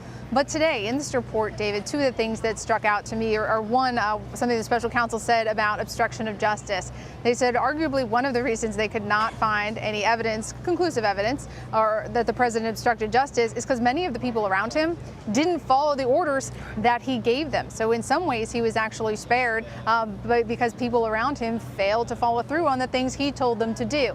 The other most interesting nugget that I found in this report was this: for the first time, we got this insight into how scared the president was about this investigation. We get this really interesting exchange right after Special Counsel Robert Mueller is appointed. His former Attorney General Jeff Sessions tells the president what has happened, and the president says, quote, "Oh my God, this is terrible. This is the end of my presidency. I'm effed. Everyone tells me you get one of these independent counsels and it ruins your presidency. This is the worst thing that's ever happened to me." And I thought that was so significant because it shows that the president was genuinely scared of this investigation and what it could mean for his presidency. Paula, thank you so much for that. We're going to turn now to Weijia Jiang. She is CBS News White House correspondent at the White House.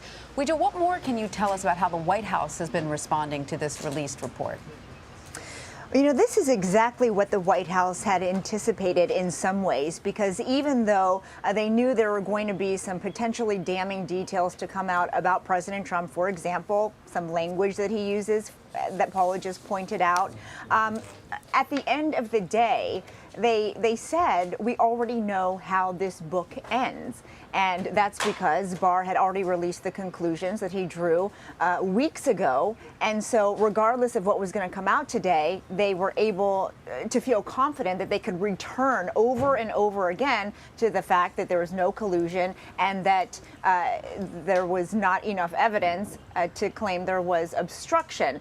And so in some ways, this is just another victory lap for the White House. But I do think that it is TBD still, because as you mentioned, you know, people are still sifting through all of this, and it's going to take time for that to really settle in and see how potentially harmful this could be for the president. But here's the thing. You know, one source told me they don't believe the president is going to lose a single vote as a result of this, and could actually gain even more support, because it shows that the president was right all along in some ways when he said no collusion and promised his supporters that there was none. And so this is a day of vindication for the president. We heard a little bit of him speaking in the East Room today at a totally separate event, but he couldn't help himself but say this is a great day and this is a hoax, one of his favorite words to describe this investigation, that no other president should go through. And so we also know according to Barr, that the White House counsel and the president's personal lawyers had a chance to review this redacted report before today. So they were prepared. They knew what was coming, and perhaps that is why there was this sense of cool throughout the West Wing, even though there were other reports that, people were on pins and needles and people were nervous. I didn't exactly feel that. I think there was more of an acknowledgement that this wasn't going to be all shiny for the president, that there were going to be some dark spots, as we are seeing, that he is going to have to answer to as we continue. And by the way, he kind of hinted that there might be a press conference. There's a lot of rumors swirling around, but just so you know, as of right now, there is no official press conference on the schedule, but we will have a chance to ask him questions anyway in just a couple hours when he leaves for his Easter vacation. Good to know. Keir Dugal is a legal contributor to CBSN, former prosecutor in the Eastern District of New York. I see your notes there. What you chomping to say? So there are a lot of takeaways here. Yep. Several of the things that we'd heard about have been confirmed in this report, particularly with respect to the obstruction part that are, although have been concluded not to rise to the level of a crime by Mr. Barr and Mr. Rosenstein, are perhaps nonetheless concerning. The effort, as Paula just mentioned, to have Mr. McGahn try to direct the firing of the special counsel, that would be extraordinarily concerning. Mr. Trump tried to do that, and Mr. McGahn refused. And I think Paula is correct, likely spared him further and deeper concerns about an obstructive act. There were other efforts that are reported in the parts that I've digested, because it's this giant 3-inch stack of material. But the effort to have Mr. Sessions unrecuse himself, which he was obligated to do, so that he could get back in and put his finger or steer potentially investigation the way Mr. Trump wanted him to. Though that's another area where I think Mr. Sessions prevented Mr. Trump from getting into further detail. There was also a section where he was directing information about Michael Flynn, correct? That did not get followed through, which is another place where his aide may have saved him. Correct. So that's sort of the big takeaway. I think the muddier issues in the report, as I'm sure you've already noted, are the obstruction issues, the issues where the special counsel declined to reach a prosecutive decision. The other half, the volume 1, the first inch and a half of the report relating to Russian interference, we have the clear answer, which I think theoretically as Americans we can all be pleased that there was an active, at least found by the special counsel, that there was an active cooperation and coordination and a conspiracy with this now confirmed effort by the Russians to interfere with the election. But getting back to the obstruction question, is it clear to you, it sort of seems to me that Mueller's team struggled with the question of obstruction and its constitutional basis where it applies to a president. I mean, they did write the conclusion that Congress may apply the obstruction laws to the president's corrupt exercise of the powers of office accords with our constitutional system of checks and balances and the principle that no person is above the law. So it seems as if they just couldn't decide which way to fall on this one, and they were sort of leaving it to Congress.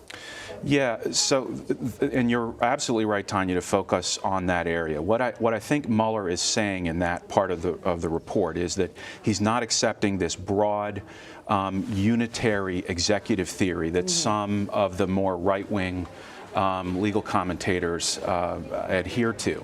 And so the idea that even though a president is exercising constitutional power like a pardon, or exercising his supervisory power over the executive branch by firing somebody like James Comey, and as long as the motivation is appropriate, is acting within those powers, what Mueller is saying, yes, but if the president does that for a corrupt purpose, Congress can still preclude it. Congress can still prevent it, pass statutes making that a crime. That is an issue that's in dispute, but Mueller's report doesn't adopt that theory. Keir, stand by just one second. Paula Reed, Weijia Jiang, and Nancy Cordes, we thank you for your great reporting today. They're going to step away and continue their reporting for tonight's evening news. Zeke Miller is going to join our discussion. He's a CBSN political contributor and White House reporter for the Associated Press. What are the headlines for you, Zeke? Well, the biggest headline, as you were just discussing, is in a way how the president's aides saved him from himself, the president's instincts. Pretty much every which way throughout this probe have only deepened his exposure. This report was divided up into 2 volumes. Volume 2 didn't need to happen. That happened, that whole inch and a half of that 3-inch stack happened because the president took all of those actions that were trying to obstruct, that could be viewed as obstruction. That's a very good point. Volume 2 of the entire Mueller report is a result of the president's reaction to Volume 1, as it were. Yeah, exactly. And we've learned over from reporting, but also from some of the incidents that are documented in the report that we hadn't heard before, about how the president's aides, from Corey Lewandowski to Don McGahn to even KT McFarland and others, sort of jumped on the grenades that the president himself was pulling the pin on. He was taking actions day by day that were threatening his very presidency, our system of democracy, and the people around him were saving him. There's been a lot of talk over the last couple of years about committees to save America and all the president's aides doing that. But the thing that saved the president at the end of the day here was people not obeying his directives, and that's really striking. It's interesting, given the fact that the president fired so many people he didn't like who weren't doing what he wanted, right? Exactly. And so, Kira, I want to ask you this. I just am thinking of the good folks in Louisiana, where I'm from, who many of whom are big supporters of President Trump, who are watching this and have either already turned off the television or tired of us going on ad nauseum, and think that it's very simple. They found no evidence of collusion, so move on. What's your legal take on that opinion? Yeah, it's more complicated than that, and I understand the instinct to want to tune out here, based on certainly the pre-report press release and the other statements by the Attorney General that have been declaring loudly, followed up by Mr. Trump, no collusion, no obstruction, no exoneration even. But the problem, and Tanya, I think you were leading us into this question about how Mueller was looking at the obstruction case in particular. And so he says that he's bound by the Office of Legal Counsel opinion that he can't indict a president. He takes it that he's bound because he's a component of the Justice Department. The next part of that is, well, it would be unfair to either charge the president with a crime under those circumstances, because, believe it or not, the way prosecutors view a criminal trial is that's a chance for you to clear your name. And that's what Mueller was saying, that because he couldn't indict Mr. Trump wouldn't have the opportunity to clear his name. So he says, I'm not going to state in my report that Mr. Trump committed a crime. I'm bound not to say that in my report because he's not going to have an opportunity to clear himself. I can state, if I reach that conclusion, I could say there was no obstruction because that would clear him. But he's tied, the policy ties his ability to affirmatively reach the conclusion about a crime. Therefore, all he does is lay out the evidence. And so I think all of us are left with deciding whether or not Mr. Barr and Mr. Rosenstein, when they wrote their initial letter saying, well, Mueller didn't conclude, but we're going to, and there's no obstruction. Okay, they made their opinion. Should Congress have made that determination? That's the question. I think we're all going to have to look at this conduct. Not all of us are lawyers, and Congress wouldn't conduct a prosecution. They would potentially be looking at this through the impeachment lens, which isn't a strictly legal proceeding. But all of us also, I think, need to look at this conduct and say, should the president have had to have aides save him from himself? Totally. Zeke, to that point, you and I are both journalists. We're not attorneys. But let me ask you this. Nancy Pelosi and the others don't have the votes on Capitol Hill if they wanted to impeach him, correct? No, that's exactly right. And even if the House we're bringing up articles of impeachment, it's a Republican-controlled Senate. The president isn't going to be removed from office based upon this. The facts that have been presented however damning they may appear to some of the president's political opponents. The challenge for Democrats now going forward is, how do you respond to their, on one hand, the base's desire to continue prosecuting the president, whether it be in the court of public opinion or actually through some sort of impeachment proceeding or investigations going forward, and the rest of America that would like to move on. We have a recent poll out that was released this week, right before the release of the Mueller report, that does show that while a plurality of Americans would like investigations to continue, a lot of Americans want to tune this out, want to put this to bed. Particularly, now that we have the definitive answer on Russian interference and hacking in the 2016 election. That was what started all of this for a lot of Americans. As we're approaching the 2019, approaching the 2020 election, they want to put the last presidential election behind them. So that's the delicate balance that the Democratic leaders find themselves having to strike. Well, I'd like to point out that as a result of this investigation, there were numerous charges, numerous indictments, numerous guilty pleas. So, does this at least put to bed the characterization of Robert Mueller's probe as a witch hunt, Zeke? It certainly does. This is not a witch hunt, and now we're seeing the president sort of trying to hold up what had been, he'd been calling a witch hunt and trying to undermine its credibility and saying it's exoneration or vindication for him. The president's trying to have it both ways, and he really has been on this for quite some time, in part because, the White House and the president's attorneys knew from the very beginning this was not, for him at the end of the day, going to be about criminal liability, most likely for the reasons that you just discussed, that Mueller was going to have difficulty recommending charges against the president, was going to be unable to bring those charges.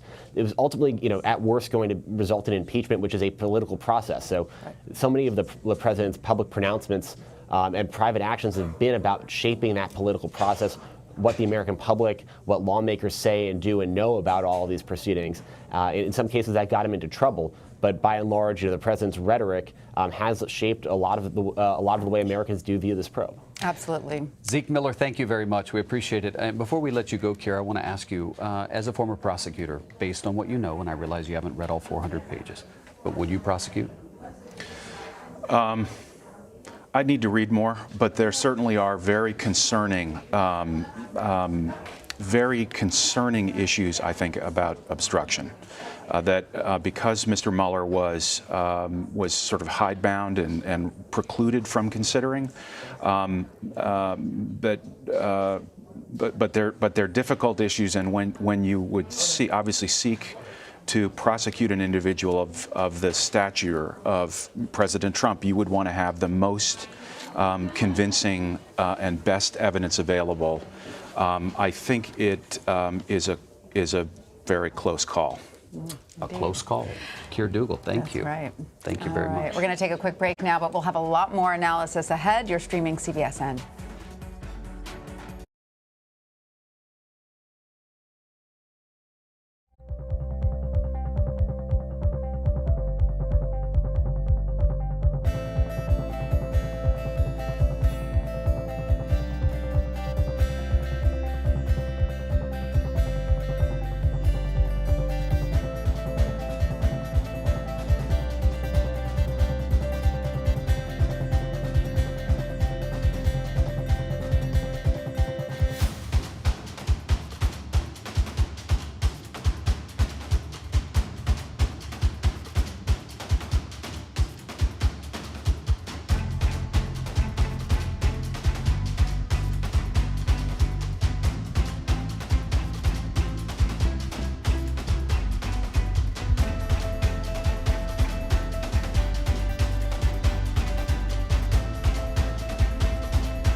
The Mueller report, which we have right here, all 400 pages in 2 different stacks in front of David and myself, shows 10 potential episodes of potential obstruction by President Trump. And here is what Attorney General William Barr had to say about that.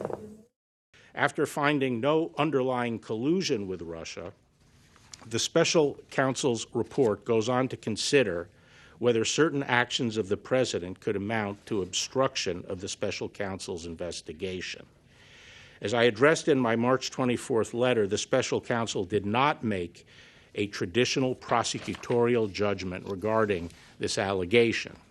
Instead, the report recounts 10 episodes involving the president and discusses potential legal theories for connecting those activities to the elements of an obstruction offense. After carefully reviewing the facts and legal theories outlined in the report, and in consultation with the Office of Legal Counsel and other department lawyers, the Deputy Attorney General and I concluded that the evidence developed by the special counsel is not sufficient to establish that the president committed an obstruction of justice offense. Although the Deputy Attorney General and I disagreed with some of the special counsel's legal theories and felt that some of the episodes examined did not amount to obstruction as a matter of law, we did not rely solely on that in making our decision.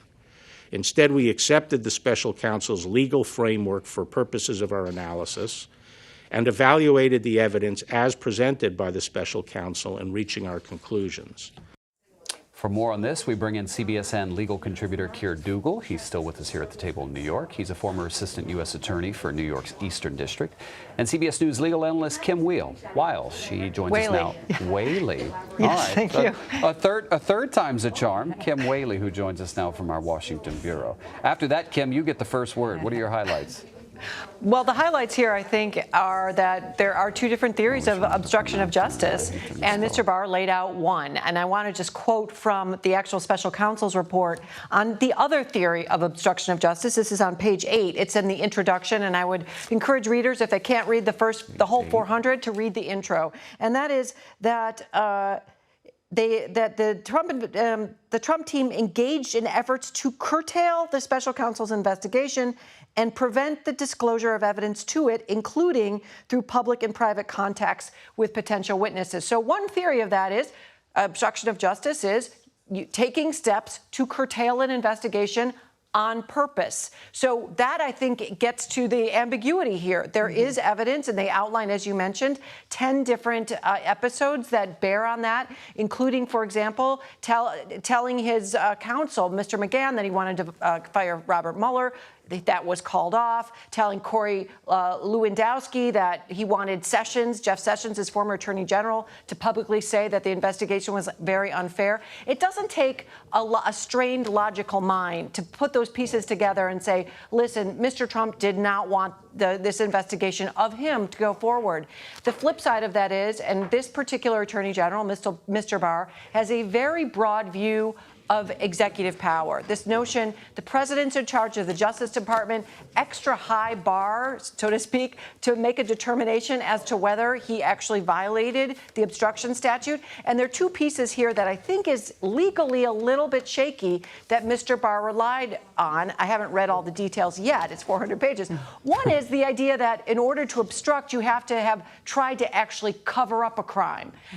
So the fact that he didn't actually commit collusion, he didn't try to cover up collusion, you can't obstruct. That is not exactly the standard. That's not the standard, actually. Any kind of mucking around in an investigation or trying to stop the gears of it arguably is obstruction. The other piece is this question of whether, and I think there was a distinction Mr. Barr made in a letter to the White House last summer before he was president, whether there was actual messing with facts, sort of stopping in or distorting actual evidence. And it looks like that piece actually isn't there either. But these are really minor legal nuances with obstruction. And I think that it would be legitimate for the Congress to take these things seriously. As we know, for both Presidents Clinton as well as President Nixon, their articles of impeachment included obstruction of justice, which does not have to be proven at the same level for purposes of impeachment or at least a congressional investigation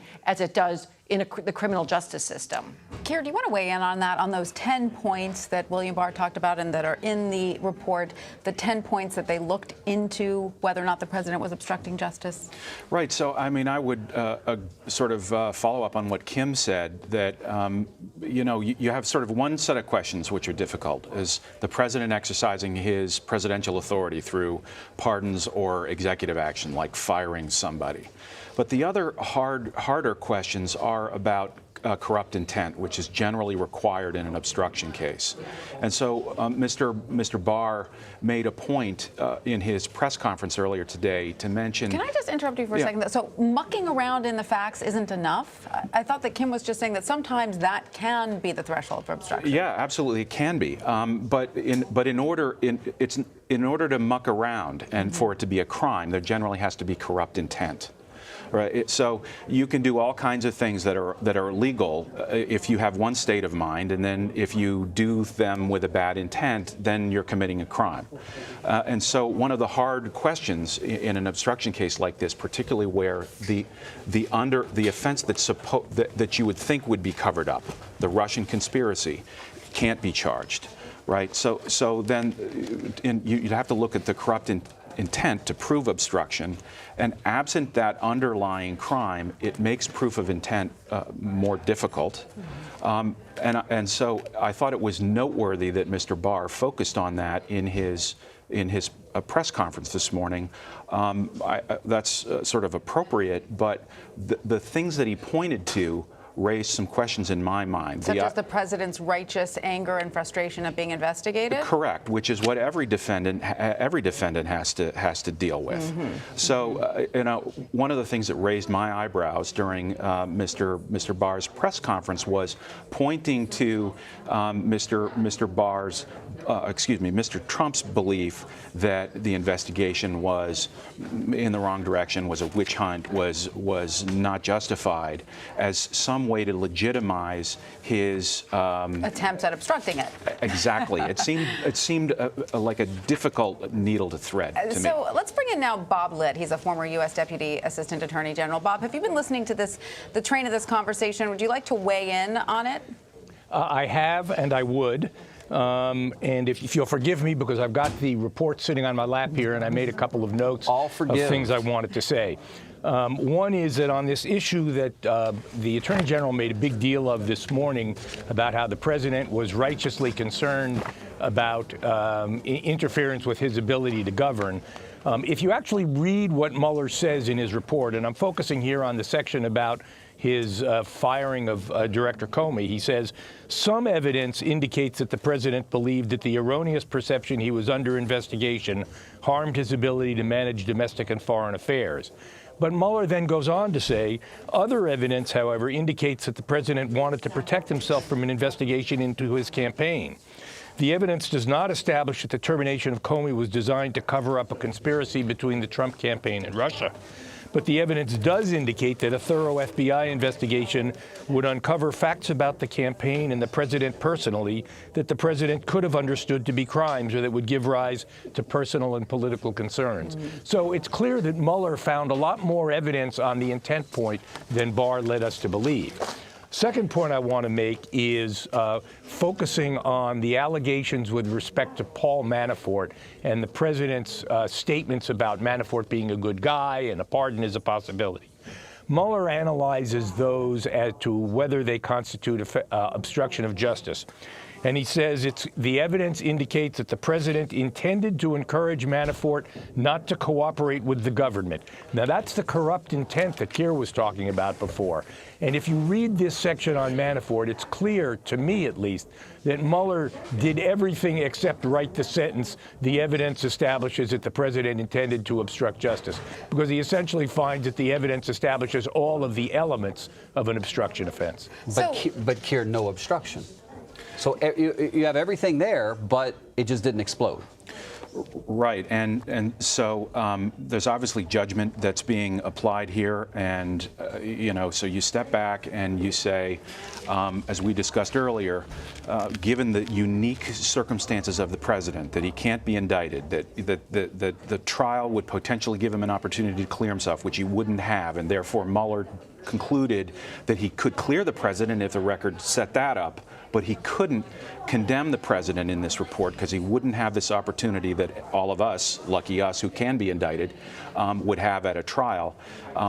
So we're left with these thorny questions that Bob just mentioned that I think we all and members of Congress are going to have to continue to think about. So, Bob, I want to get back to you for a second because some of the instances you just outlined do seem to display intent. So if you put yourself in the mind of Bob Mueller, do you think that he's thinking to himself about his position on the world stage, about his position in this sort of, political pantheon, and that he's making decisions based on that and not just clearly on intent?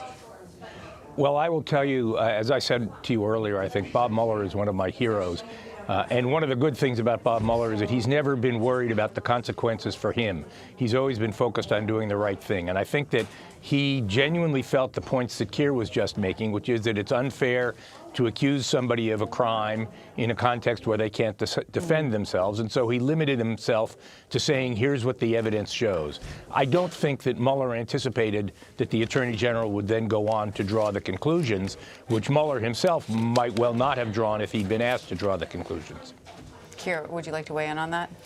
Yeah, it's it's going to be left to us. Right. I mean, it's going to be left to us to decide, even if the conduct, having been declared by the Attorney General and by Rod Rosenstein, is not to rise to the level of a crime.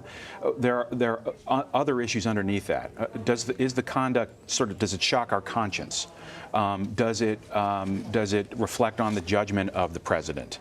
These are issues that the voters are obviously going to consider next year, and that potentially, although other people have said that it would be very difficult, I think, politically for Congress to consider an impeachment right now.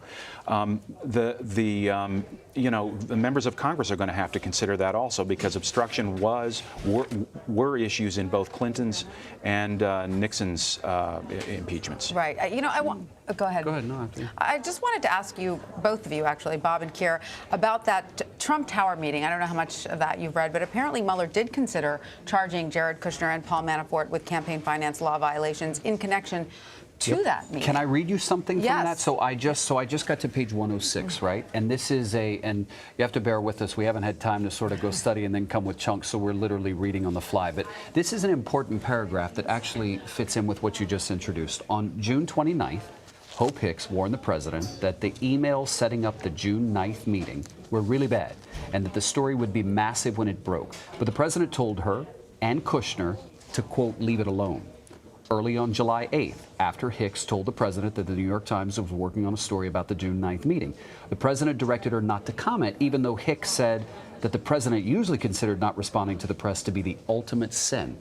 Later that day, the president rejected Donald Trump Jr.'s draft statement that would have acknowledged that the meeting was with, quote, an individual who I was told might have information helpful to the campaign, close quote. The president then directed a statement to Hicks that said the meeting was about Russian adoption, which the president had twice been told was discussed at the meeting. The statement dictated by the president did not mention the offer of derogatory information about Clinton. Then Mr. Mueller goes on to write, each of these efforts by the president involved his communications team and was directed at the press. They would amount to obstruction acts only if the president, by taking these actions, sought to withhold information from or mislead congressional investigators or the special counsel. Well, that goes in to other the words, it's you're not cool to lie to the press. Exactly. Like, you can lie to the them. public, you can lie to the press all Right. you want. There's no crime in that, but you better not lie to investigators. But isn't that interesting? So he decided we're going to lie anyway, and Mueller determined, well, y'all got lied to, but he didn't say that to us. Well, both Bob and Kim know that that's correct. As long as there isn't some other thing going on, you can lie all you want to the press and in public, right. and what comes back is, your reputation and your character. Right. But what's described here, and it's been concerning to several people, it's an offer of something of value, information that's detrimental to the Hillary campaign by an identified foreign government, and that sets up the possibility of a campaign finance violation. Either one if it's completed, the substantive crime, or an agreement to accept it, which would potentially be a conspiracy. I want to read you something we were just handed. This is a joint statement from Leader Schumer and Speaker Pelosi on the special counsel Mueller's report. Quote, "The differences are stark between what Attorney General Barr said on obstruction and what special counsel Mueller said on obstruction. As we continue to review the report, the one thing is clear. Attorney General Barr presented a conclusion that the president did not obstruct justice, while Mueller's report appears to undercut that finding." So, Bob, are you still with us? Would you like to weigh in on that? Do you think that that is accurate? Do you think that the Attorney General's summary was an accurate summary of what we've been reading today? I have a lot of concerns about it. It does appear to me that the Attorney General picked out portions that were favorable to the president and emphasized those while ignoring the portions that are not favorable to the president and even in some respects distorting the findings, as with the passage I read earlier about what the president's concern was. I think that, as I said earlier, maybe an hour or so ago, Barr could have used this as an opportunity to say to the American people there was clearly a Russian extensive effort to interfere with the election to favor Donald Trump, and there were clearly extensive contacts between Russia and individuals in the Trump campaign that warranted an investigation by the FBI and the Department of Justice. This was not a witch hunt. This was a legitimate investigation, as we've seen. He didn't do that, and that, I think, is wrong for the Attorney General not to stand up for his people in that regard. So, Bob, you would have written a different summary. Keir, what about you? What kind of summary would you have written? Yeah, it is concerning, and I guess the larger question is why write it at all? Why not just let the speak for itself? Yeah, right. Why not just let the report speak for itself? If you're committed to transparency, why get in between? Why, I mean, I understand the political motivations, but if you testify at your confirmation hearing that your primary objective is transparency, why get in the middle of this at all? Kim, does this fuel the thought that some have, that Barr's just a puppet for the president? I think it will fuel that thought. I think that's probably an unfair characterization. But as Bob indicated, there are other ways of approaching this. The Attorney General optimally is viewed as somewhat sort of neutral on these issues and independent. And I think, of course, he's chosen by the president. There's no requirement that he answer to the president or be sort of have the president's back. But that's precisely why the president assailed Jeff Sessions and called him, Mr. Magoo, and Mr. Rosenstein was Mr. Peepers. These are not positive reviews of people within his chain of command whom he believed really should be his own personal lawyer. And I think Mr. Barr has walked in and is serving that goal. I agree it's a one-sided summary of it, and arguably that's perfectly within the scope of his position, but I think it delegitimizes the Attorney General's position overall. But I also believe, having looked at his writings prior to becoming Attorney General, that it's consistent with a really big, broad belief in the power of the presidency, sort of an almost imperialistic presidency. So as much as those people who are cheering on Trump, which makes sense, I mean, we have our political points of view, we have to understand that when we enlarge or aggrandize the scope of the presidency, that power stays in that office for the next president, regardless of political party. I'm a constitutional law professor. I have a book coming out on the Constitution for regular people in June. And I think this broader picture is often lost in this particular discussion. The bar should not be for our president. Did he commit crimes that could put him in jail? So the bar should be something lower than that. So, Kim, do you think that the executive branch under this administration is being unduly strengthened? Absolutely, and I think it's not just under this administration. It's a steady accumulation of power for a long time. I mean, our own Paula Reed asked a question relating to, whether this would be perceived in some way that was somehow political, and Mr. Barr almost was taken aback in that regard. And I think it's unfortunate because that is something that we all need to buy into the legitimacy of the Justice Department. And for him to say, on one hand, listen, it's my my call on obstruction because I'm the Attorney General, and on the other hand say, but we've got a policy that you cannot indict the president is kind of means the president is above the law, at least when it comes to the Justice Department. That's why the political process has to kick into gear. And I must say, I give Barr a lot of points in that regard for making most of this report public. He didn't have to do that, and I think that that is a good thing for democracy and a good thing for the American people. But when a president can appoint and fire an attorney general, isn't there a conflict of interest there?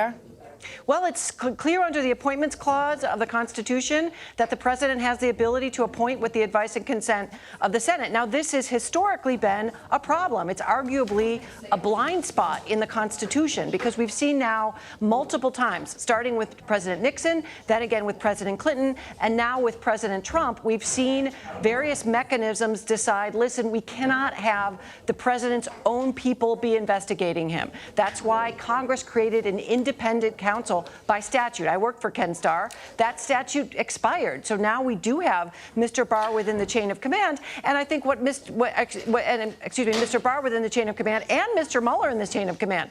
And what Barr did by stepping into the shoes and making that call on obstruction was basically gut the whole point of having the Mueller probe to begin with. Mr. Rosenstein appointed Mueller specifically to take him out of the president's direct chain of command. So whatever outcome happened, we all have some sense of buy-in. Like we've all been to a kid's baseball game. If we think that the umpire is being paid off by one team, we get really angry that the process is unfair. And I think it's really important with the stakes at hand that the entire country, Democrats, Republicans, believe in the process. I think that was in place with Mr. Mueller. I do think now we're shifting in it, making it a little more politicized by the way Mr. Barr has decided to handle it once he had the handoff of the report. All right, you're on a roll, so you get the last question. You were involved with Ken Starr. That was an independent counsel. Mr. Mueller was a special counsel. Tell our friends who are watching the difference. Great question. So the reason that we had an independent counsel, which was a statute created by Congress that created a separate office, was because of the Saturday Night Massacre, because Nixon basically tried to call off the dogs on himself within his own Justice Department. Congress said, listen, this doesn't work. We can't have a Justice Department investigating their boss. We're going to create an independent counsel. That Ken Starr was appointed by judges, and he couldn't be removed by law by the president at will. That expired. Congress decided, listen, the Whitewater investigation got way too politicized. We're not going to renew that. We're going to keep this within the Justice Department. And here we are again. Rod Rosenstein picked, I think by all accounts, the right person for the job, someone who is a rule of law guy. And then it got handed off to someone who works for the president within the chain of command. And we're kind of back in a Watergate conflict of interest problem. Arguably, this is a problem with the structure of the Constitution itself. I don't think this is the last time we're going to see a special prosecutor. We might in the future even see legislation again under a different Congress that creates an independent entity to investigate the president. Clearly, that's something you would like to see happen, correct? I just think we haven't resolved it. I think the process, I should say, I think the process has worked. The process has worked in that we've had multiple indictments from Mr. Mueller, and that we've got a 400-page report that I think is exhaustive and even-handed. I think going forward, I really encourage everyone, every American, to read this information on their own, because the way it gets in our 24/7 sort of information culture, it's either black or white. This is not black and white. It's gray, and the grayness has extraordinary implications for the sort of democratic process and individual liberties for our country. Because regardless of Democrat or Republican, our framers did not want a king. They did not want an imperial presidency. We have to be very careful about that creeping accumulation of executive power. We saw it with the declaration of a national emergency. It's the same argument. We need to have checks on every branch of government. Otherwise, we have bullies that are going to make decisions based on arbitrary criteria, like what your political affiliations are. Then we don't have a democracy anymore. We have something else, and I don't think it's something that'll be better than what we have right now. Kim Whaley, you are making excellent points. Bob, would you like to weigh in? Are we seeing the erosion of a proper, balance of powers in this country? Well, I don't want to talk about the broader political thing. I would say that as someone who was in the Justice Department when We had Ken Starr and a number of other independent counsels operating.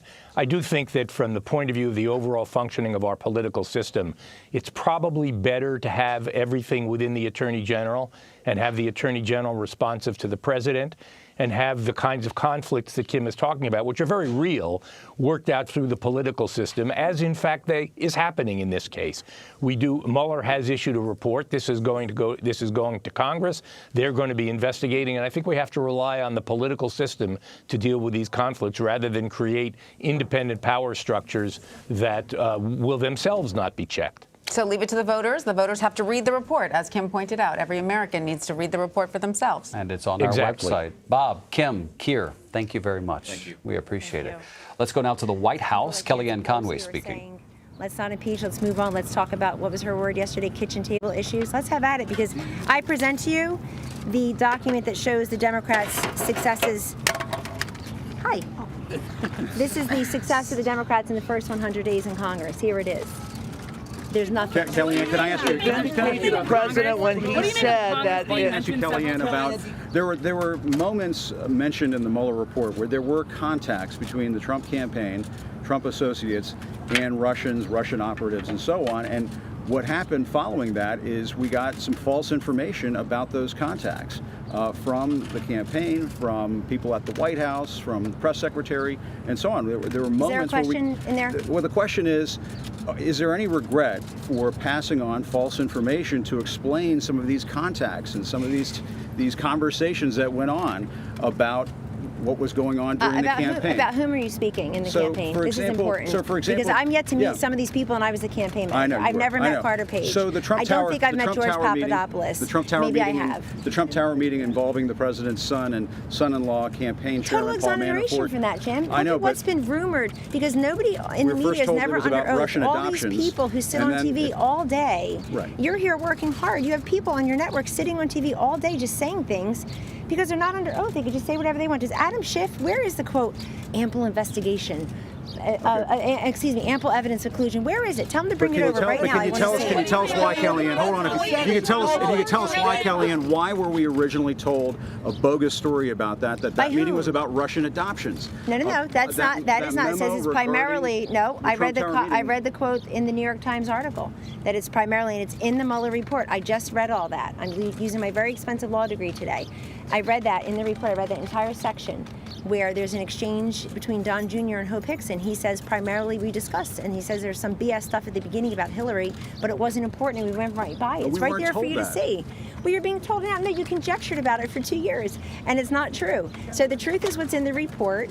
And Don Jr. is exonerated, Hope Hicks, Don Sr. is exonerated, and you're just going to have to move on and start covering issues that Americans are telling you in your own polling is important to them. Healthcare, which we work on here, education, the economy, foreign policy, denuclearize North Korea. Like, we have a lot to solve in this country. I said to you 2.5 years ago when the president was elected, I said that we're going to have joint custody of this country for the next 4 to 8 years. We got 6 to go. 5.5 to go. We got to find a way to manage that joint custody of this country. You've got to be honest with the American people, Jim, that there's no collusion. Okay, so one you guys thing have all these getting back to being honest, Kellyanne, there's also a comment. Kellyanne, has President Trump ever expressed concern to you that he thought his presidency was going to come to an end? Never once. I was very surprised to see that by somebody who's been here sparingly over the last couple of years. I was very surprised to see that because that was not the reaction of the president that day when I was there, and he has never. There are words where the president's quoted throughout the report where he doesn't use those words. So I'm not sure. You can ask the people about that. But I will tell you, he has never once on the campaign said, "I think we should resign. I'm not going to run anymore. Let's just." I'm done here. I can go back to my happy life, make billions of dollars. He has never said that during the campaign. He has certainly never said that since we're here. And I've been by his side for 3 straight years now on the campaign and here. He has never expressed that, like my presidency is over. And I know that was the promise and the wish of many people who for some reason you give a lot of airtime and ink to, who have zero credibility now, who promised collusion, who swore there'd be criminal conspiracy, who would whisper in the ears of people like me that my colleagues or members of the Trump family or both would be headed to jail, would be indicted by the grand jury, would be taken to prison. I mean, that's really a disgrace. People are whispering in our ears about that. None of that happened. I think honestly, it's time to move on. Total exoneration. The president's in a great mood. And I think what's incredibly important here is that democracy and the world's greatest country, greatest democracy flourishes.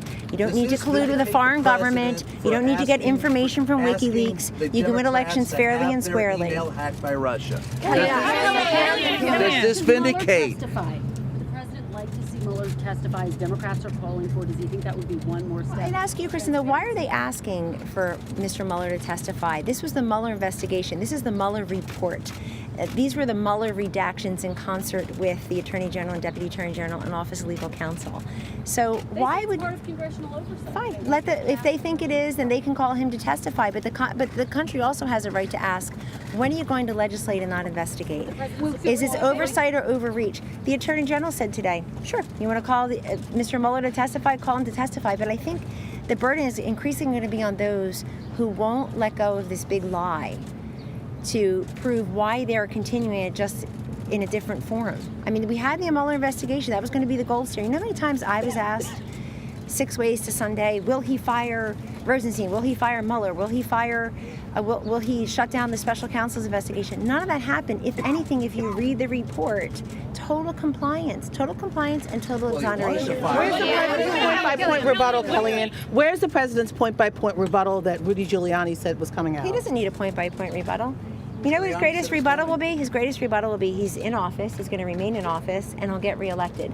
Because the Democrats have nothing. They banked everything on this. You have 15, 18 people running for president and not a single message that doesn't involve Trump, Trump, Trump, Trump, Trump, Trump, Trump. And some of them have promised collusion, some of them running for president, some people who chair powerful committees over on Capitol Hill or ranking members over on Capitol Hill have promised collusion, have said they've got proof of criminal conspiracy. Just because they're on TV shows vomiting their own nonsense and talking points every night and not under oath doesn't mean that they should face full exoneration. They should produce that evidence. If they love this country and they have evidence that somehow a 22-month investigation by the special counsel, independent, with taxpayer dollars couldn't find it, but somehow Adam Schiff has it or Jerry Nadler has it, let's see it. Where is it? The president keeps calling for an investigation into the origins of this. The Attorney General's talking about it. Does the president think that this is a criminal matter? Well, the president said all along it's a witch hunt and it's a hoax. I just called it a political proctology exam, and we emerged with a clean bill of health. But investigating the investigators is something that some of the investigators think would be a good idea. This country, look, if you're going to scream about transparency and accountability and you need investigations for 2 years, then I got 22 more months to wait to see how we got here in the first place. Those FISA applications, why the FBI was making payments to Christopher Steele and his dirty dossier, also paid by Hillary Clinton and DNC. What's his name? Glenn Stinson has taken the fifth. Fusion GPS, I'd like to know more about that. You've all seen some of the text messages, but texting, between Strzok and Page, and you know what Nellie Orr and Bruce Orr were doing, her at Fusion GPS, him at the FBI, the Department of Justice. I think America has been told by all of you, so thank you for that we have a right to know. We want transparency and accountability. We want to make sure democracy is honest. Then let's investigate the investigators. How did we get here? Because when the president says it should never happen to another president ever again, let's see how we got here. How did it start? Kellyanne, you also talked about Didn't it start when he went on stage and encouraged Russia to hack the election? The report suggests that Donald Trump did try to get rid of Robert Mueller, that there was an attempt at obstruction of justice, but that his team wouldn't allow that. So how does that amount to obstruction? Yeah, no, so they found no obstruction. I think you got to read the report completely and not just take it out and then listen to people on TV who are playing. I sure have. I've read the whole report and I got it very recently. Kellyanne, can I, and so, no, let me just make the point. 381 pages? Let me just make the point to you that the president, if you look at the entire report, the president had the complete right to fire Mueller. If he wanted to get rid of Mueller, he could just fire him. He doesn't need to do anything else. He could just fire him the way he fired Comey. He has the constitutional right to do that. And this report made clear that there's no evidence that he fired Jim Comey to try to impede the investigation into Russians and the campaign. Did not do that. whatsoever. He fired Comey because he could. He could have fired Mueller. He could have fired Rosenstein. He certainly has fired a lot of people here, including people who are quoted through the report polishing apples, if you ask me. He could fire me when I walk in the building. He has the right to do all of that. So if he wanted to get rid of Mueller, he could have gotten rid of Mueller. Kellyanne, can I ask you about this one part in the How does the president or does the Attorney General Barr plan to go after the illegal leakers in the DOJ and FBI? You'd have to ask the Attorney General that. I refer that to the Department of Justice. Would you favor it? But we've been talking about investigations and transparency built on very little, if anything. So I'd say there is ample evidence of other. I mean, look, people obviously were leaking information. Comey said that he put things out there hoping that leaked the information, hoping that it would trigger an investigation, trigger a special counsel. Careful what you wish for. Andrew McCabe is a confirmed leaker and liar. So we know there have been leaks. And again, in the interest of our thriving democracy, before the president gets reelected, which is a sure thing at this point, let's have, since we see ungats, as my Italian grandma would say, nothing on the other side. Let's see who was leaking. Let's see, let's put them under oath. Let's investigate the investigators. Why not? And anybody who objects to that is just being partisan and having amnesia about how much we all love transparency. Can I ask you a quick question about? Kellyanne, you said that the president was in a good mood. Can you just talk a little bit about sort of a TikTok of this morning? When did he get the news that he's watching on TV? What has he said? Well, I won't go through any private meetings, but many of us have been with him throughout the day. You saw him at the Wounded Warriors Project. He was down there taking pictures. I know there was, why is he a half an hour late? He's taking pictures with them. He's talking to his lawyers, watching the press conference, obviously. And then a number of us were going through the report bit by bit. And he's in there right now. Asked me to come outside, have a little talk with you. But he, of course, has the last word on all of this. He's the one who was democratically elected fairly and squarely, and he's the one who I'm sure will address you, or I hope will address you at 4 o'clock when he leaves for a well-deserved Easter break with his family. You want to take one last one? Former administration officials quoted throughout the report. Don't follow. That was Kellyanne Conway speaking at the White House. As she said, we'll hear from the president in about 2 hours as he heads out for the Easter break. She mentioned he was in a very good mood. What did she say? It's been a political proctology exam. Yes. Not And quite we'll sure leave what it there. that means. Going to take a break, pay some bills, and come back. We got a couple of guests. Listen, if you want to read the entire report, cbsnews.com. We've got everything there. We also have a great article with kind of a running list of updates as we continue to go through it ourselves. Stick around. We'll be back in a moment.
everyone. I'm Tanya Rivero. And I'm David Begnaud. Thank you for joining us or staying with us. What a morning it has been.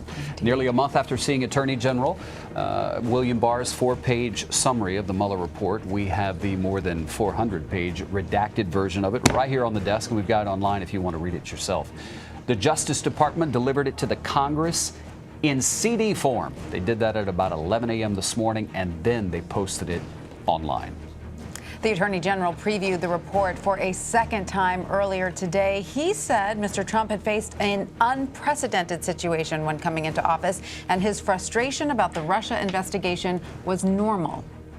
As the special counsel's report acknowledges, there is substantial evidence to show that the president was frustrated and angered by his sincere belief that the investigation was undermining his presidency, propelled by his political opponents, and fueled by illegal leaks.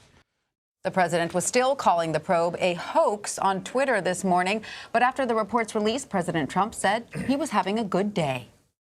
And they're having a good day. I'm having a good day, too. It was called No Collusion, No Obstruction. I'm having a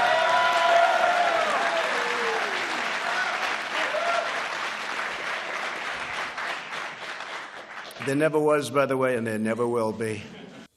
And on the final page of the report, the special counsel writes, quote, "If we had confidence after a thorough investigation of the facts that the president clearly did not commit obstruction of justice, we would so state." House Judiciary Committee Chairman Jerry Nadler has written a letter to Mr. Mueller requesting he testify before the committee on May 23rd. Congressman Nadler is expected to hold a news conference at 2 p.m. The president is expected to hold one at 4 p.m. Bingo. Shermichael Singleton is a Republican political consultant. Antoine Seawright is a CBSN political contributor, Democratic strategist, and CEO for Blueprint Strategy. You want a fourth title? Here with you today. 3 are good. That's good. Here with you today. So I want to know what you guys are hearing from your counterparts. Let's start with you. What are your fellow Republicans saying? Sure. I mean, I've been texting some friends who actually work in the White House, texting some folks who were close to a couple Republican senators, and they all see this as a good day for the president. The president's campaign has already sent out an email, fundraising email, saying exonerated again. So I think for Republicans, they're going to continue to focus on the economy. They're going to continue to focus on things like deregulation. They're going to focus on judges and the possibility that the president could appoint another judge, Ruth Bader Ginsburg, who may retire at some point. So I think for Republicans, they are going to spin this in a way to say, see, this is Democrats continuing to try to encroach on the president's ability to do his job. So Republicans actually see this as a complete exoneration of the president? That's from texting a lot of my friends. They don't think that this will have staying power politically. They think for the next couple of weeks here and there, this may be an issue, but they just don't see resonance with the average voter as it pertains to this report. All right. Antoine's biting his tongue and taking a deep breath. So today served as a weapon of mass confusion in American politics. Number one, what we've seen this morning from the press conference was simply a post-game public relations show brought to you by the president and his ally, his attorney general. The truth of the matter is most of the substantive things in the report, I think, were, we could not see them. They were redacted. There were some key elements of the report that will, again, push Democrats to dig deeper and chomp down even more on doing their job as an oversight and an investigative branch.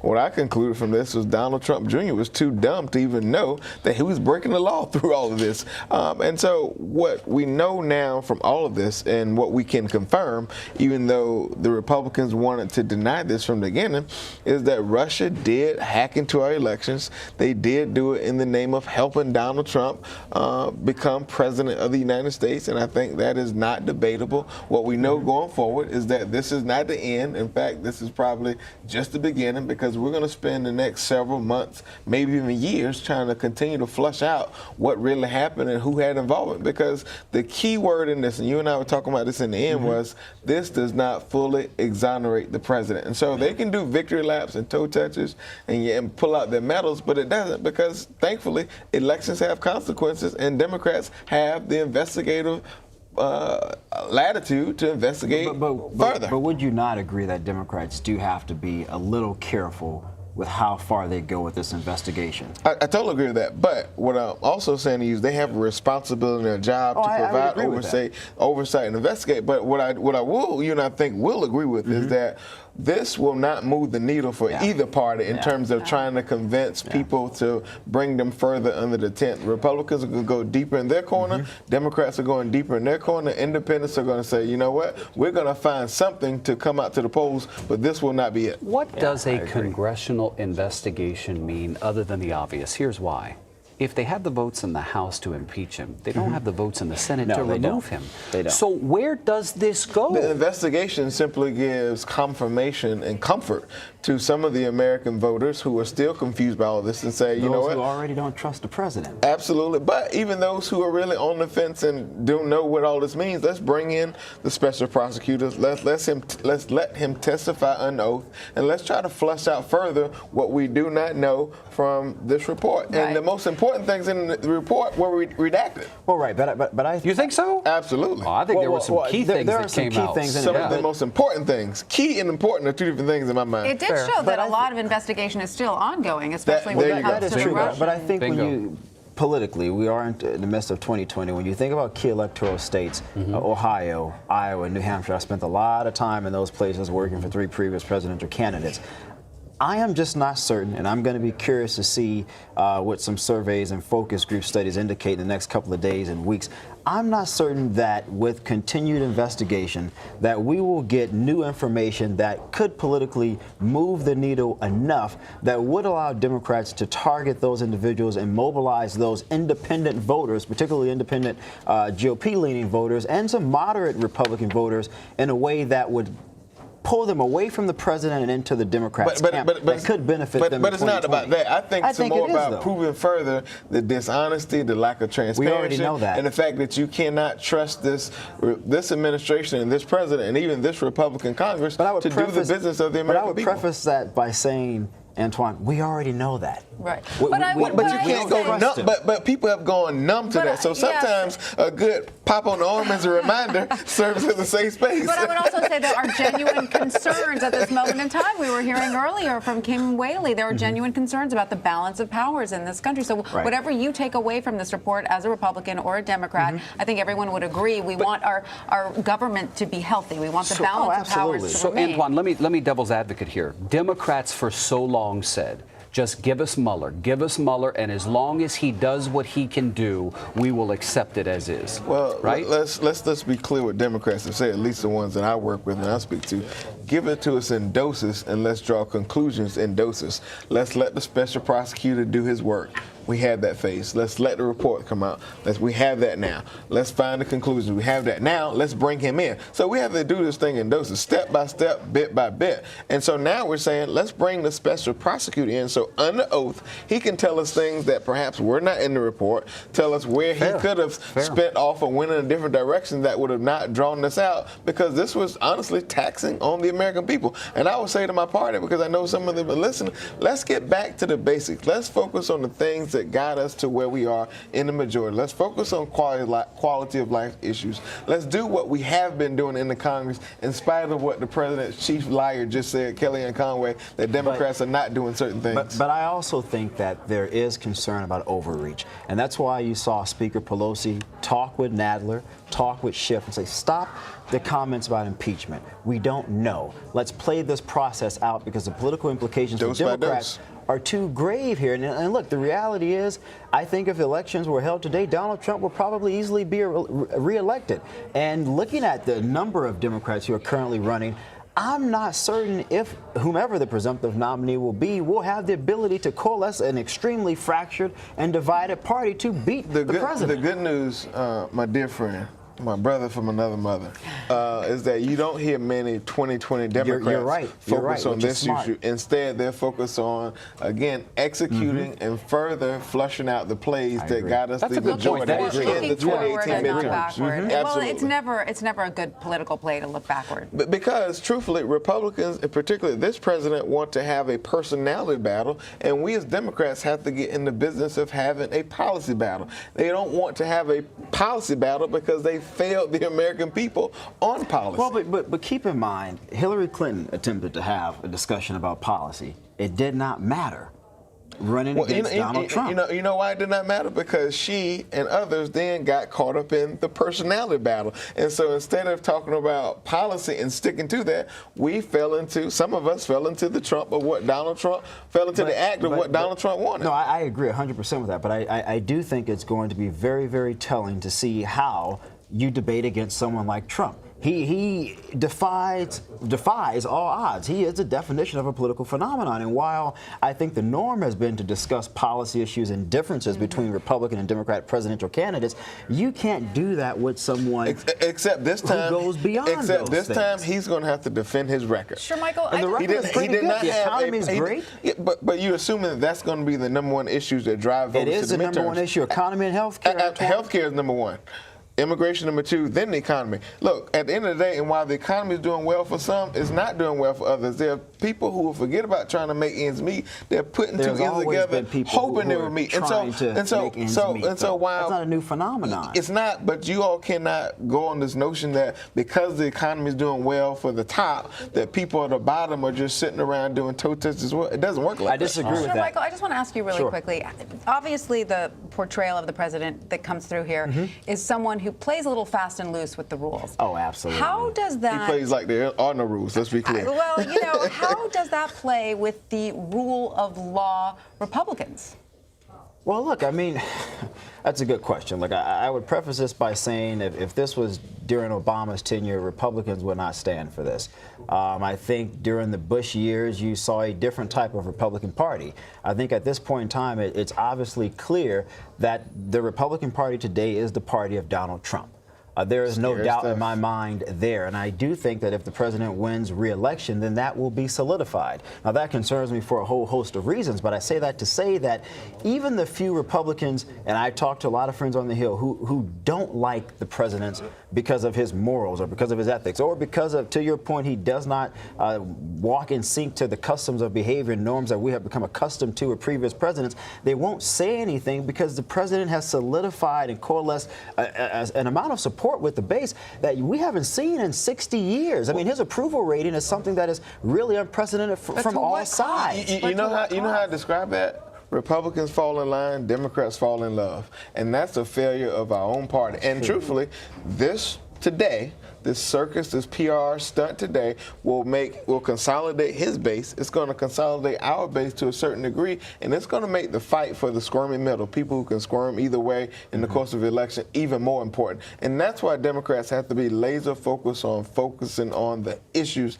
that matter to everyday voters, particularly those who traditionally doesn't have necessarily a community they call home. But you said why this should matter, right? I agree. It should matter. But again, I think for politicians, and Antoine, you know this, you worked for a number of them as I have, the number one issue or concern for them is self-preservation.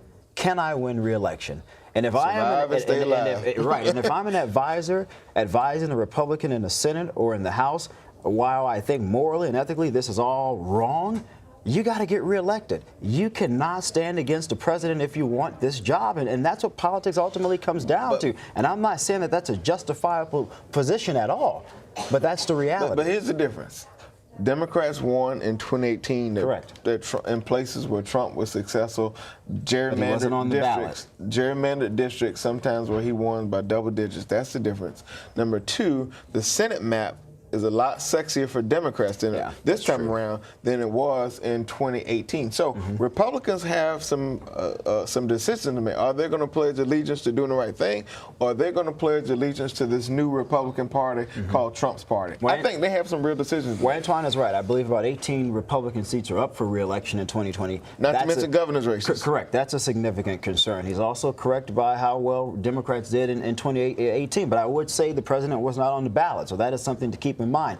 To your point, though, I do think when you think about leaders like Mitch McConnell, they are going to look at this map and they're going to make the uncomfortable decision of saying there are some Senate Republicans who may have to come out against the president on certain issues in order to win re-election, because his main concern is how do I maintain power in the Senate. And you're right, we do or can potentially lose that in 2020 if we're not careful. And for Democrats, we can get cute and we can become social media stars and get likes and retweets and all the things. But as quick as we maintain the majority, we can lose the majority in the Congress and go deeper in the red or in trouble in the Senate, and also lose governor's races. Because in spite of all this, what matters to me the most, state legislative seats and governor's races for that one important topic, redistricting. All right, gentlemen, we got to leave it there. Shermichael, Antoine. I hate to leave you. Thank you so much. Come back soon. Come back, though. Come back. Our colleague Errol Barnett is in D.C. Errol, what you got? Hey there. Well, one issue that we've not yet discussed fully that has come out of this 400-page Mueller report is the acknowledgement that the White House, through Press Secretary Sarah Sanders, has, in the past, lied to the press. I want to show you this exchange from the day after President Trump fired James Comey. If you remember, it was a dramatic event when James Comey found out while he was at the Academy over on the West Coast, and there were so many questions as to why this took place. Take a look first at this exchange at the White House by our CBS Radio's Steve Portnoy with the press secretary. Listen to the exchange. Sir, what gives you such confidence that rank and file within the Bureau lost faith in the FBI director? There's a special agent who's inside who wrote us, who said, the vast majority of the Bureau is in favor of Director Comey. This is a total shock. This is not supposed to happen. The real losers here are 20,000 frontline people in the organization because they lost the only guy working here in the past 15 years who actually cared about them. So what's your response to these rank and file FBI agents who disagree with your contention that they lost faith in Director Comey? Look, we've heard from countless members of the FBI that say very different things. In fact, the president will be meeting with acting director McCabe later today to discuss that very thing, the morale at the FBI, as well as make an offer to go directly to the FBI if he feels that that's necessary. So right there, guys, you know, that exchange is discussed on That exchange is discussed in this report, and I want to read to you what the special counsel says about it. They say Sanders told this office that her reference to hearing from countless members of the FBI was a slip of the tongue.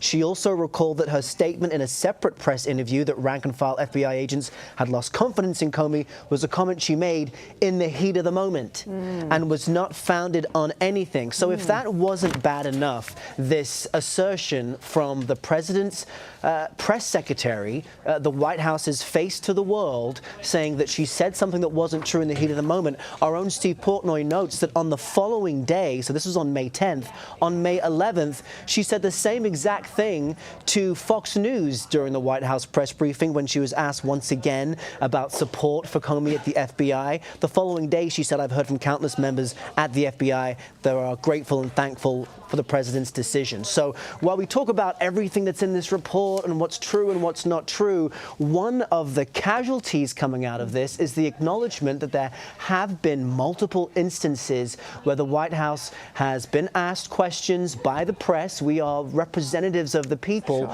and they have misled us in their answers. There's another part of the report which discusses Hope Hicks speaking with the president about the Trump Tower meeting with Donald Trump Jr. Hope Hicks saying that she thought the emails discussing this meeting from Don Jr. were damaging. She didn't want that released to the press. The president said he wanted to issue a statement that was closer to adoptions. Remember, that was the first statement to the press that the White House sent out.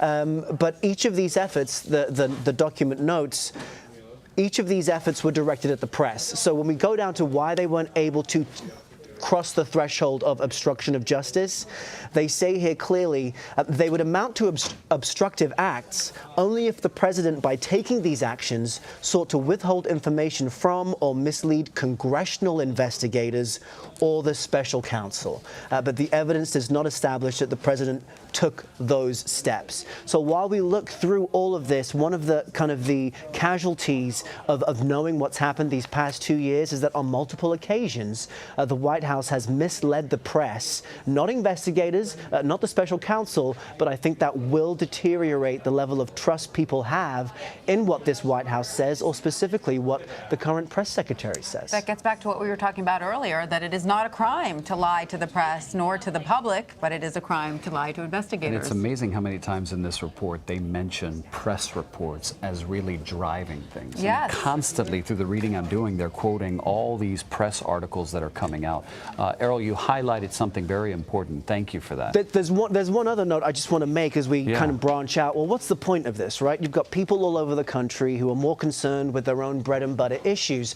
Right now, there's this massive debate about how to deal with immigration and what type of policies there should be at the border. One of the major details out of this report is that the president's own staff have been his safeguard in not carrying out acts that would be illegal. Just this past week, what did we see? The president dismissing his secretary of the Department of Homeland Security because of reports that she would not end the asylum program, refuse to take migrants who are coming to the border. There's this idea now that the president would bus, detain migrants to sanctuary cities, all of which people question the legality. And he dismissed his DHS secretary for some reason, and I'm saying there are reports that it was because she didn't want to break the law. You also had reports last week, the White House denies these reports, that President Trump offered a pardon to his now acting DHS secretary, Kevin McAleenan,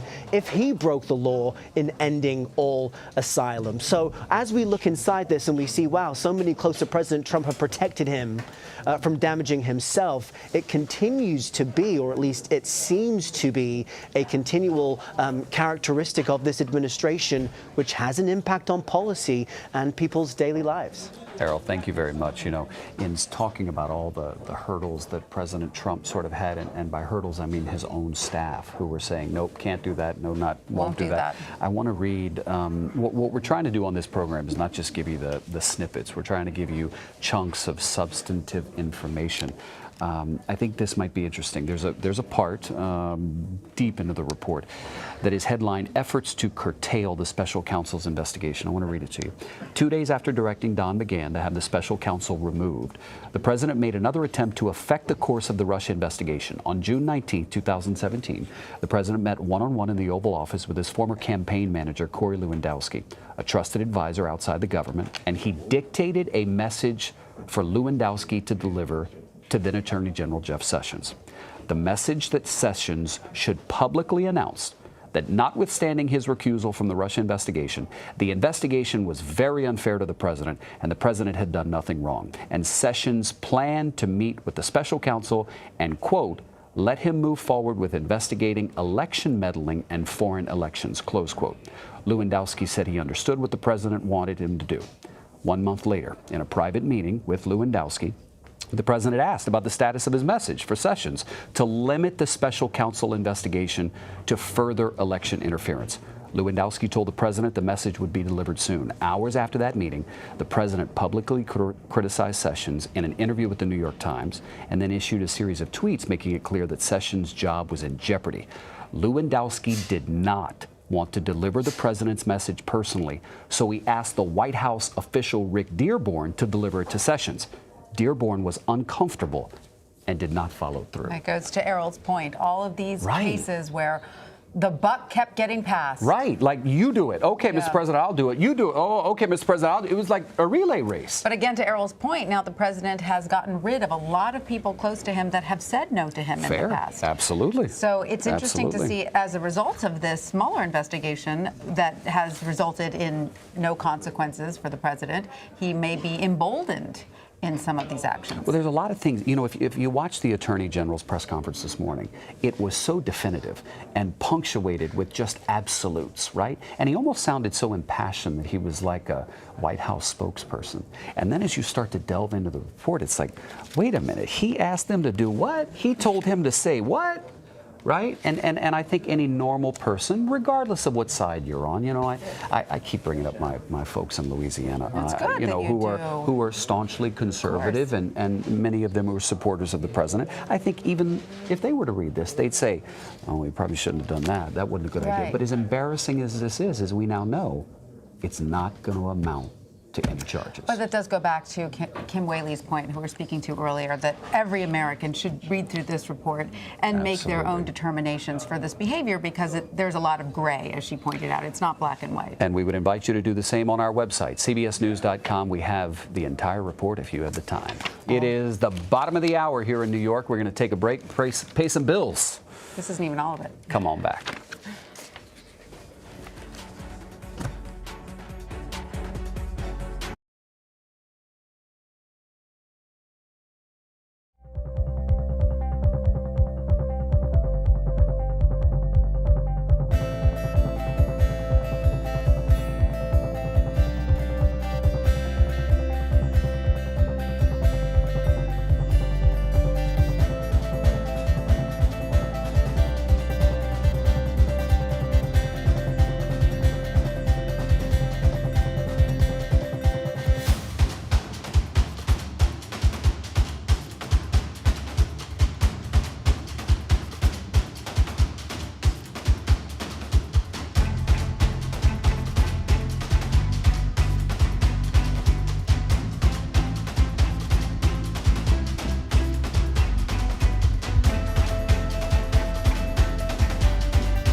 There is a unique power in truth, and whether the story is around the globe or down the street, we want to put the power of truth in your hands.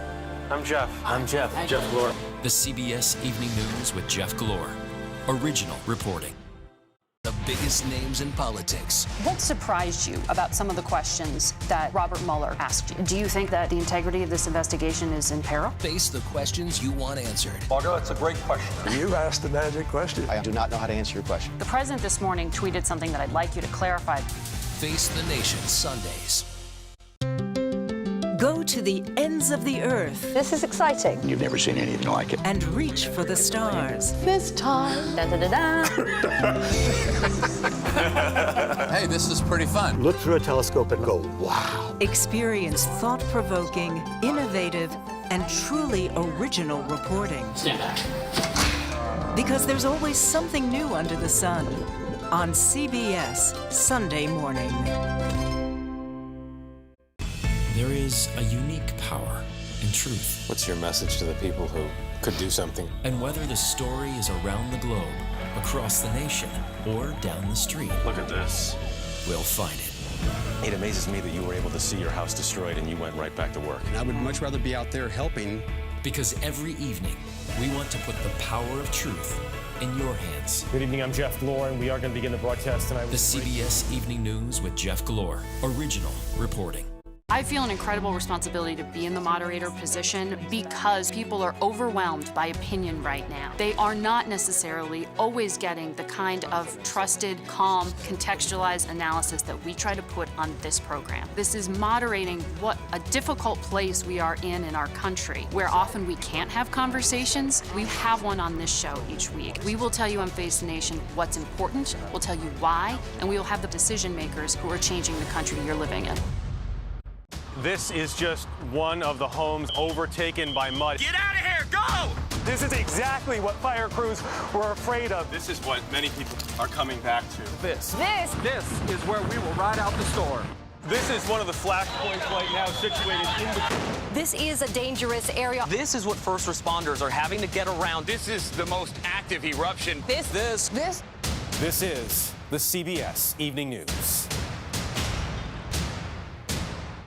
What's new under the sun? Good morning. I'm Jane Pauley, and this is Sunday morning. Go on. You know who I am? What does it say on that gravestone? Here lies the oldest man that ever lived, actually. The women in your life. Apparently, women just don't like me very much. Experience thought-provoking, innovative, and truly original reporting. Hey, Jane. Because there's always something new under the sun. Please join us when our trumpet sounds again. On CBS Sunday morning. There is a unique power in truth. And whether the story is around the globe, Look at this. or down the street, we'll find it. It amazes me that you were able to see your house destroyed and you went right back to work. Because every evening, we want to put the power of truth in your hands. The CBS Evening News with Jeff Glor. This is terrifying. This is a senseless murder. This is not a minor point. This is all the victim's blood. This is the man that's supposed to kill you. This is really a whodunit. This is a heavy gun. This is hate. This is real. This is crazy. This is $800,000. This is the moment of truth. This is. This is the dark web. This is terrifying. A few clicks and you could hire a hitman. This is exactly what I tried to stop. We met with him, Deputy Attorney General Rosenstein and I met with him along with Ed O'Callahan, who is the Principal Associate Deputy. On March 5th, we specifically asked him about the OLC opinion and whether or not he was taking the position that he would have found a crime but for the existence of the OLC opinion. And he made it very clear several times that that was not his position. He was not saying that but for the OLC opinion he would have found a crime. He made it clear that he had not made the determination that there was a crime. That was the Attorney General William Barr speaking earlier today. Joining us now is CBSN legal contributor Keir Dugal. He is a former U.S. attorney for New York's Eastern District. Ricky Kleeman is a CBS News legal analyst, and Molly Hooper is a CBSN political contributor. Molly, we are waiting on Jerry Nadler to speak at any moment now. You were saying earlier today he was hoping to invite Mr. Mueller to testify. Now he's willing to issue a subpoena. Well, no, he is going to invite Mueller to testify, but Nadler also said, I'm going to subpoena a full unredacted copy of the Mueller report. Remember, shortly before Congress left this, for recess for their 2-week break, the House Judiciary Committee authorized Nadler to go ahead and issue a subpoena of the full unredacted version of the Mueller report. Nadler was waiting until we saw the redacted version, and he said, okay, I'll wait. But no.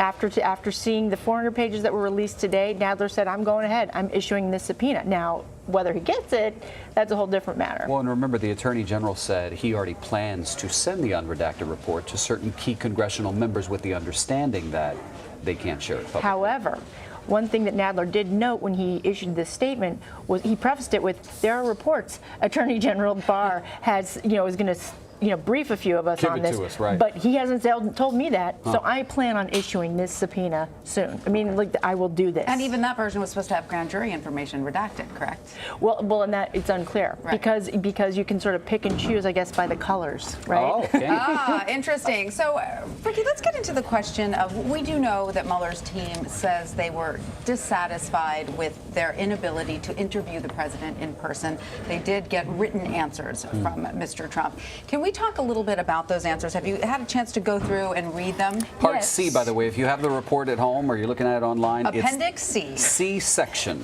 Miss Kleeman. Well, and I rarely put on my glasses, but this was something I just couldn't resist.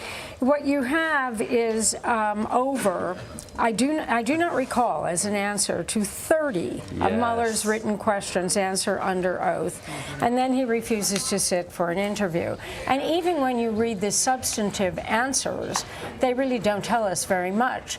So the conclusion of that in the report is that Robert Mueller says that at this point, our investigation had made significant progress, had produced substantial evidence for our report. We thus weighed the costs of potentially lengthy constitutional litigation with resulting delay in finishing our investigation against the anticipated benefits from our investigation and report. Well, that's a choice that certainly was in the hands of the special counsel. It's a choice that could have been made by a prosecutor, but nevertheless, it may not be a particularly satisfactory choice for the American public. It may certainly be a satisfactory choice for the Attorney General, for the Republicans, but you can bet your bottom dollar this is something that the Democrats are going to zero in on. Because one of the things that we hoped, I think every American hoped, is that we would have something definitive at the end of the Mueller report. There is no question that the Mueller report concludes there was no collusion. That is, no conspiracy, no agreement with the Russians to affect the 2016 elections. And I think that's satisfying to Americans, because you'd like to think that your president, and when he was a candidate in his campaign, were never doing such a thing. You would really like to think that your government is not corrupt, but we can't say the same thing about corruption, and he didn't answer any questions about corruption. Here's a question for you. Legally, when being interviewed by prosecutors, is an answer that begins with, at this point in time, I do not remember, or I have no independent recollection. It's good lawyering. Or I do not recall being aware. That's the answer to 3 questions in a row that he starts with that. Is that considered the same as saying, no, I did not, or I know I did not? I looked for a no, and I can't find it yet. No, There's not many and no's. the reason it's not the same, by the way, I said corruption when I meant obstruction, so lest I correct myself, that we don't have definitive answers on obstruction. Fair. Answering your question, one of the reasons that we tell witnesses, and it's quite ethical and quite proper to tell a witness that unless you are really sure, it is best to say that to the best of my recollection, I don't recall, to the best of my memory, I don't recall, because if at some other point in time something jogs your memory, anything could jog your memory, a piece of paper, a document, a telephone, a cup of coffee, it doesn't really matter what jogs your memory. But if at another point in time you would like to amend that answer, then you're not stuck with perjury. You're stuck with the fact of nothing. You've said, this was the best of my recollection on April 17th, 2019. But on April 21st, I came to Sunday and I said, oh, I really do remember something else. So that's really why people do that. Keir, while you were up in the green room, I know you had been looking at some things involving obstruction, and some things have jumped out to you. What are they? Yeah, and they play directly into what Nikki and Molly just said, which is this sort of unsatisfying feeling that we have, and the effort now that may lead to a subpoena by the House. So the report differentiates between sort of 2 phases of the obstruction investigation. The first, before Mr. Comey is fired, when all indications are that the president is not personally under investigation for obstruction. After that, after Comey is fired, the president learns that he is under investigation for obstruction, and the conclusion should be, I think, chilling for Americans as to what is described. The president launched public attacks on the investigation. I'm reading now from page 158. launched public attacks on the investigation and individuals involved in it who could possess evidence adverse to the president. While in private, the president engaged in a series of targeted efforts to control the investigation. For instance, the president attempted to remove the special counsel. He sought to have Mr. Sessions unrecuse himself and limit the investigation. Sought to prevent public disclosure about information relating to the Trump Tower June 9 meeting, and on and on. Now flip the script now. Flip the script and imagine that a future Democratic president, or President Obama or President Clinton, had engaged in that conduct. If you would be uncomfortable with that, then as Americans, I think we need to follow up, and I would understand why Mr. Nadler would be interested in issuing a subpoena for the full report and speaking to Mr. Mueller. These are just very difficult questions. A future president might read this as a roadmap of, I can do that. President Trump did this, and I can do this too. So it's very concerning for the rule of law that we continue to follow up on these questions. It just reminded me of the distinction between the causes for the impeachment hearings on President Clinton and where we are today. President Clinton had said, and it became a running joke for years to come, the question of the difference of what is. And that really became the essence of the complaint that went to the House, that became the impeachment basis, that with other charges, of course, that then went on to the Senate, where he was not tried and convicted. So he remained as president. But that, I mean, that's kind of a joke, but the reality is, if you look at the Trump responses and you look at what happened during these 2 years, both, I guess, 3 years, if you look at the campaign comments on the road and you look at what happened once the president was in office from his own mouth, that then we have to say, well, why wasn't it okay if President Clinton says it depends on what the difference between is, and why is this okay? And I say that neither are okay. This is important. So this is in the Appendix C. We were just handed this. The special counsel says that it recognized the president would not be interviewed voluntarily and considered issuing a subpoena for his testimony because it viewed written responses as inadequate. But it considered the lengthy litigation that would ensue and further delay the report. And the office felt that it could draw relevant conclusions on the president's intent and credibility from other sources without interviewing Trump. The answers to the questions largely amount to no collection. Correct. Because No recollection, I'm sorry. Because what happened was, just as Attorney General William Barr said this morning, to which many of us found objectionable, about the frustration that President Trump was under as a result of this investigation. Well, how did he know? How did Attorney General Barr or Robert Mueller know what is in President Trump's mind? Well, obviously, as we look at the report, Robert Mueller and therefore William Barr decided what was in President Trump's mind was what other people said was in President Trump's mind. General William Barr. Let's listen. In assessing the president's actions discussed in the report, it is important to bear in mind the context. President Trump faced an unprecedented situation. As he entered into office and sought to perform his responsibilities as president, federal agents and prosecutors were scrutinizing his conduct before and after taking office and the conduct of some of his associates. At the same time, there was relentless speculation in the news media about the president's personal culpability. Yet, as he said from the beginning, there was, in fact, no collusion. And as the special counsel's report acknowledges, there is substantial evidence to show that the president was frustrated and angered by his sincere belief that the investigation was undermining his presidency, propelled by his political opponents, and fueled by illegal leaks. Nonetheless, the White House fully cooperated with the special counsel's investigation, providing unfettered access to campaign and White House documents, directing senior aides to testify freely, and asserting no privilege claims. And at the same time, the president took no act that in fact deprived the special counsel of the documents and witnesses necessary to complete his investigation. Apart from whether the acts were obstructive, this evidence of non-corrupt motives weighs heavily against any allegation that the president had a corrupt intent to obstruct the investigation.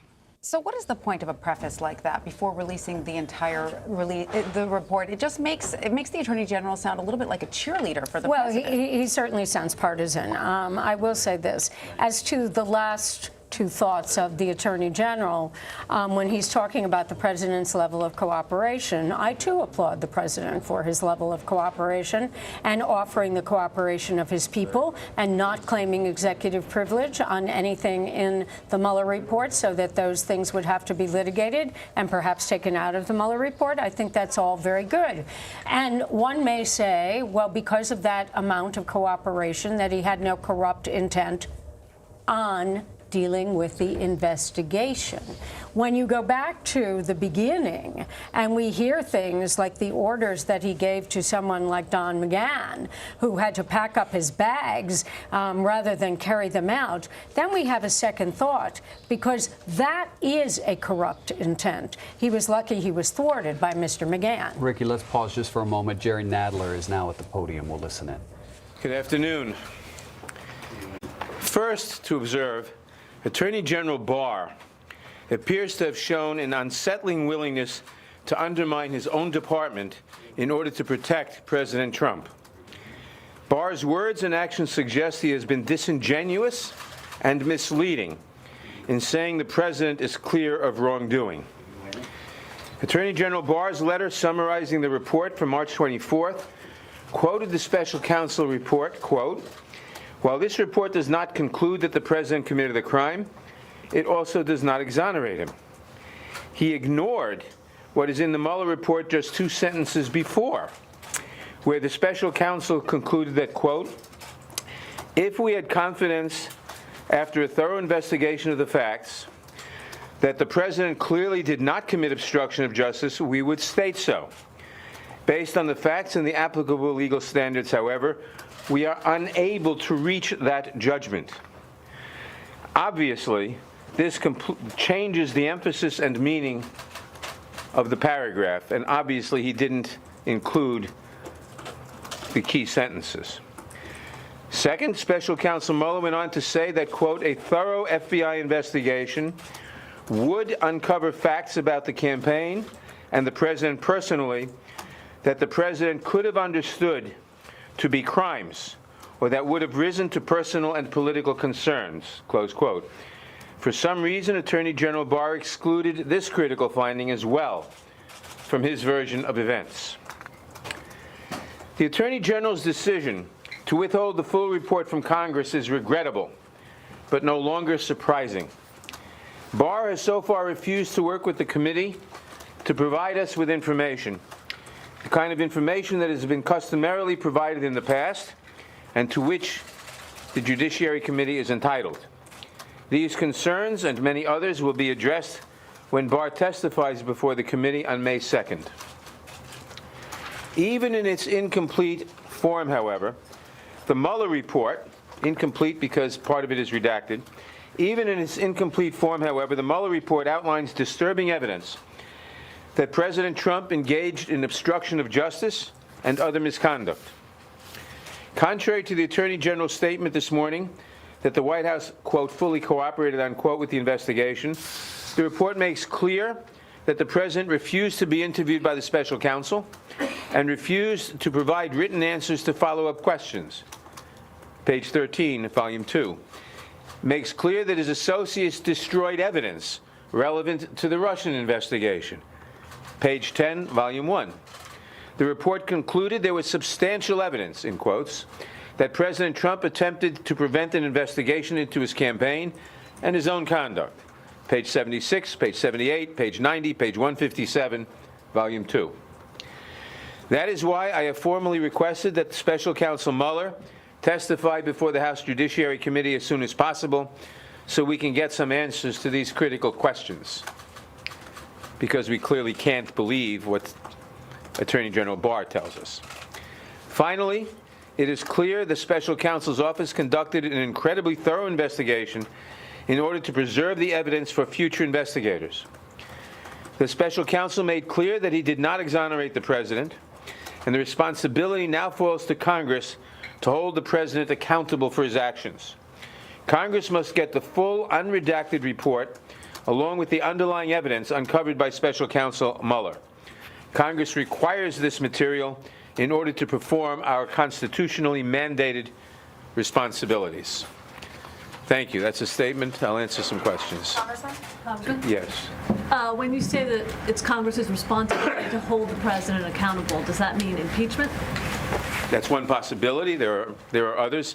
We obviously have to get to the bottom of what happened and take whatever action seems necessary at that time.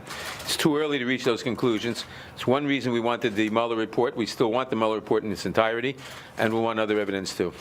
Congressman, Chairman, will Congress proceed with their own obstruction inquiries? We will proceed with our inquiries. I mean, the first thing we will do is make sure we get the rest of the report and the underlying evidence. We will have Attorney General Barr testify in front of the Judiciary Committee on May 2nd. I anticipate that Mr. Mueller will testify sometime in the next couple of weeks after that, and we will probably hold a series of hearings on other aspects, and well see where we go from there. If you choose to go toward impeachment, how important would this report be? Do you think this provides a roadmap? Well, it's too early to talk about that, because we will have to go follow the evidence where it leads, and I don't know exactly where it will lead. If I did know, I wouldn't need all this information. But certainly, I think from the structure of the report, although I'm a little tentative because I've only skimmed it, we haven't had it very long, I think it was probably written with the intent of providing Congress a roadmap, as other reports have in the past, and but with a lot of the redactions and others, Attorney General Barr seems to be trying to frustrate that intent. We'll take one more question. Congressman, you said you wanted to hear from Mueller to better understand his findings. Based on what you've seen from the report, what specifically do you want to hear from Mueller about that you already don't have an understanding? There are dozens of things we want to hear. Just give me a few. Well, for example, Barr says, or I don't remember where he said it, whether this was verbally or in one of his letters to us. He told us that the special prosecutor's determination that the president, that he wasn't going to indict the president on obstruction charges, had nothing to do with the Department of Justice doctrine or opinion that a sitting president is unindictable as a matter of law. There's a lot of material in the report that seems to indicate that that doctrine was considerably important. We'd want to get to the bottom of that. Okay. Thank you very much. Thank you. Thank you. Thank you. Thank you. Nancy, you have been listening to Jerry Nadler. I believe our chief congressional correspondent, Nancy Cordes, is on the Hill. Nancy, you were listening to that. What's your reaction? Reaction is that Democrats, and this one particularly important Democrat, have a very different interpretation of the Mueller report's findings than the Attorney General did this morning. Chairman Nadler of the Judiciary Committee says that when he goes through this report, perhaps not surprisingly, he finds lots of evidence that the president tried to obstruct justice, and he says that this is all the more reason why Congress needs access to the full Mueller report and underlying evidence. You heard him use that phrase a couple times. He needs the full Mueller report and the underlying evidence. Here's why that phrase is so key. The Attorney General said this morning that certain members of Congress, and Nadler will certainly be one of them, will have access to the full unredacted Mueller report. So you won't see all those blacked out pages if you're a lawmaker who falls into that category. However, he said the one piece of information they won't get is grand jury evidence. And grand jury evidence was used to help the Mueller team come up with a lot of its findings. But under the law, the Attorney General says he doesn't need to hand that over to Congress. And that is something that Chairman Nadler is very eager to get his hands on, because his committee and 5 other House committees, keep in mind the House changed hands back in January, it's now run by Democrats, so all those democratically controlled committees are doing their own investigations into not just obstruction of justice, but abuse of power and other actions by the administration. So they would really like to take a look at that grand jury evidence, because it might help them in the investigations that they're conducting. Ricky Kleeman, why is it important to keep secret that grand jury testimony? Grand jury testimony is secret under Rule 60 of the Federal Rules of Criminal Procedure. And it is because of the reason that we like to protect witnesses who testify before the grand jury, that they should be free to tell the truth, that they should not be held up to scorn or ridicule or pressure or intimidation. As long as the Federal Rules of Criminal Procedure have been enacted, this has been a sacrosanct principle. Now, you can go to court to get 6E, that's what we call it, grand jury material, which is by its nature secret. But you have to show a particularized need in order for a court to give it to you. That takes a long time. So let's say that someone who had standing, I'm not sure if the Congress does have standing to go forward to get this grand jury material, but they could try. So they go to the federal court in the District of Columbia.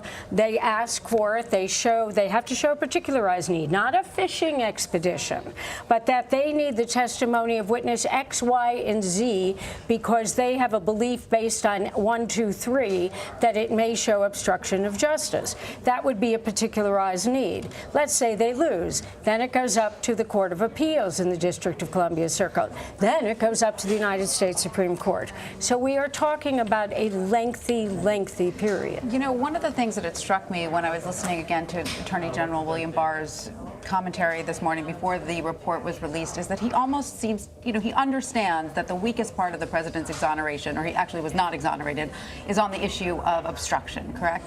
So he almost seemed to be setting it up. Look, the president didn't have to cooperate at all. The president could have fired everyone involved if he wanted to. He was reminding everyone almost that the fact that the president cooperated even a little bit should get him off the hook almost. Well, yes, that is what he said, in essence. And certainly my broad-based statement before we went to Jerry Nadler, which was the fact that I commended the president and all of his people for cooperating, well, Mr. Nadler just took it right away from me because he showed at various pages in the report of instances where there was no cooperation. And, of course, we do have to remember that the president did not go voluntarily ever to talk to the special counsel, that the president answered questions not to the satisfaction of the special counsel, that there were other witnesses, including Donald Trump Jr., who did not go voluntarily, and they just did not want to exercise the subpoena process. So perhaps it wasn't as broad-based as I said a few minutes ago. And was that a weak argument on the part of the Attorney General to say, look, the president has in his power the right to fire everyone involved here, and he didn't? Well, I thought it was a very carefully crafted message about cooperation. If you parse it, he said that the president cooperated to give what was necessary, right? And so what's necessary is in the eye of the beholder. And we clearly see in the report that the special counsel considered at length and tried at length to get the interview of the president, ultimately chose for discretionary reasons because of the delay that Ricky just mentioned and other factors not to issue a subpoena and start another very large constitutional fight with the president. Which is one reason why Nadler said prior to coming out here that he will issue a subpoena for the full report of this underlying material because, keep in mind, why does Congress have these investigations? Why? Because they are coming up with some legislation to correct a wrong, something that's wrong with the system, to prevent, abuse of power and whatnot. And they need to legislate to do that. And so Nadler prefaces it because Congress requires this material in order to perform our constitutionally mandated responsibilities, which is why he needs to issue this subpoena. Bill Barr can say, sorry, I'm not going to comply, and Congress can hold him in contempt. And that's when you start another court battle going. Nancy, the first question to Jerry Nadler was the idea of impeachment. Hasn't Nancy Pelosi been perhaps the most direct of all the Democrats in pretty much saying, look, calm down on that, chill out. Like impeachment is not something I want to talk about. Sure, absolutely. And there is a strategic reason for that. There's a political reason for that. And Nadler himself has said to us multiple times, slow down. It's way too early to talk about something like impeachment.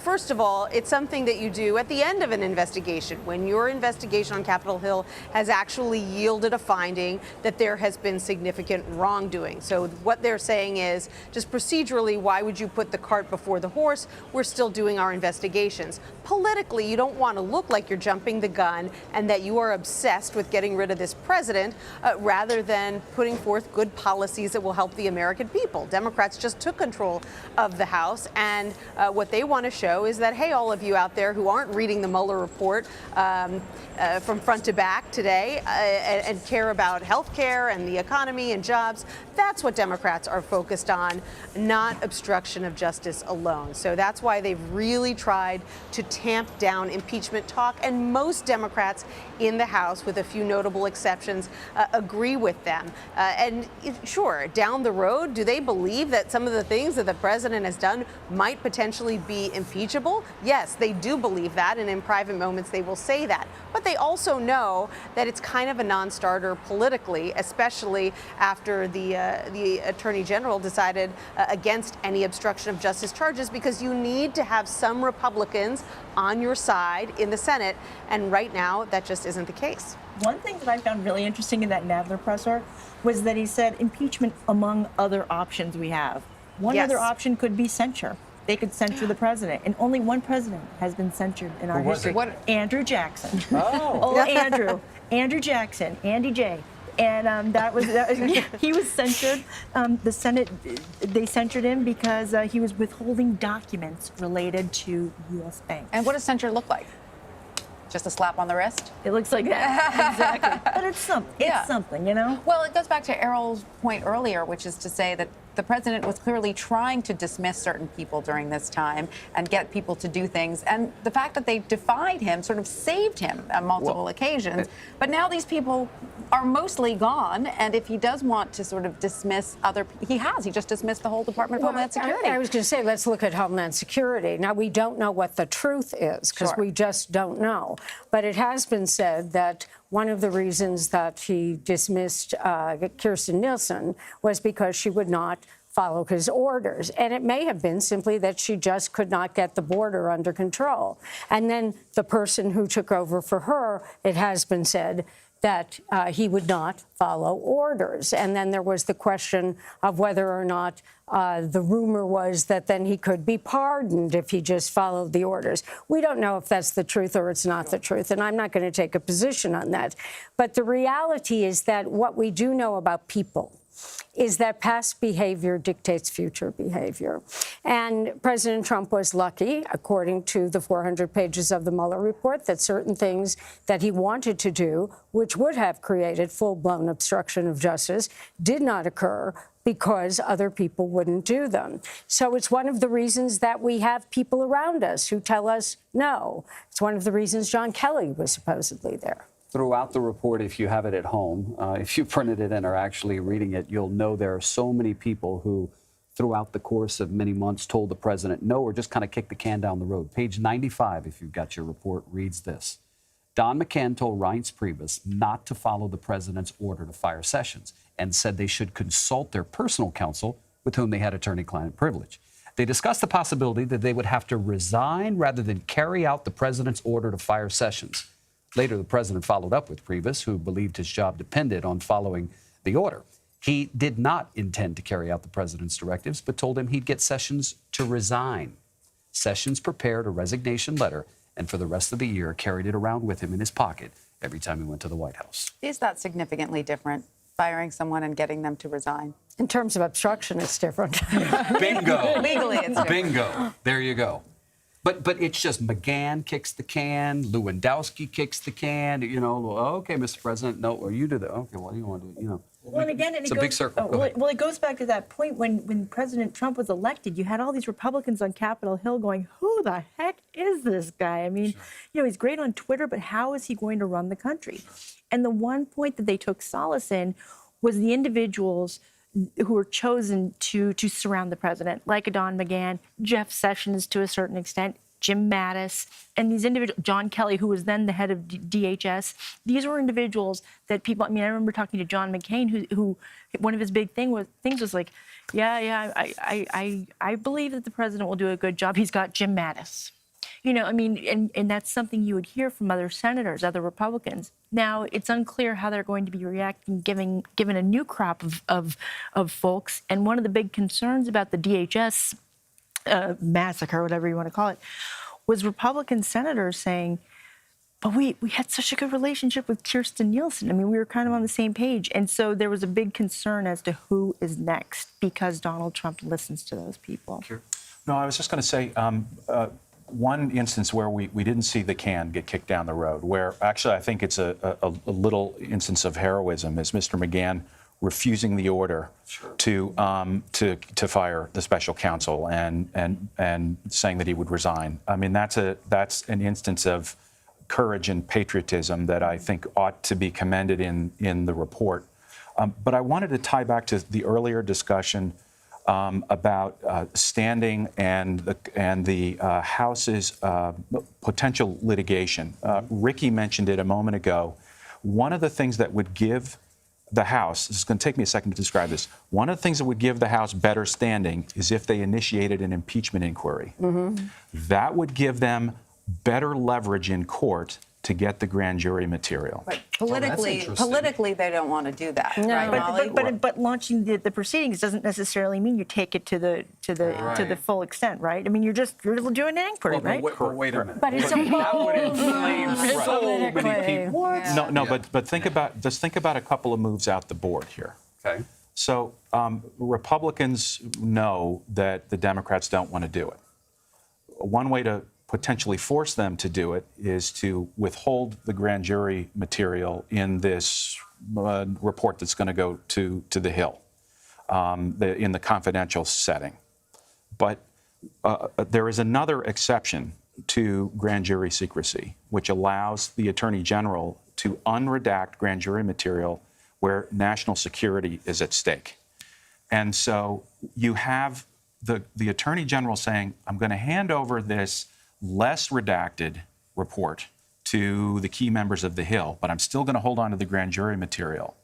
And I wonder whether or not the moves out the game are, let's see if we can lure or force or get the Democrats to blow themselves up by launching this impeachment inquiry. That's very interesting. It really is. I mean, it's gamesmanship. It's very clever.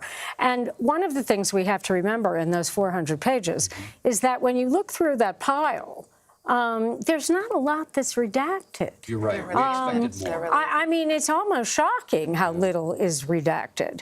Now, that doesn't mean, of course, that everything was put in there, because you have to remember there's warehouses, I assume, of documents if everything were printed out. And would we ever see that? That which Mueller didn't include in his 400? Will we ever see it? Would we ever be entitled to see that? I doubt sort of the guts of it all? I doubt that we will ever see it. Okay. And then if it really is warehouses of it, who's going to go through it? Sure. So that's the underlying documents, right? Well, that we keep which referring causes to. The conclusions. Exactly. That's what Congress wants. They want the guts. Well, then good for them. Go to the warehouses. I mean, I can think of cases in the federal court as a defense lawyer when I would get a CD in the days of my practice that would have thousands upon thousands of pages of documents. And the idea was, of course, when the assistant U.S. attorney would send it to defense counsel, they would really think, there is no way that they are ever going to get through all of these documents. So they would unload everything on you. It was a tactic. Of course. Ricky mentioned CD, you know, those compact disc things that we had in, I don't know, 1992. That's what they actually delivered the report. I wondered if that was a tactic. Trying to figure out how to get this one working. Kira, what are the chances that the grand jury redactions are really nothing consequential? Well, we don't know what we don't know. This is the thing that's so difficult about this. But it's possible that that which was redacted is sort of benign. Well, we do know that they redacted information about ongoing investigations, and there was quite a lot about that is still ongoing, at least when it comes to the Russia interference. Well, we may find out some of that, not the same way. We may find it out in the Roger Stone trial, should it ever really go to trial, which it sounds like it will, because I can't imagine Roger Stone pleading guilty to anything. So there are things that will drip out in other cases. And there are referral cases at the end that are mostly redacted. Yes, well, you also have the indictment of the Russians. And the Russians has been very interesting in terms of the litigation that has gone on, because the Russians who have been indicted are not susceptible to process. They're over in Russia. Right. So we can't get a hold of them as defendants and bring them here.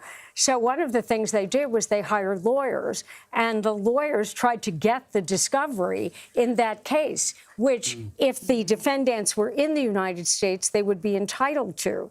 And that wound up going into the courthouse. And basically what the courts have been saying is that, well, if you're not going to come and face the music, we're not giving your lawyers this material that you're going to take back to Russia and see what we have on you. I lost my paper, but how many convictions has there been? You know, as we talk about how there's no crime, we also have to remember. There's lots of crime there. There was lots of indictments. There are close to 10 people. Yes, but over 30 Russian nationals, I think, were Well, so were also you have the indicted. Russian nationals, plus you have the people attached to the Trump campaign. Yeah. And lest we forget... And, of course, Michael Cohen.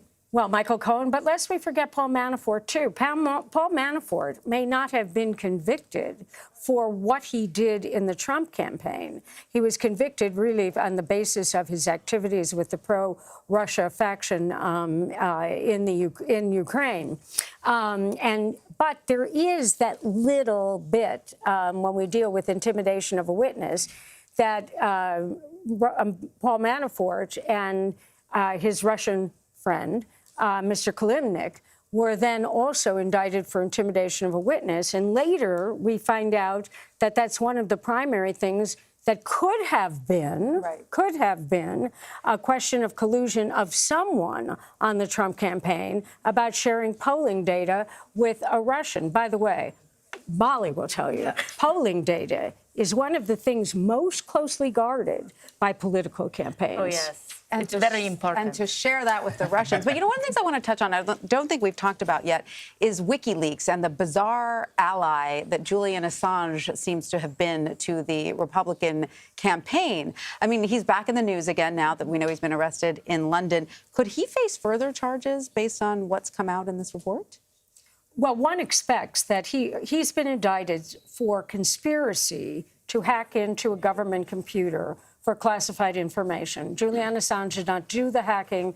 Allegedly, he conspired and explained where to go and what to do, and then he received it and disseminated it. Very smart indictment, or very smart charge, on the basis that it did not involve the First Amendment and free press, and should not, even though it has, should not wind up with the media and people who are advocates of a free press being in favor of Julian Assange as a quote-unquote journalist. And that was related to the Chelsea Manning. That's not related to this at all. Totally not related. But I think most legal scholars, as well as legal commentators, would believe that if Julian Assange is in fact extradited to the United States, that there will be a superseding indictment and there will be other charges, whatever they may be. What do y'all think about Roger Stone? The Attorney General actually mentioned him in his delivery this morning.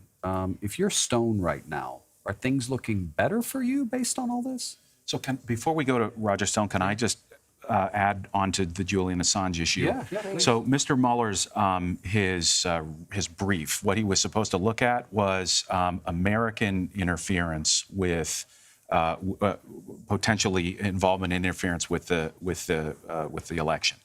Assange does not fall into that category. He's an Australian, And so one of the things that we don't know, and Mueller may know, but hasn't told us because, or didn't investigate because it wasn't within his brief, was the level of cooperation between Assange, if any, and the Russians in obtaining the Hillary Clinton emails. So there very well may be additional computer hacking charges that are separate from the Manning charges that relate to this that could come out, as we've said, if there's a superseding indictment. Very interesting. Yeah. So on Roger Stone, your question was? Well, I just wonder today if things are looking a little better for him based on the fact that everything came out and they said, but we still don't have enough to prove obstruction as it pertains to the president. He's still alive, though, right? He's charged with lying to Congress, and maybe they're slightly better for him because I assume somewhere that the attention will lift off of him. The sort of the press attention will diminish slightly. But more than that, I mean, I'm talking lying aside. Like, is there any sort of conspiracy, maybe suspicion there that is now sort of watered down by all of this? I think Roger Stone is just a marvelous figure of interest, that he's really colorful. And so even if Roger Stone would like things to die down, he can't really help himself. He really likes to get out there. The lying to Congress, we know, is pretty straight up. You either did or you didn't. Roger Stone is going to take this all the way to the end if he can and make them completely crazy because he had computers with hard drives that have, I don't know, I don't even recall if there are tens of thousands or hundreds of thousands of documents on them. But all of that is a lot of work for the government to simply look at while they're just proving a simple lie. I don't think that the government has any desire to put Roger Stone in prison, for 10, 20, 30 years. Right. All right. Keir, Ricky, Molly, thanks to all of you. We're going to take a quick break right now. There's more news ahead. Stay with us. You're streaming CBSN.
Of all the countries that accepted refugees, per capita, Sweden recently took in the most.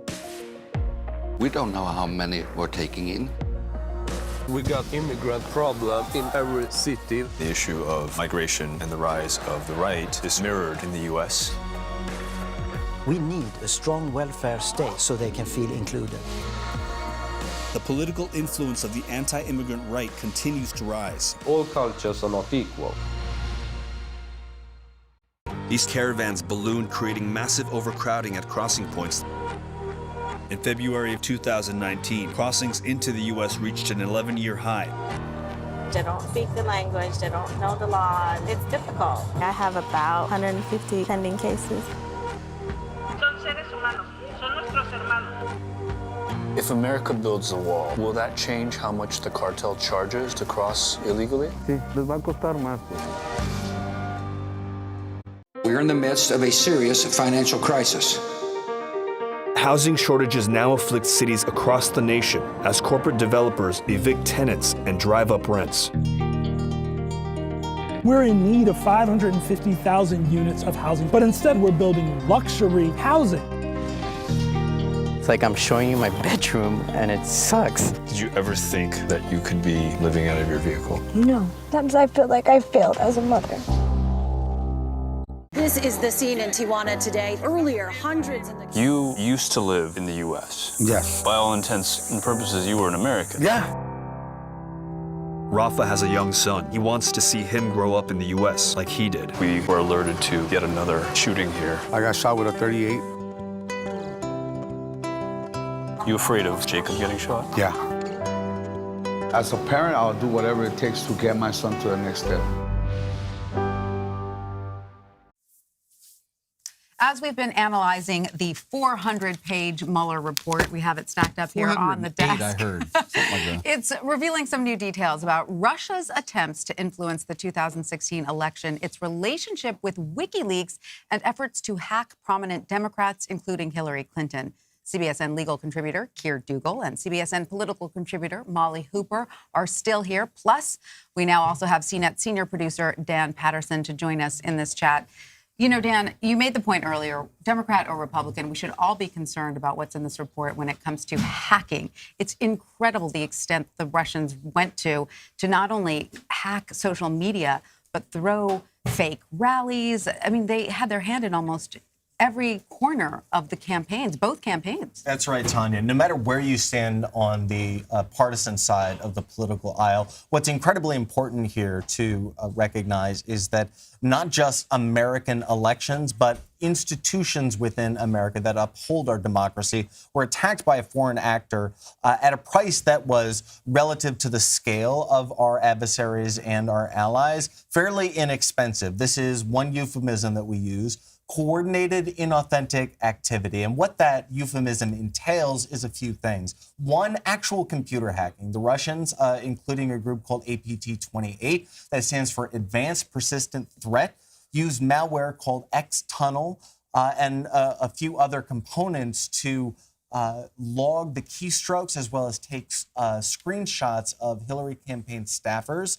And they were able to attack those accounts using something, a tactic we've discussed here many times, a very low-tech tactic that is very sophisticated called spear phishing. It's when you send fake emails to people designed to trick them into handing over their usernames and passwords. John Podesta famously was phished by the Russians, but several dozen Clinton campaign staffers were attacked. And according to the documents that we saw today, they laid the groundwork. Russian attackers laid this groundwork in 2014 and 15. Amazing. And it's at that point they were just trying to sort of sow discord, and then they got a little more focused as the election approached. Is that right? Yeah, that's exactly right. So the second tactic here was designed to, we call it gaslighting now, but designed to undermine Americans' faith and confidence in our democratic institutions as well as justice institutions. That includes the FBI, the CIA, the NSA, and the DNI. Those are stalwarts of the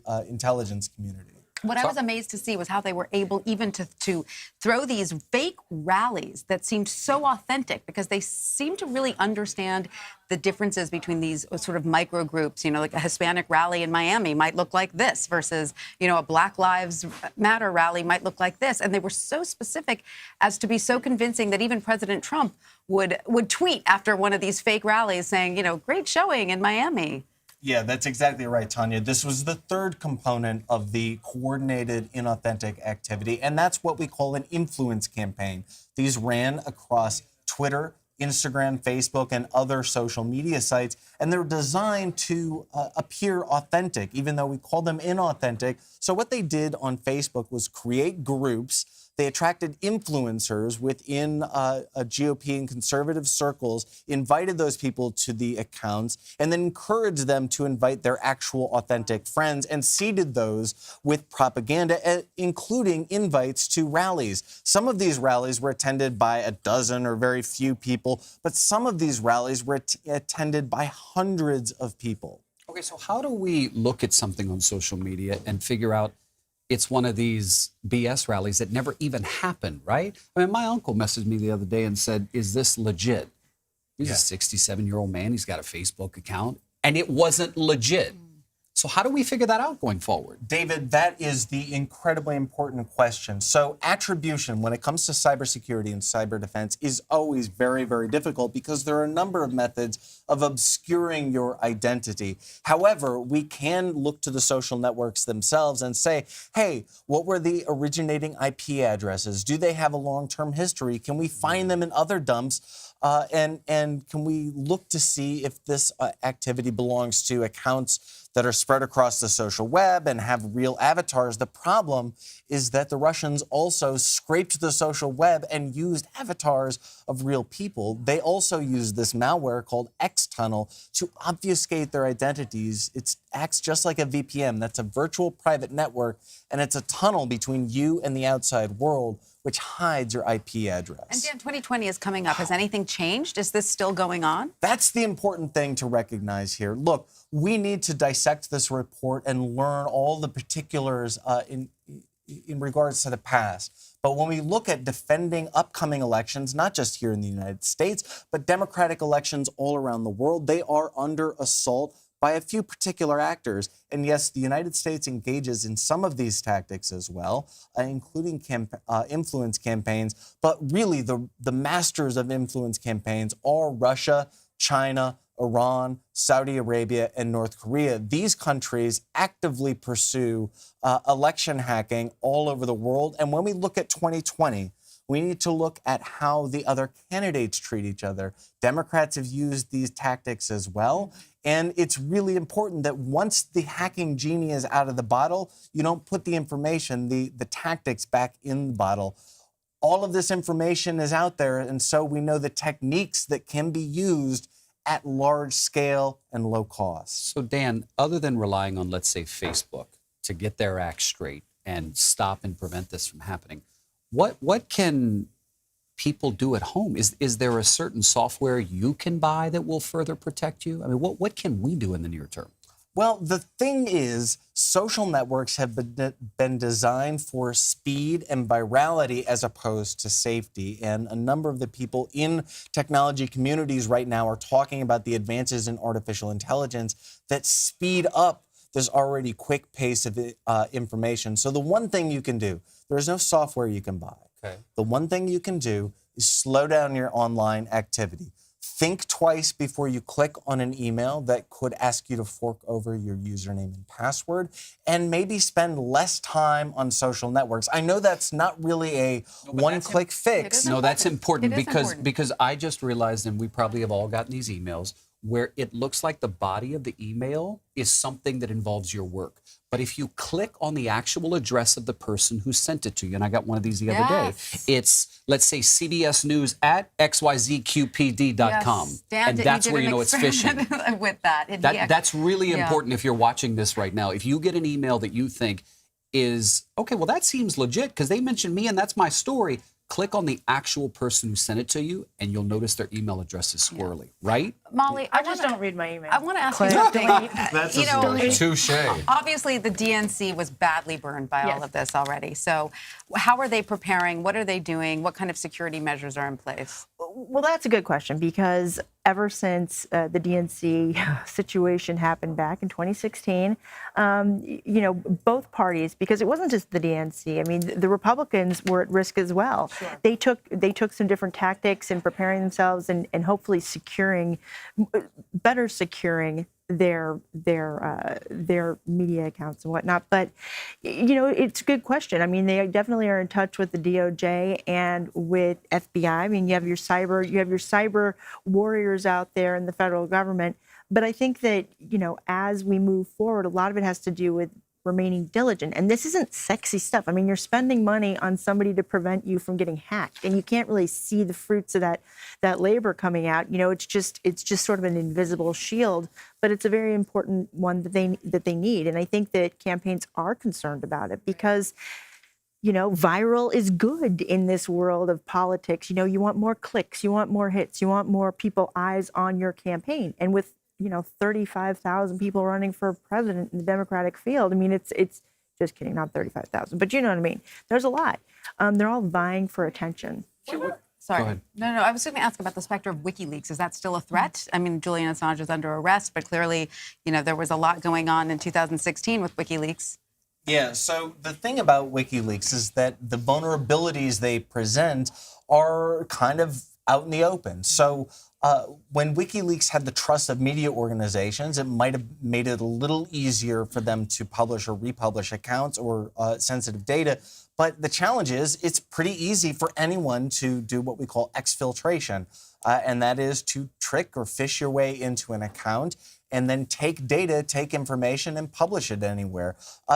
WikiLeaks, it didn't appear as though they did the transformative work of journalists, which is, they will look for information that could be sensitive and, wink, wink, redact some of that information. So what they really did is simply republish and repurpose information that was already out in the wild. How many Russians have been arrested involved in this hacking? It's over 30. It's over 30. Yeah. Keir, our producer, had a good question. He said, ask Keir what kind of collaboration there is, right? Like, say you're a federal prosecutor. Rather, not arrested, but charged. Actually. Charged, right. Yeah. So charged 30 or so people. With all the information you get and gather from charging those folks, what kind of collaboration exists between, let's say, the federal prosecutors and the intelligence community? So that was one of the things that I thought was remarkable about the troll farm indictment and the hacking indictment relating to the Russians, is the indictment's ability to put individual people at particular keyboards at particular times typing particular stuff. That level of depth, of transparency that obviously came out of the intelligence work was, I thought, remarkable, and lends those indictments to some potential criticism about sort of tipping the hand about how good at least some of our sources and methods are. But I want to tie back on what Dan was saying about preventive measures in the future. I think that the discussion about individuals trying to prevent bad things from happening by clicking, as you mentioned, that's great. I'd love to see the social media companies try to do a better job. But, that's like the roosters guarding or the fox guarding the hen house. Mm-hmm. And it's in situations like this where I think it's fair to ask questions about whether the government can get involved and help in a way at a systematic, sort of 100,000-foot level to try to reduce those risks. And I understand that what would that look like? Well, that's the big question, because it could also look like it could be First Amendment issues there. Yeah. So it would have to be done, very carefully. But when you hear the president at various times saying, well, we don't know that it was Russia, when Mueller's report tells us that it was, the consensus view of the intelligence community is that it was Russia. When he says, well, it could be some heavy-set guy on a bed somewhere. When you're undermining the law enforcement and the intelligence community about these conclusions, you're heading in the wrong direction. Well, Mark Zuckerberg did say he would like to see some standards imposed by the government when it comes to political advertising, so that you have to meet a certain threshold. Well, he also knows that because this is such an issue to the members of Congress, I mean, guess what? They have to get elected. I mean, these are all people who are running for office every 2 years in the case of the House, every 6 years in the case of the Senate, and they don't want to get hacked. They don't want to be victims of this. And so that's why you're seeing people like, the head of Twitter and Facebook and all these other social media companies up on the Hill, it seems like every other week, talking about this issue of regulation. What more can we do to get involved? And then you get into the issue of freedom of speech and which users are getting cracked down on and bias and whatnot. And it's when it comes to AI, just listening to the Facebook representative, I think it was 2 weeks ago at a hearing on anti-hate, in front of the Judiciary Committee, and listening to this, logarithm of how AI comes up with their calculations as to what qualifies as hate speech and what doesn't, was just mind-boggling. And I think talking to lawmakers, they have a similar reaction. They just don't know how to rein it in, because how much is too much. By the way, Dan, you can talk about the vulnerabilities of AI being in charge of all of this, right? Yeah, there's some real challenges with both regulation as well as artificial intelligence. I was just in San Francisco and Seattle speaking with tech executives about these challenges, and they say, look, there is perhaps an ulterior motive that Mr. Zuckerberg floats when he talks about artificial intelligence and regulation, and that is that these regulations that are being proposed, or those in the ballpark, are incredibly expensive, and that would tamp down competition to social networks like Facebook, Twitter, and Instagram. And it would keep the playing field fairly even for them to apply, because this is so confusing, them to apply their own standards that are advantageous to the businesses that we saw being pretty heavily exploited. The issue with artificial intelligence is that it presents a broad spectrum of problems. AI is really nothing more than algorithms, if-then statements. So if this, then do this. But they're really, really complex if-then statements. So when you start to introduce things like bias, which is regulation, it is a bias towards one thing or another, all of a sudden you have all of these unintended consequences. So once again, the challenge is that social networks have been designed for speed and virality, and not necessarily for safety. And by safety, I mean making sure that we are slow and methodical about our consumption of information. Keir, Dan, Molly, thank you. Thank you. We're going to take a quick break, but we'll be right back. You're watching CBS.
And we welcome you back. Just to give you a little heads up, we're expecting the president to leave for an Easter vacation of sorts, supposed to happen around the top of the hour. When it does, we will take it live. You may have heard the Mueller report is out. If you haven't heard, you definitely haven't had the TV or the radio on today. Yeah, and we have it here, of course, and you can read it online. One of the big questions is, what are the political implications of this, especially heading into 2020?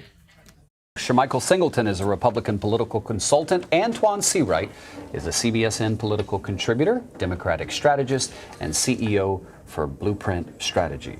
You want a fourth title? Here with you today. 3 are good. That's good. Here with you today. So I want to know what you guys are hearing from your counterparts. Let's start with you. What are your fellow Republicans saying? Sure. I mean, I've been texting some friends who actually work in the White House, texting some folks who were close to a couple Republican senators, and they all see this as a good day for the president. The president's campaign has already sent out an email, fundraising email, saying exonerated again. So I think for Republicans, they're going to continue to focus on the economy. They're going to continue to focus on things like deregulation. They're going to focus on judges and the possibility that the president could appoint another judge, Ruth Bader Ginsburg, who may retire at some point. So I think for Republicans, they are going to spin this in a way to say, see, this is Democrats continuing to try to encroach on the president's ability to do his job. So Republicans actually see this as a complete exoneration of the president? That's from texting a lot of my friends. They don't think that this will have staying power politically. They think for the next couple of weeks here and there, this may be an issue, but they just don't see resonance with the average voter as it pertains to this report. All right. Antoine's biting his tongue and taking a deep breath. So today served as a weapon of mass confusion in American politics. Number one, what we've seen this morning from the press conference was simply a post-game public relations show brought to you by the president and his ally, his attorney general. The truth of the matter is, most of the substantive things in the report, I think, were we could not see them. They were redacted. There were some key elements of the report that will, again, push Democrats to dig deeper and chomp down even more on doing their job as an oversight and an investigative branch. What I concluded from this was Donald Trump Jr. was too dumb to even know that he was breaking the law through all of this. And so what we know now from all of this, and what we can confirm, even though the Republicans wanted to deny this from the beginning, is that Russia did hack into our elections. They did do it in the name of helping Donald Trump become president of the United States, and I think that is not debatable. What we know going forward is that this is not the end. In fact, this is probably just the beginning, because we're going to spend the next several months, maybe even years, trying to continue to flush out what really happened and who had involvement. Because the key word in this, and you and I were talking about this in the end, was this does not fully exonerate the president. And so they can do victory laps and toe touches and pull out their medals, but it doesn't, because thankfully elections have consequences, and Democrats have the investigative latitude to investigate further. But would you not agree that Democrats do have to be a little careful with how far they go with this investigation? I totally agree with that. But what I'm also saying to you is they have a responsibility and a job to provide oversight and investigate. But what I will, you and I think will agree with is that this will not move the needle for either party in terms of trying to convince people to bring them further under the tent. Republicans are going to go deeper in their corner. Democrats are going deeper in their corner. Independents are going to say, you know what, we're going to find something to come out to the polls, but this will not be it. What does a congressional investigation mean other than the obvious? Here's why. If they have the votes in the House to impeach him, they don't have the votes in the Senate to remove him. They don't. So where does this go? The investigation simply gives confirmation and comfort to some of the American voters who are still confused by all this and say, you know what? Those who already don't trust the president. Absolutely. But even those who are really on the fence and don't know what all this means, let's bring in the special prosecutors. Let's let him testify under oath, and let's try to flush out further what we do not know from this report. Right. And the most important things in the report were redacted. Well, right, but I... You think so? Absolutely. Oh, I think there were some key things that came out. Some of the most important things. Key and important are two different things in my mind. It did show that a lot of investigation is still ongoing, especially when it comes to Russia. But I think when you... Politically, we are in the midst of 2020. When you think about key electoral states, Ohio, Iowa, New Hampshire, I spent a lot of time in those places working for 3 previous presidential candidates. I am just not certain, and I'm going to be curious to see what some surveys and focus group studies indicate in the next couple of days and weeks. I'm not certain that with continued investigation that we will get new information that could politically move the needle enough that would allow Democrats to target those individuals and mobilize those independent voters, particularly independent GOP-leaning voters and some moderate Republican voters, in a way that would pull them away from the president and into the Democrats' camp that could benefit them. But it's not about that. I think it's more about though. proving further the dishonesty, the lack of transparency, we already know that, and the fact that you cannot trust this administration and this president and even this Republican Congress to do the business of the American people. But I would preface that by saying, Antoine, we already know that. Right. But you can't go numb. But people have gone numb to that. So sometimes a good pop on the arm as a reminder serves as a safe space. But I would also say there are genuine concerns at this moment in time. We were hearing earlier from Kim Whaley, there are genuine concerns about the balance of powers in this country. So whatever you take away from this report as a Republican or a Democrat, I think everyone would agree we want our government to be healthy. We want the balance of powers to remain. Antoine, let me devil's advocate here. Democrats for so long said, just give us Mueller, and as long as he does what he can do, we will accept it as is. Well, right? Let's be clear what Democrats have said, at least the ones that I work with and I speak to. Give it to us in doses, and let's draw conclusions in doses. Let's let the special prosecutor do his work. We had that phase. Let's let the report come out.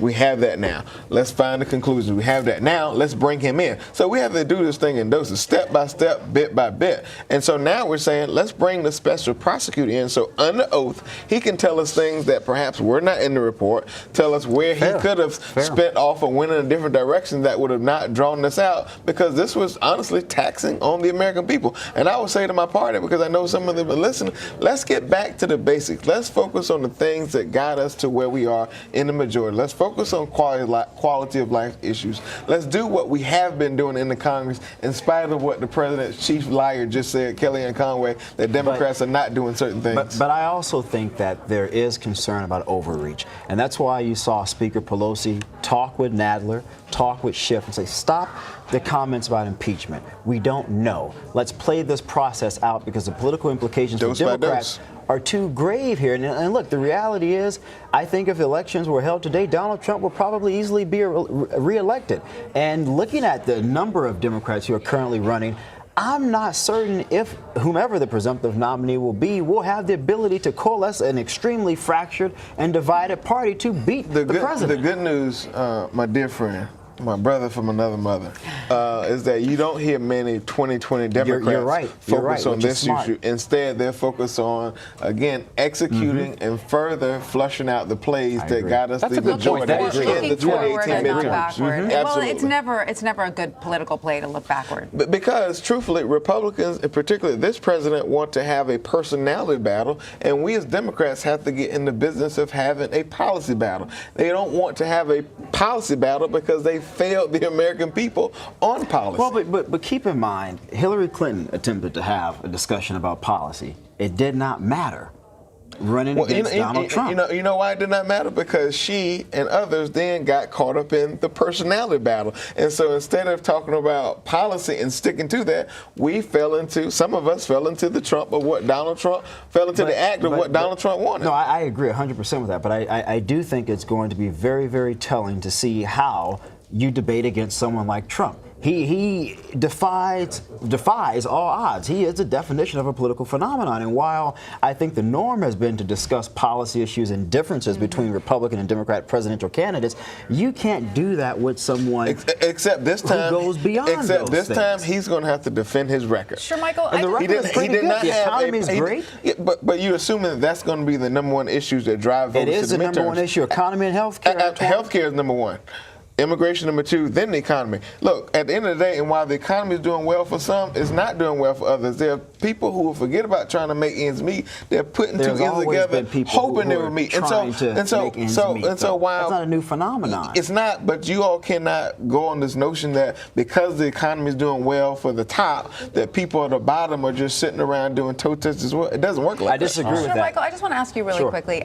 Obviously, the portrayal of the president that comes through here is someone who plays a little fast and loose with the rules. Oh, absolutely. How does that... He plays like there are no rules, let's be clear. Well, how how does that play with the rule of law Republicans?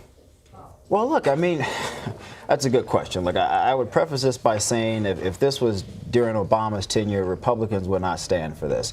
I think during the Bush years, you saw a different type of Republican Party. I think at this point in time, it's obviously clear that the Republican Party today is the party of Donald Trump.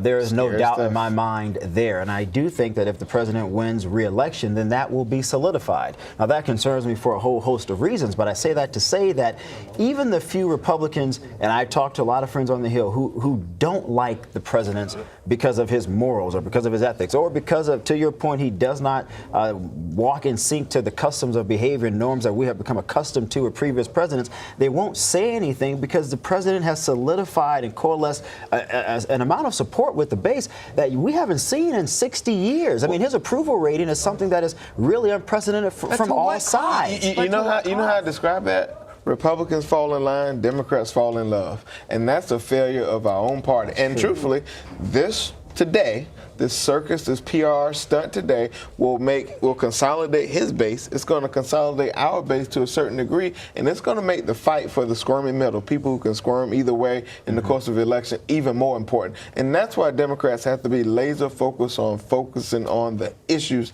that matter to everyday voters, particularly those who traditionally doesn't have necessarily a community they call home. But you said why this should matter, right? I agree. It should matter. But again, I think for politicians, and Antoine, you know this, you worked for a number of them as I have, the number one issue or concern for them is self-preservation. Can I win re-election?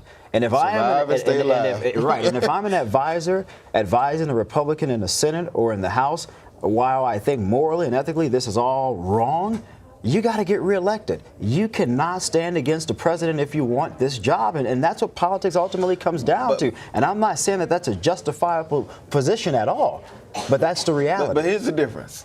Democrats won in 2018. Correct.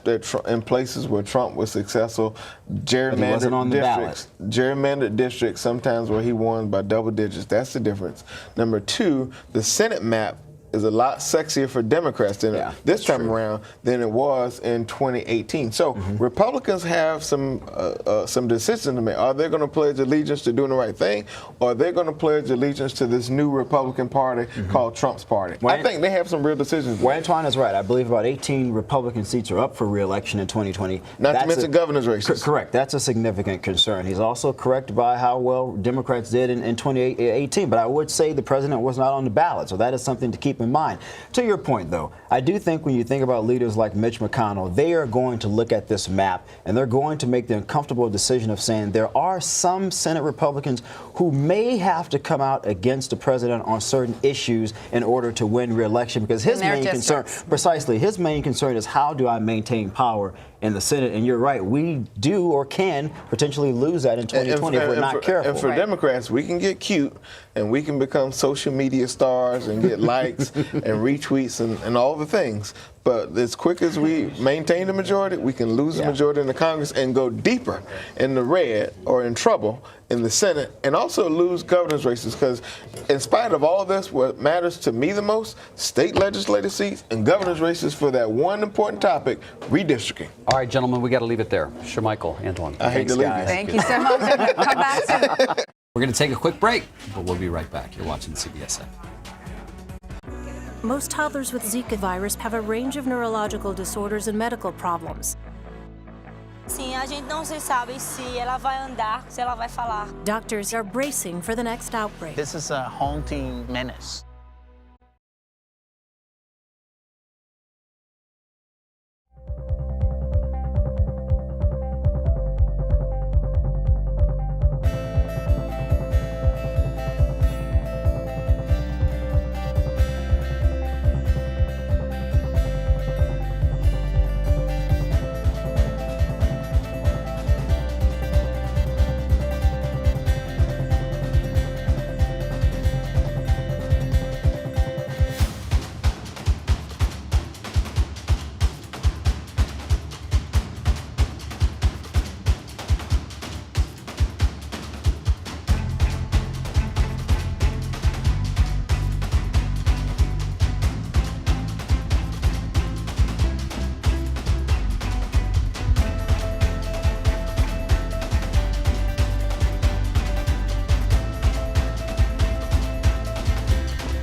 Of all the countries that accepted refugees, per capita, Sweden recently took in the most.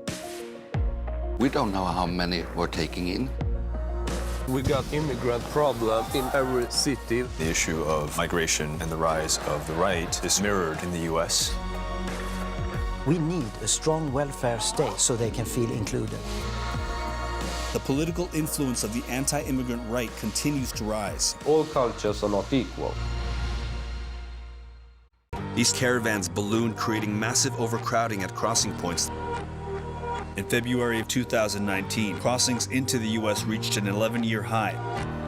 They don't speak the language, they don't know the law. It's difficult. I have about 150 pending cases.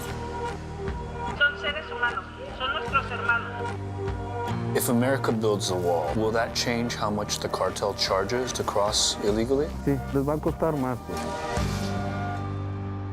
There is a growing outbreak of a mosquito-borne virus linked to birth defects.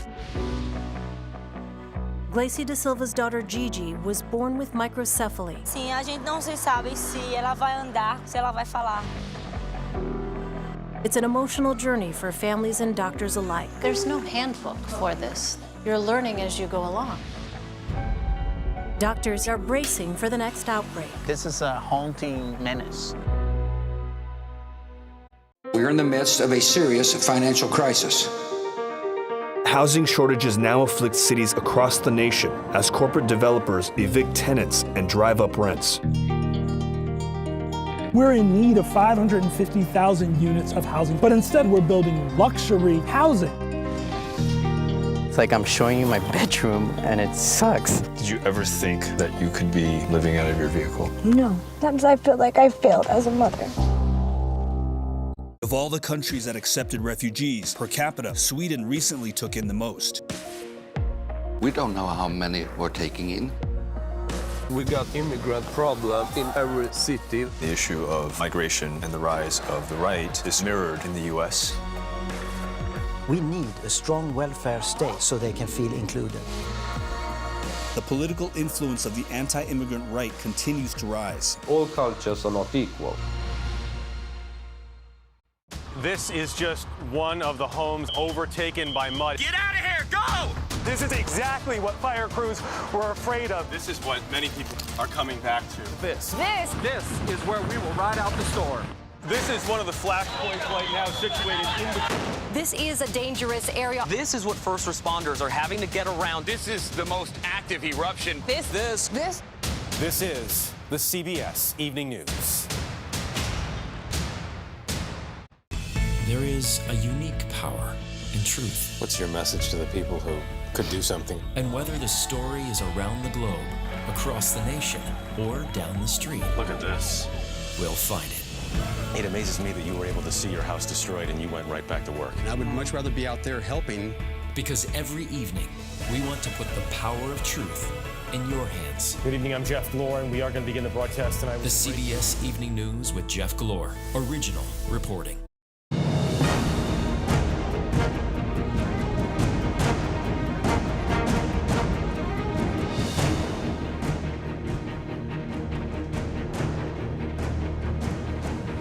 Hello, everyone. I'm Tanya Rivero. And I'm David Begnaud. Thank you for joining us. We are awaiting a news conference from House Intelligence Committee Chairman Adam Schiff.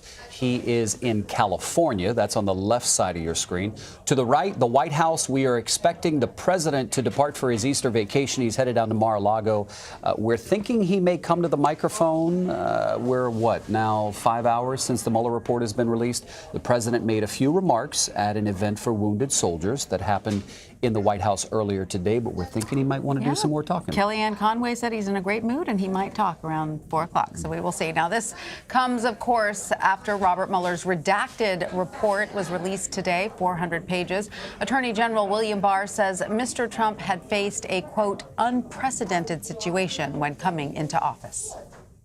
As the special counsel's report acknowledges, there is substantial evidence to show that the president was frustrated and angered by his sincere belief that the investigation was undermining his presidency, propelled by his political opponents, and fueled by illegal leaks. The president was still calling the probe a hoax on Twitter as of this morning, but after the report's release, President Trump said he was having a good day. And they're having a good day. I'm having a good day, too. It was called No Collusion, No Obstruction. I'm having a good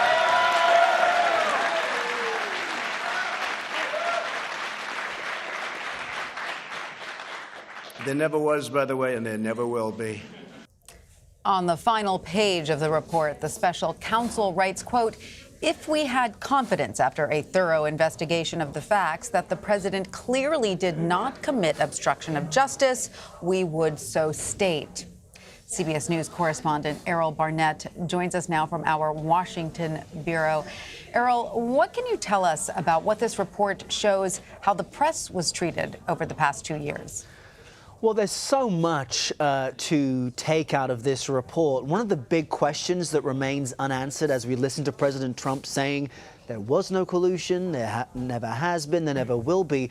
Well, then why does this 400-page report detail some 10 instances of President Trump taking actions to curtail or restrict the investigation in some way? That is an open question that we have not seen answers to yet, if in fact there is nothing untoward that took place. As far as the treatment of the press, one other thing that came out of this report is that there were multiple occasions in which the press secretary for the president, Sarah Sanders, misled the press, lied to the press in defending the president. The example being the day after James Comey was fired as FBI director in a really chaotic moment when he was delivered a letter while visiting the FBI Academy over there in California. Sarah Sanders was asked by her own Stephen Portnoy. Oh, I think you have Adam Schiff here speaking. We do, and we're going to take our viewers now to Burbank, California, where House Intelligence Chairman Schiff is addressing the Mueller report. Let's listen. First, as we reported some time ago and as the intelligence community disclosed as well, there was an extensive campaign by the Russians to interfere in our elections in 2016. That interference took many forms, but most significantly it took the form of an effort through social media to divide the country, to push out favored narratives, to assist the Trump campaign on social media through a massive effort led by the Internet Research Agency out of St. Petersburg. It also embarked on an effort to hack and dump emails from the Democratic campaign of Hillary Clinton, from her campaign manager John Podesta, and other efforts through their hacking and dumping operation to influence the outcome in the election. These efforts, similar to the social media campaign, were designed to help one party, Donald Trump, and hurt another, Hillary Clinton. There were also efforts through any number of meetings between Russians and Trump campaign people to exert influence, a covert influence operation mounted by the Russians that continued during the campaign as well as after the campaign. And I want to make several points about these findings for what we can tell so far from the Mueller report. First, the Attorney General did a grave disservice to the country by misrepresenting significant parts of the Mueller report, by attempting to put a positive spin for the president on the special counsel's findings. The Attorney General is not the president's personal lawyer, although he may feel he is. He is supposed to be the highest law enforcement officer in the land, and he is supposed to represent the interests of the American people. But when the Attorney General gives the perception that the president fully cooperated in the investigation when he didn't, that they provided all the information materials when they didn't, when the president in fact deprived the special counsel of perhaps the single most important piece of evidence, that is his own verbal testimony, that misleads the American people. When the Attorney General represents on the obstruction case or suggests that the special counsel desired him to make that decision, that the special counsel wasn't mindful of the Office of Legal Counsel opinion that a special counsel cannot indict a sitting president, when the Attorney General mischaracterizes the report in that way, he does a disservice to the country. A few things leap out about the substantive allegations on obstruction of justice and the issue of conspiracy. On the issue of obstruction of justice, the report outlines multiple attempts by the president to mislead the country, to interfere with the investigation, to make false statements to the American people, and to urge others to lie to the American people, to urge those of his staff to take actions to further obstruct the investigation, which may have been refused, but they were not refused owing to any goodwill or good motive on the president's part, far to the contrary.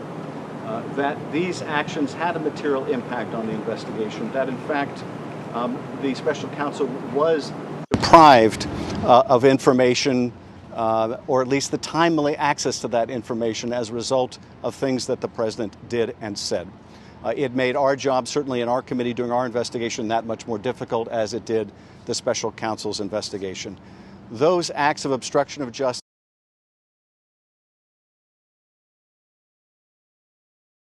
in the President of the United States.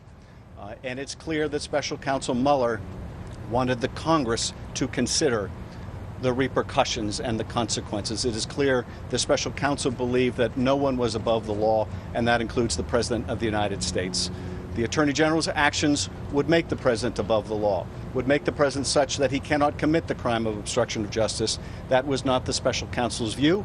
If the special counsel, as he made clear, had found evidence exonerating the President, he would have said so. He did not. He left that issue to the Congress of the United States, and we will need to consider it. On the issue of conspiracy, and again in contrast to what the Attorney General represented, as I have said all along, each of the acts that I enumerated, each of the meetings, each of the contacts is not only spelled out in this report, corroborated in this report, but additional contacts and acts are also itemized. It gives us more information than the public knew about these illicit contacts between the Trump campaign and the Russians, whether they rise to the level of a criminal conspiracy or not. And contrary to what the Attorney General represented, the special counsel makes it clear he did not consider collusion, as that colloquial term is understood, but rather whether the facts amounted to the crime of conspiracy. And on that issue, in fact, in the case of the Trump Tower meeting, he found that while there was evidence, he could not establish two parts of the crime. That in fact Don Jr. did accept the offer of Russian help, but that he could not establish with admissible evidence either the willful intent by Kushner or Don Jr. or Manafort to violate the law, or that the material they received was sufficiently damaging to meet the statutory definition. That is a far cry from saying there is no evidence. That is the special counsel's determination that notwithstanding the evidence on this issue involving Trump Tower and other interactions, like the provision of polling data by Manafort, which we have learned today was far more ongoing than we knew, that the special counsel could not establish a criminal conspiracy beyond a reasonable doubt and to the satisfaction of a jury. So these are the overall conclusions.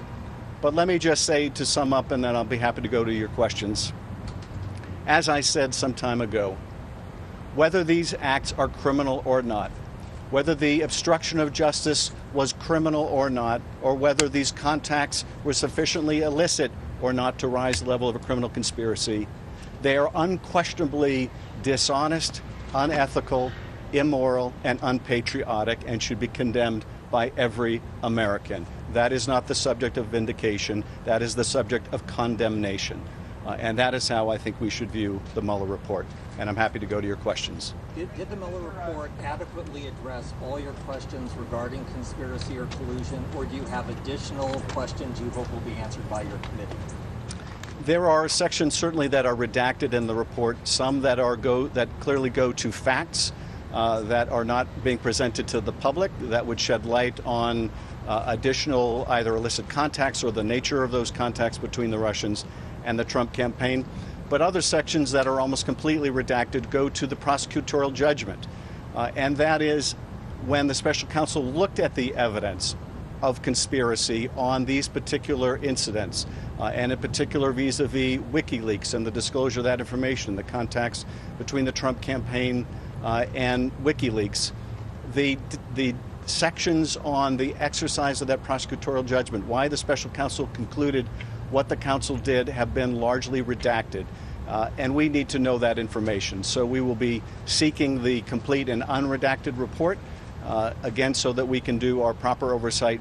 One other matter that is very important to point out, and that is that, as the special counsel makes clear in the report, the counterintelligence findings are not completely included in this report. That in fact there were FBI agents embedded in the special counsel's team who were looking at the issue of compromise or counterintelligence, and that some of that information is not included. Others, of course, it may be included but redacted. Our committee, the Intelligence Committee, has requested that Mueller come and testify. We want to understand exactly what was found in terms of any counterintelligence efforts, any efforts by the Russians to make use of U.S. persons, particularly those affiliated with the Trump campaign, as witting or unwitting agents of the Russian government.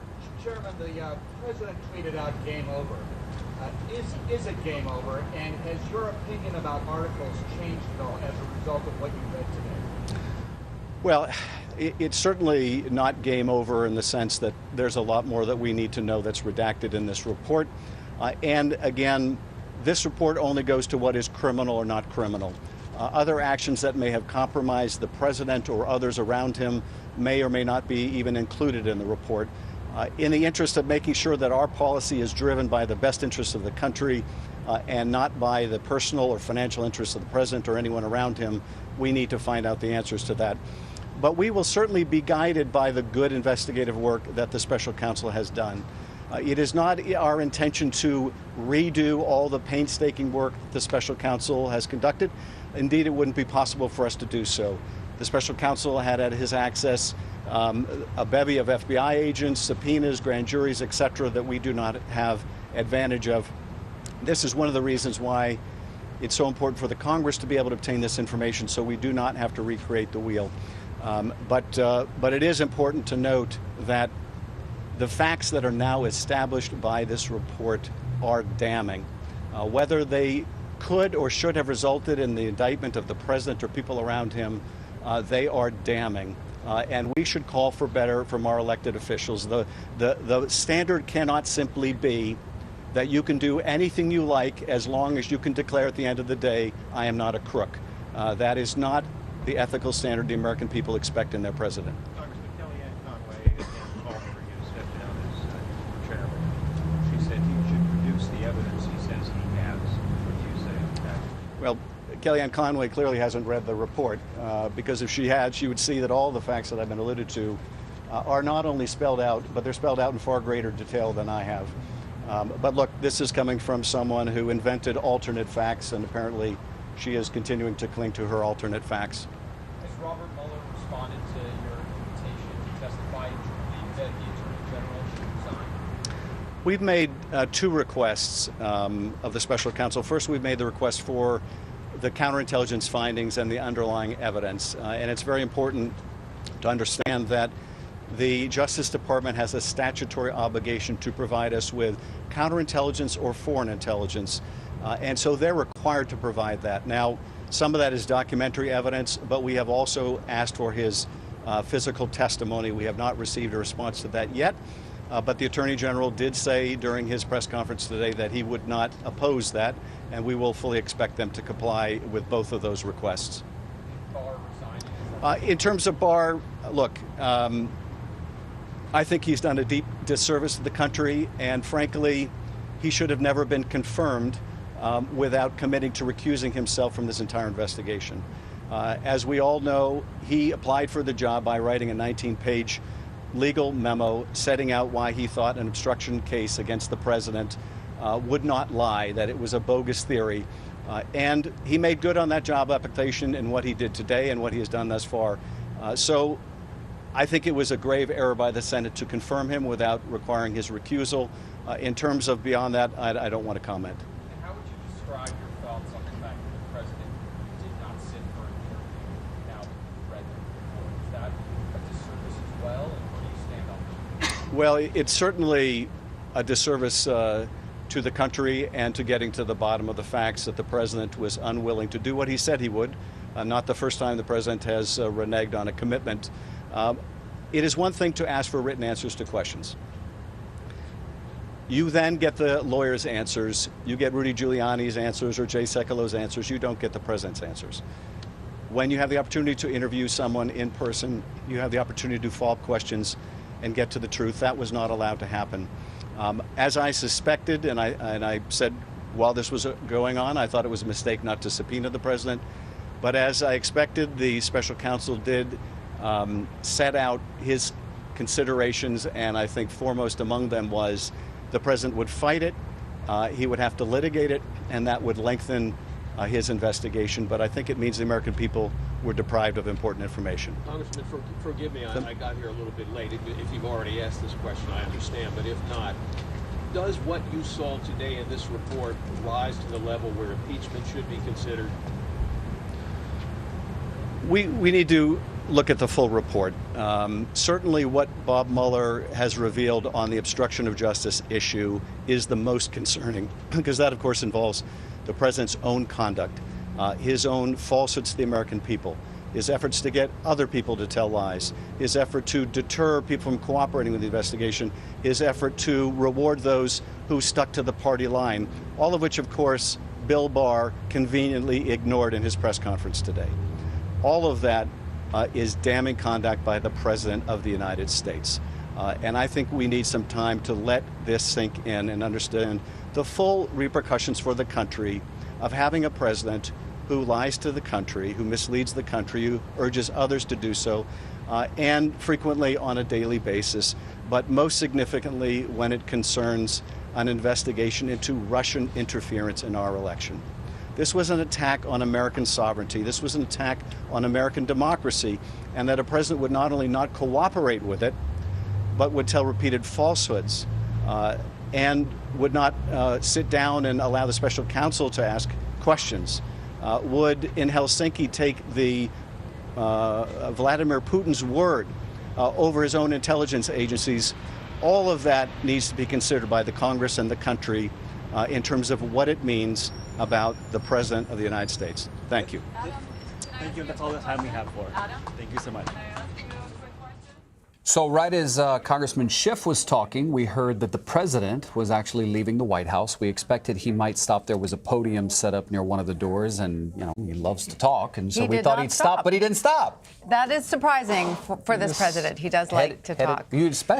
Especially on a day like today, right? You'd Absolutely. expect he'd want to talk. But Adam Schiff certainly did talk. He had a lot to say, including that, you know, the president's actions here may not be determined to be criminal. May, he said, but he called his actions undoubtedly dishonest, unethical, immoral, and unpatriotic. Ricky Kleeman and Molly Hooper here. What did you make of that? Well, I just want to add something to that, because it was, as I was listening, I was also reading. And what Adam Schiff is saying is precisely what was left as a question appropriately for Adam Schiff by the Mueller report. Because at the end of the report, if I can read, if I may, it is said, the conclusion that Congress may apply obstruction laws to the president's corrupt exercise of powers of office accords with our constitutional system of checks and balances and the principle that no person is above the law. So that is at the end of the 400 pages, or toward the end of the 400 pages. And then that's exactly where Adam Schiff and Jerry Nadler are picking up, which is to say, okay, the criminal questions of this are over. The Mueller report is filed, and now it is up to the Congress to decide what to do with the facts of the Mueller report, to look at how we look at our institutions. As you're presenting it now, Counselor, that means this is far from over. Oh, well, this is just the beginning. I always thought that when the Mueller report was filed, that this would be the beginning for the Congressional Oversight Committee as well as the Judiciary Committee to then go forth and act, unless there were really definitive conclusions that people would have to say it was over. And there are not, as certainly as it comes to the issue of obstruction. Molly, Schiff also accused Attorney General Barr of mischaracterizing the report quite significantly. Do you think that that will be something that Democrats are going to jump on? Oh, they already have. And how? Talk about social media. They've been all over Twitter saying that, essentially. And, you know, if you look at how Republican lawmakers on Capitol Hill have been reacting, I've seen these sort of headlines. No collusion. No obstruction. You know, I mean, he's, vindication on the collusion front and also kind of on the obstruction front. I mean, they're less emphatic about the obstruction of justice issue.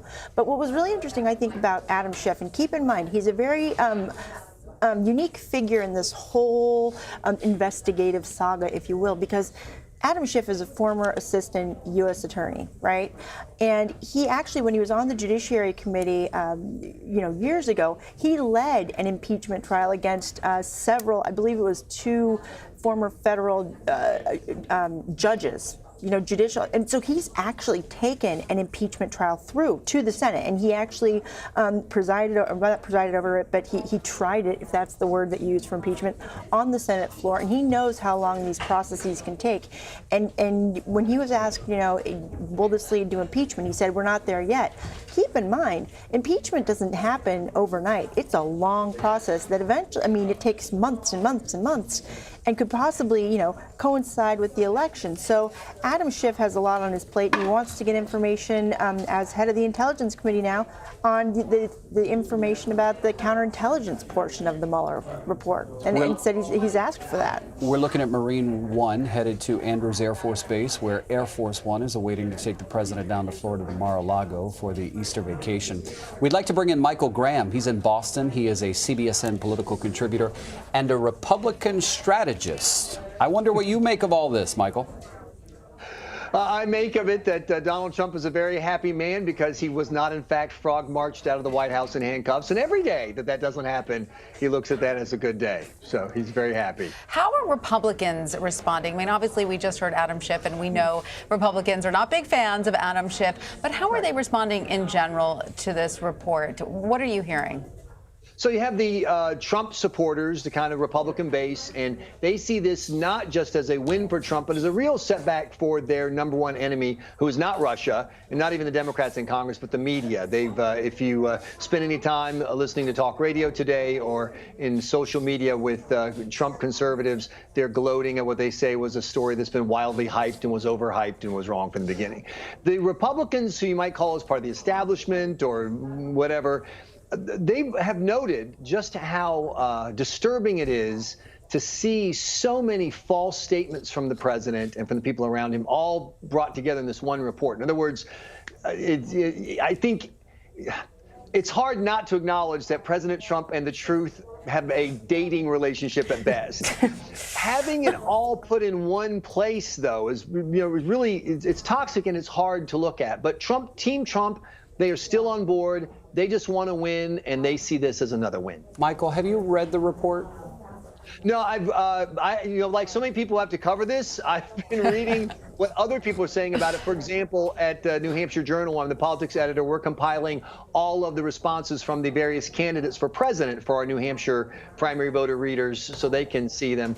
I've seen some of the highlights. I will say that one part that I know that a lot of people on the right have focused on is the part, people have talked about that sentence from Mueller about we did not find evidence. We're not exonerating Trump, the one that Barr quoted. And then they go back and they say, but we're also not, saying that he's innocent either. And Andy McCarthy, the former federal prosecutor, who's a well-known conservative, has written a lot. He says this really bothers him, the idea that you would put the burden of proof on any accused, the fact that it's Trump or anybody else. And there is a sense, I think, for the legal beagle end of the Republican world, the Federalist Society folks who look at the legal issues, they're reminding Democrats, whether it's Judge Brett Kavanaugh or Donald Trump, the premise of innocent, actually innocent until proven guilty, is a lot bigger than any one presidency. And there's some suggestion that was kind of abandoned here as Mueller tried to wiggle his way out of making a conclusion. Ricky, do you want to speak to the legal implications of that? Well, I agree completely. I really do think that, first of all, exactly what Michael says, we have to remember this. In a criminal case, the question is guilty or not guilty. The question is not guilty versus innocence. It's whether or not you can prove someone guilty of a crime. And if you think they're guilty, you estimate they're guilty, you believe they're guilty, but you can't believe it beyond a reasonable doubt, you must acquit. That is our system of justice. Right. So what happened in the Mueller report is Mueller's people were in a state of equipoise. That is, there were some people who worked in the special counsel's office who believed indeed you could go forward with an obstruction case and prove it beyond a reasonable doubt. There were others who felt differently. Then Robert Mueller gave the question to Rod Rosenstein and William Barr in the Department of Justice, and they made a decision that there was not enough to get a criminal conviction beyond a reasonable doubt. So as to what I just read before, what has happened here is Robert Mueller, through the Attorney General, has now passed this over to the Congress, and they can make a determination that is less. Can you give this to 12 people of your peers and prove guilt beyond a reasonable doubt? Errol Barnett is in Washington. Errol, what exactly does the Mueller report say about the lengths the administration went to lie to the press in the course of the press investigating and doing their reporting? Well, there is a specific example in there from Press Secretary Sarah Sanders the day after President Trump fired James Comey when he was in California. And she was asked by our Steve Portnoy, what do you say to those telling us inside the FBI that they've really lost a champion? Press Secretary Sarah Sanders said, I've been hearing from people inside the FBI saying they're glad that Comey is out. Well, inside of this special counsel report, it details how the press secretary said that was not actually, she couldn't prove that was true. And so the special counsel then found that what she said was not backed up by any kind of evidence. And then Sarah Sanders admitted that it was something she said in the heat of the moment. But as we continue to fact check all of these responses, our own Steve Portnoy noted that the following day after he asked that question and got the response from Press Secretary Sanders, she gave the same answer to Fox News in the press briefing room, that the rank and file of the FBI were happy that Comey was out. I mean, that's just one small example, but it does speak to the efforts, not just from President Trump getting those around him to do his bidding, but how difficult it was for the top messaging staff at the White House to kind of be on the same page with the president when it's not backed up by facts. And so in many ways, this has damaged the credibility, not just of President Trump and the White House, but of the communication that comes from there. Can we now trust and rely on the answers that we get from the White House? The special counsel report would suggest that that's not always the case. Ricky? I want to comment on something I think that many of us have forgotten and that I want to remind the viewers here. James Comey was teaching a class in California to younger FBI agents when behind him, because the news was on behind him, that's how he learned he was fired. That, in and of itself, is not how our institutions should work. He was then had to find out by other people telling him. He turned around, he went into another room, and he had to go back to Washington in disgrace. This is not how we do things. But supporters of President Trump say, and we love that we're not doing it that way anymore. We love that way that we're upending how we're doing it, right? Well, because President Trump likes to be a disruptor. He likes to create chaos. I don't say this in any way as a slur. I say this because he has often admitted that, and we certainly know it from Steve Bannon. The idea is the more chaos and disruption that you have, the more that you can change what is going on. Right. Can we just really quickly bring in Michael Graham? I'm curious, Michael, you were talking earlier about how for a certain group of Trump's base, the press is really the enemy. Right. But Errol was just outlining one point in the report that showed how the press essentially, or the press secretary rather, essentially misled the press very specifically. So, it kind of goes both ways, doesn't it? Oh, sure. And I would be less kind than you. Sarah Sanders lied, completely lied. And it's not that uncommon. But what Trump supporters would say is they would turn around and say, so if you like your doctor, you can keep your doctor. And they roll through dozens of mistruths going back to, I did not have sex with that woman, Ms. Lewinsky, where they would say that the difference is not politicians lying. They believe, and by the way, it's so interesting to me because I'm a press fan and a member of the press in my own weird way. And the heat, the anger I get when I talk to the talk radio base at their anger towards the media, because they feel like it's the Democrat, like Adam Schiff, it's his job to go after and make his case. That's fine. And then, but they feel like the media are not fair arbiters. And so when you tell them that Sarah Sanders lied to the press, their instant reaction is, well, that's because the press lies about Trump all the time. And I think it's a tragic place. And I think that that's not what their response should be. But I also think members of the media, maybe particularly some of the networks where they really, really sold the collusion story from the beginning, almost without reservation, they may want to ask themselves, did we really do this in a way that leaves the door open for people of a certain political view to listen to us and hear the reporting that we have to do? I happen to know Steve Portnoy. I actually worked in radio with Steve Portnoy. He's a great reporter, and he deserves better treatment than that. Michael, as you're talking, we are looking at Air Force One sitting on the tarmac. The president and the first lady have already boarded. Mr. Trump did not speak to the cameras. There was a chance he could have.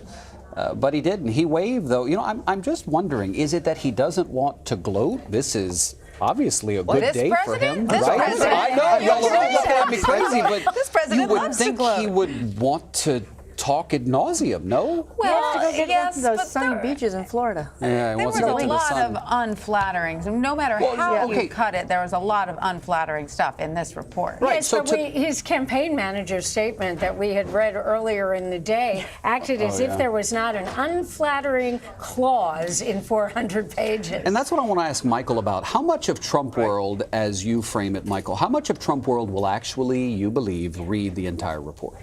Oh, I mean, how many Americans are going to read it? You know, I mean, that's a space. It's a homework assignment. Who wants to sit down? Right, but what's the 400 answer? pages? Probably not many. Yeah, not many. And so they're going to have to trust the arbiters of the media, you know, someone else who read it, and they're going to turn to Rush Limbaugh, Fox News, et cetera. That's where they're going to go, whether you think that's a fair source or not. But you ask about the gloating. You know, it's interesting. The president tweeted out that Game of Thrones thing earlier today. Game over, he said. Yep. Yes. But with the Game of Thrones, just like Right, basically, you know, right. this is battle and there's bloodshed, I am Yep. the conqueror, whatever. And I immediately tweeted out, this is a guy who can't get out of his own way, because the smart play, Right. as a guy who just joined campaigns will tell you, the smart play now is to be quiet, to let your base hear from the people you know your base can hear from. Let, you know, the other people who hate him do what they're going to do. But you can walk away saying, I am not indicted. There is no charge. You know, as you someone said earlier, that part of this is over, and I'm here still fighting. That is the win. I really think this is another situation where silence helps Trump. It's just that Trump is so bad at being silent. Except for today. And not only that, Wow, right? but it's almost just getting started as well, because here comes the big, Mueller report. For the past 22 months, they have been, I have never seen a lid as tight on an investigation in Washington, D.C. Usually there's leaks all over the place. But now it's all coming out in the public. And you know what? Jerry Nadler gets to follow up on these quotes. Who knows? Maybe he'll call Sarah Sanders. I know that there is an authorized subpoena for Don McGahn, who featured prominently in this whole saga. And who knows? He'll come up before the cameras, and we can hear Don in living color speak to congressional committees about Sessions it. could Jeff be subpoenaed. Sessions. He had Exactly. some very colorful descriptions of the day that President Trump found out about Which the special Kellyanne counsel. Conway said, well, I never saw that. Right. Now here, I love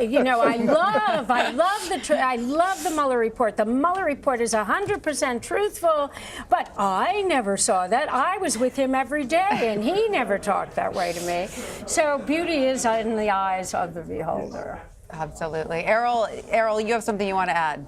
Well, based on what Ricky just said there, I completely agree. The 400-plus Mueller report is effectively a massive Rorschach test. So Democrats who have always felt that President Trump doesn't play by the rules and he's going to make a mistake and he's an untoward character, they're going to continue to believe that. Those who are true hardcore Trump supporters are going to remain in that lane based on this report. I can say that the many Trump rallies and events that I've been to, when I ask them about the Stormy Daniels payments or the Mueller report, this stuff does not register on their radar whatsoever. And even if you look at national polls, Americans are much more concerned about things like health care, the cost of living, their jobs, than they are about the Mueller report and this special counsel investigation. So I think what this really is perhaps the end of the beginning, but now we're seeing a new line of a new theme as we approach 2020, right? So we're going to see Democrats and perhaps the House investigative bodies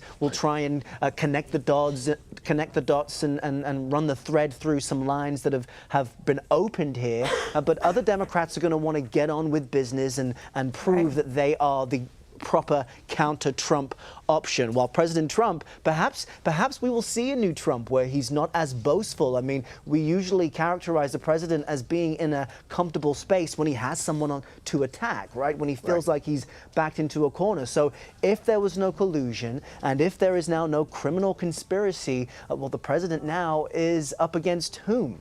It will be interesting to see what kind of tweets we see from him in Mar-a-Lago in South Florida this weekend and where we go from here. But I think it's the end of the beginning, and now we're in 2020 mode. Last question to Michael. Let's assume that Trump world dismisses all of this.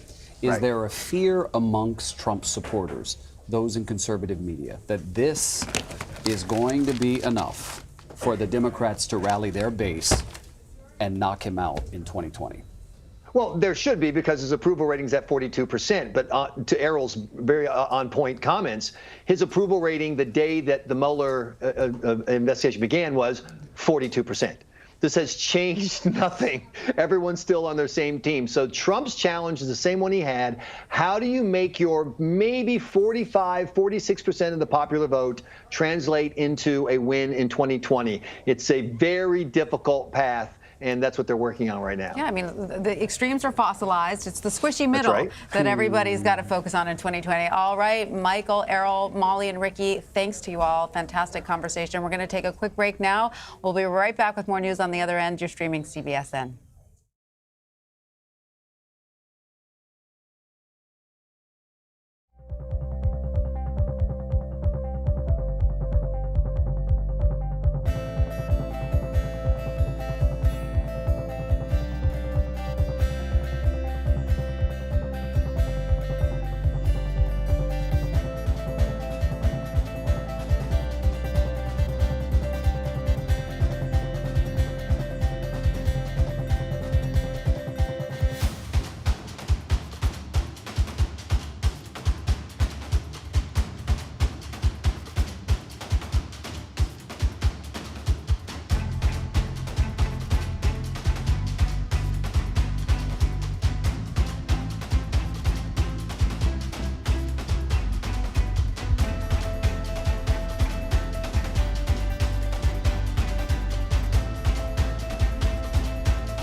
There are growing questions about whether the president overstepped his authority following the release of the redacted Mueller report.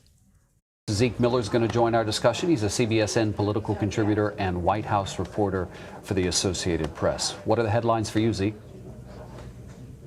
Well, the biggest headline, as you were just discussing, is in a way how the president's aides saved him from himself, the president's instincts. Pretty much every which way throughout this probe have only deepened his exposure.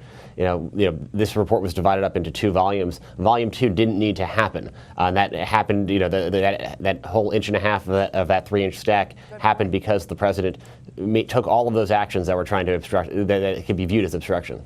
That's a very good point. You know, Volume 2 of the entire Mueller report is a result of the president's reaction to Volume 1, as it were. Yeah, exactly. And you know, we've learned you know, over from reporting, but also from some of the incidents that are documented in the report that we hadn't heard before, about how the president's aides, from Corey Lewandowski to Don McGahn to even KT McFarland and others, you know, sort of jumped on the grenades that the president himself was pulling the pin on.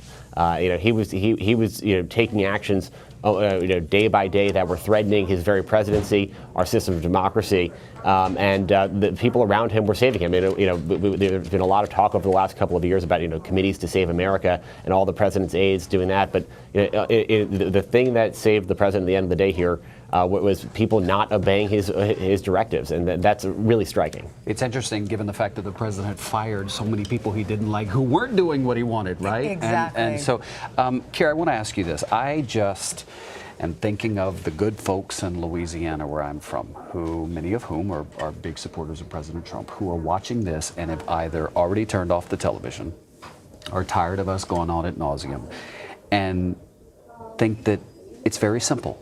They found no evidence of collusion, so move on. What's your legal take on that opinion? Yeah, it's more complicated than that, and I understand the instinct to want to tune out here, based on certainly the pre-report press release and the other statements by the Attorney General that have been declaring loudly, followed up by Mr. Trump, you know, no collusion, no obstruction, no exoneration even. But the problem, and Tanya, I think you were leading us into this question about how Mueller was looking at the obstruction case in particular.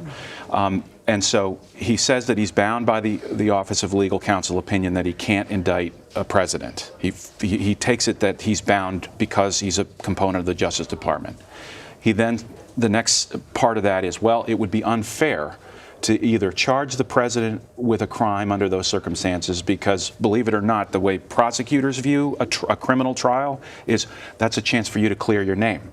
And that's what Mueller was saying, that because he couldn't indict Mr. Trump wouldn't have the opportunity to clear his name. So he says, I'm not going to state in my report that Mr. Trump committed a crime. I'm bound not to say that in my report because he's not going to have an opportunity to clear himself. I can state, if I reach that conclusion, I could say there was no obstruction because that would clear him. But he's tied, the policy ties his ability to affirmatively reach the conclusion about a crime. Therefore, all he does is lay out the evidence. And so I think all of us are left with deciding whether or not Mr. Barr and Mr. Rosenstein, when they wrote their initial letter saying, well, Mueller didn't conclude, but we're going to, and there's no obstruction. Okay, they made their opinion. Should Congress have made that determination? That's the question. I think we all have to, I think we're all going to have to look at this conduct. Not all of us are lawyers, and Congress wouldn't conduct a prosecution. They would potentially be looking at this through the impeachment lens, which isn't a strictly legal proceeding. But all of us also, I think, need to look at this conduct and say, should the president have had to have aides save him from himself? Totally. Zeke, let me, to that point, you and I are both journalists. We're not attorneys. But let me ask you this. Nancy Pelosi and the others don't have the votes on Capitol Hill if they wanted to impeach him, correct? No, that's exactly right. And even if the House, we're bringing up articles of impeachment, it's a Republican-controlled Senate. The president isn't going to be removed from office based upon this. The facts that have been presented, however damning they may appear to some of the president's political opponents. The challenge for Democrats now going forward is, how do you respond to their, on one hand, the base's desire to continue prosecuting the president, whether it be in the court of public opinion or actually through some sort of impeachment proceeding or investigations going forward, and the rest of America that would like to move on. We have a recent poll out that was released this week, right before the release of the Mueller report, that does show that while a plurality of Americans would like investigations to continue, a lot of Americans want to tune this out, want to put this to bed. Particularly, now that we have the definitive answer on Russian interference and hacking in the 2016 election. That was what started all of this for a lot of Americans. As we're approaching 2019, approaching the 2020 election, they want to put the last presidential election behind them. So that's the delicate balance that the Democratic leaders find themselves having to strike. Well, I'd like to point out that as a result of this investigation, there were numerous charges, numerous indictments, numerous guilty pleas. So, does this at least put to bed the characterization of Robert Mueller's probe as a witch hunt, Zeke? It certainly does. This is not a witch hunt, and now we're seeing the president sort of trying to hold up what had been, he'd been calling a witch hunt and trying to undermine its credibility and saying it's exoneration or vindication for him. The president's trying to have it both ways, and he really has been on this for quite some time, in part because, the White House and the president's attorneys knew from the very beginning this was not, for him at the end of the day, going to be about criminal liability, most likely for the reasons that you just discussed, that Mueller was going to have difficulty recommending charges against the president, was going to be unable to bring those charges.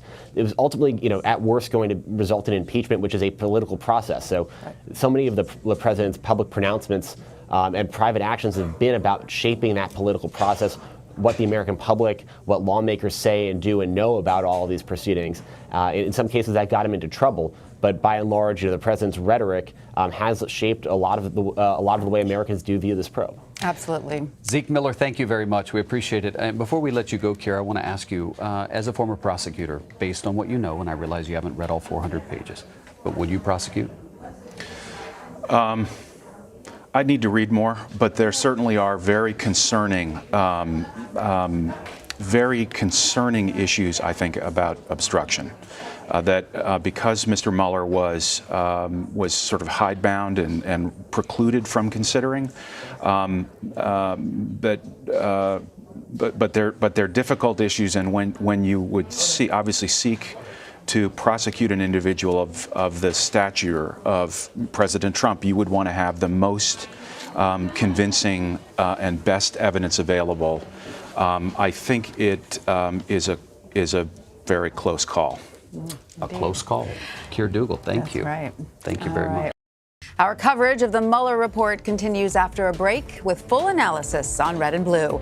We will speak with President Trump's former lawyer, Ty Cobb. More ahead. You're streaming CBSN.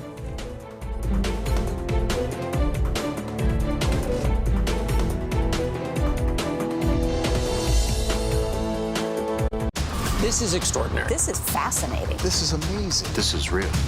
This is bigger than opening up the borders. This is exactly what fire crews were afraid of. This is what they have to contend with. This is where the eye wall passed over. This. The answer is this.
22 months of inquiry, 37 indictments or guilty pleas, and now a 448-page report.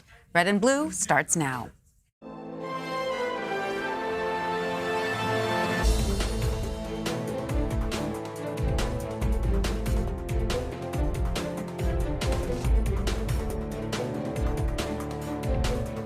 Hi, everyone. I'm Tanya Rivero. Nearly a month after seeing Attorney General William Barr's 4-page summary of the Mueller report, we have a more than 400-page redacted version of it. The Justice Department delivered it to Congress on CD-ROMs at 11 a.m. before posting it publicly online. The Attorney General previewed the report for a second time Thursday morning. He said Mr. Trump had faced an unprecedented situation when coming into office, and his frustration about the Russia investigation was normal. As the special counsel's report acknowledges, there is substantial evidence to show that the president was frustrated and angered by his sincere belief that the investigation was undermining his presidency, propelled by his political opponents, and fueled by illegal leaks.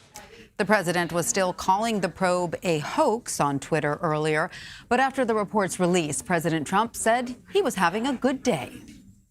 And they're having a good day. I'm having a good day, too. It was called No Collusion, No Obstruction.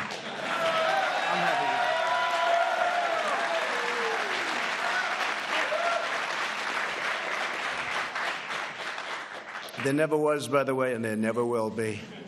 The Attorney General was criticized for the few instances he directly quoted Mueller's report in his summary of the findings last month. One of them was this, quote, "The special counsel states that while this report does not conclude that the president committed a crime, it also does not exonerate him."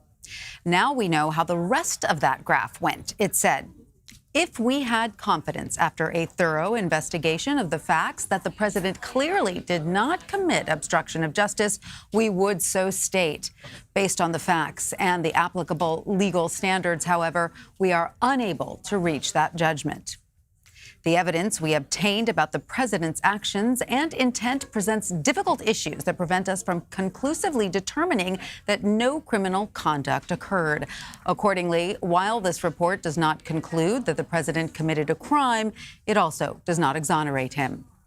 In a moment, we will get reports from around Washington, and we'll speak with the legal experts who have guided us through the Mueller investigation since its inception. But first, I want to turn to Ty Cobb. He represented President Trump in matters related to the Russia investigation, and he joins me now on the phone. Welcome, Ty. Thank you so much for being with us.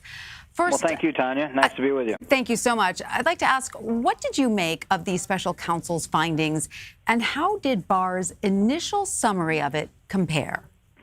Well, I think the initial summary compares very favorably with the report. The initial summary, frankly, was 3 pages longer than the regulations require, because the regulations only require a notification to Congress that the report has been received, and a brief summary of the principal conclusions. Plus, it's totally discretionary with the Attorney General as to whether or not he provides any of the report, and he's not obligated legally to do so, but he elected to do so, as he said, because of the extreme public interest. But do you think it was an accurate portrayal of the report now that you've seen the report itself? Yeah, very much so. And when was the last time you discussed the investigation with President Trump or his lawyers?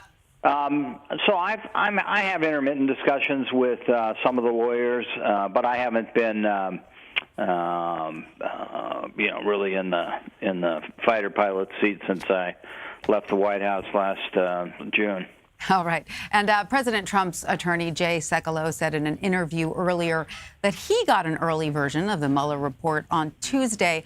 What do you think of that? Do you think he should have seen it that early? Oh, certainly. I mean, the law is very clear that under the Ethics in Government Act, somebody who is the subject of a report like this has an opportunity to review and comment in advance. And likewise, it was important that personal counsel see it so that they could have discussions with White House counsel about any executive privilege claims that might be made. And it's really highly unusual that executive privilege was not invoked. It's consistent with the cooperative, transparent approach that the White House elected from the start by voluntarily producing every witness and all the documents.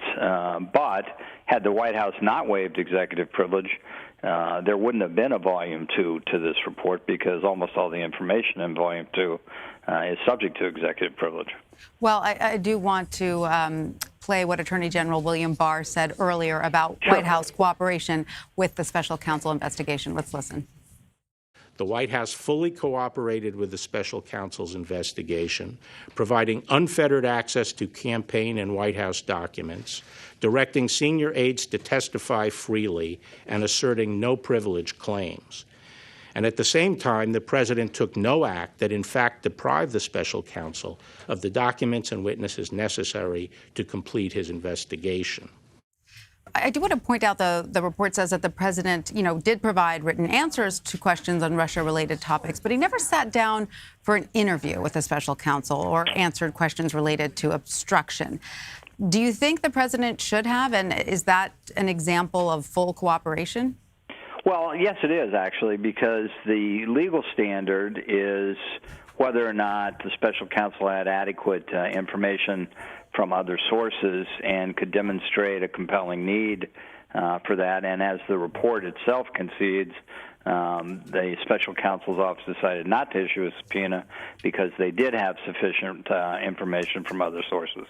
So can you describe what the process was like when you were in the White House of handling questions from the special counsel? Certainly. I mean, it was, I think people would be astonished to know how collaborative as opposed to adversarial it was. Everybody had an interest in, doing this professionally and appropriately for the country. There were disagreements, but they were never personal.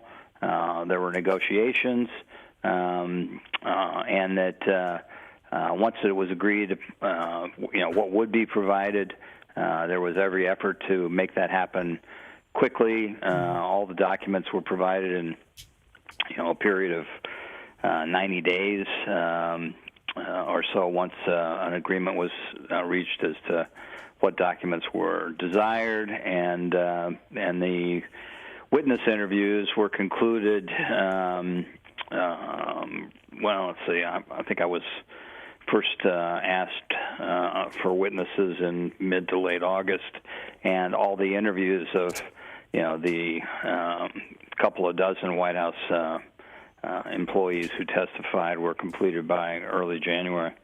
Well, it's nice to hear that behind the scenes it sounded so harmonious, because publicly it certainly appeared adversarial. The president was still calling the investigation a witch hunt and the greatest political hoax of all time. Do you think, having seen the report now and seen how many charges, indictments, and guilty pleas have come out of it, how would you characterize the Mueller investigation? Well, I've never said it was a hoax, and I have great respect for Bob Mueller and many on his team, and have known I've known Bob since 1983 when we were both federal prosecutors in different offices, and have a high regard for him. I think the resulting report is professional, thorough. He has probably 10 times the tools, if not 100 times the tools, to investigate than Congress does, and I don't think he could have done a more thorough job with the thousands of interviews, subpoenas, and the millions of documents reviewed, and the 500 witnesses that they talked to. I can just imagine the boxes and boxes of interview notes that must be somewhere. A lot of dead trees. That's right. All right. Well, former White House lawyer Ty Cobb, we thank you for your time. No, it was my pleasure. Thank you. And let's bring in now Keir Dugal, Ricky Kleeman, Kim Whaley, Gabby Orr, and Errol Barnett. Keir is a CBSN legal contributor and former assistant U.S. attorney in New York's Eastern District. Ricky is a CBS News legal analyst. Kim is also a CBS News legal analyst. Gabby is a White House reporter for Politico, and CBS News correspondent Errol Barnett is with us for the whole hour. Thanks to everyone. Ricky, I want to start with you. What did you make of Ty Cobb's interview there? Well, first of all, I'd like to say I have a lot of respect for Ty Cobb as a lawyer. I think he is towing the party line. I think that he is saying what is appropriate for him to say, since he had been involved as the president's lawyer.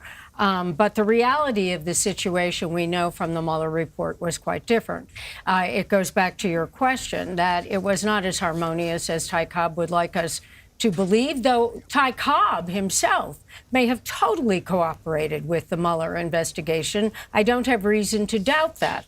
But we do know from the Mueller report itself, simply by looking at the one incident among many, but the one incident involving Don McGahn, that at some point, obviously, the president was so irked by this special counsel's, to use Mr. Trump's words, President Trump's words, hoax and witch hunt, that he ordered Don McGahn, as White House counsel, to fire the special counsel. And Don McGahn came to the level of actually packing his bags after calling another lawyer to say, what should I do? And he was ready to resign, pack it all up and go. And so if you find that President Trump, by virtue of the Mueller report, was so either exasperated or frightened about the Mueller investigation, that is hardly harmonious. Keir, you called McGahn's actions heroic at one point earlier this afternoon. I'm going to get to that in a moment. But we heard the Attorney General earlier talk about the president's mindset when it came to making a decision on obstruction. Kim, how much does that sort of context typically count legally? Well, here, there needs to be an intent to obstruct an investigation. And here, I think the question had to do with motive. It's not so much a legal standard. It's more what would persuade a jury. Why would Mr. Trump take these steps to impede the investigation if he wasn't really worried about what Robert Mueller would find? That's really a judgment call. I've been reading carefully over the painstaking legal standards that are in the Mueller report on obstruction of justice, and the standards require an endeavor to take a step that's likely to affect an investigation. So clearly making an attempt to actually fire the prosecutor and then your person, your counsel refuses to, that would seem to satisfy those two elements. There's a wrinkle here, though, which is really clear from the report, and I think was not clear from Mr. Barr's description of the report, which is that Mueller was aware of the fact that this is the president of the United States and he's not allowed to indict him. And he essentially said, I'm not going to make a conclusion in a public filing that even if we were to indict him under seal, it would leak, and it's just not okay to basically indict someone without actually indicting them. You either do it or you don't do it. And since I can't do it, I won't. Right. And that kind of leaves the problem is really a bigger constitutional one for this country. Do we have a presidency that's above the law? And that's not an issue for Mr. Mueller. It's not an issue even for Mr. Trump. Arguably, it's an issue for Mr. Barr, but he has a very broad view of presidential power. It is an issue for the American public because whether you're Republican or Democrat, this turn of events means a more powerful presidency, and a more powerful presidency means people get lost. Their individual rights ultimately get trampled on at some point. And ultimately, perhaps an issue for Congress. But I want to go back to last October when President Trump told Leslie Stahl on 60 Minutes that he had no intention of shutting down the Mueller probe. Let's listen. Will you pledge that you will not shut down the Mueller investigation? Well, I don't pledge anything, but I will tell you, I have no intention of doing that. I think it's a very unfair investigation because there was no collusion of any kind. But you won't pledge? There is no collusion. I don't want to pledge. Why should I pledge to you? If I pledge, I'll pledge. I don't have to pledge to you, but I have no intention of doing that. So as we've been discussing, the Mueller report said that in June 2017, the president directed then White House counsel Don McGahn to remove the special counsel. So, Keir, what do you make of that comparison?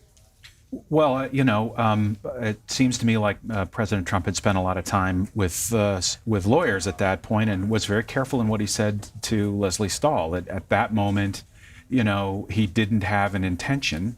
But of course, that's subject to change. And now we know that apparently earlier, we know from the Mueller report, he took a different position with Mr. McGahn. Again, public-private differences there. Errol, that wasn't the only time in the report we learned someone in the White House misled the public about a firing. Here is what Press Secretary Sarah Sanders said back in 2017 about former FBI Director James Comey. Let's listen. Sarah, what gives you such confidence that rank and file within the Bureau lost faith in the FBI director? There's a special agent who's inside who wrote us, who said the vast majority of the Bureau is in favor of Director Comey. This is a total shock. This is not supposed to happen. The real losers here are 20,000 frontline people in the organization because they lost the only guy working here in the past 15 years who actually cared about them. So what's your response to these rank and file FBI agents who disagree with your contention that they lost faith in Director Comey? Look, we've heard from countless members of the FBI that say very different things. In fact, the president will be meeting with acting director McCabe later today to discuss that very thing, the morale at the FBI, as well as make an offer to go directly to the FBI if he feels that that's necessary. So, Errol, in the report, Sanders was asked about where she got this information and what did she acknowledge to investigators?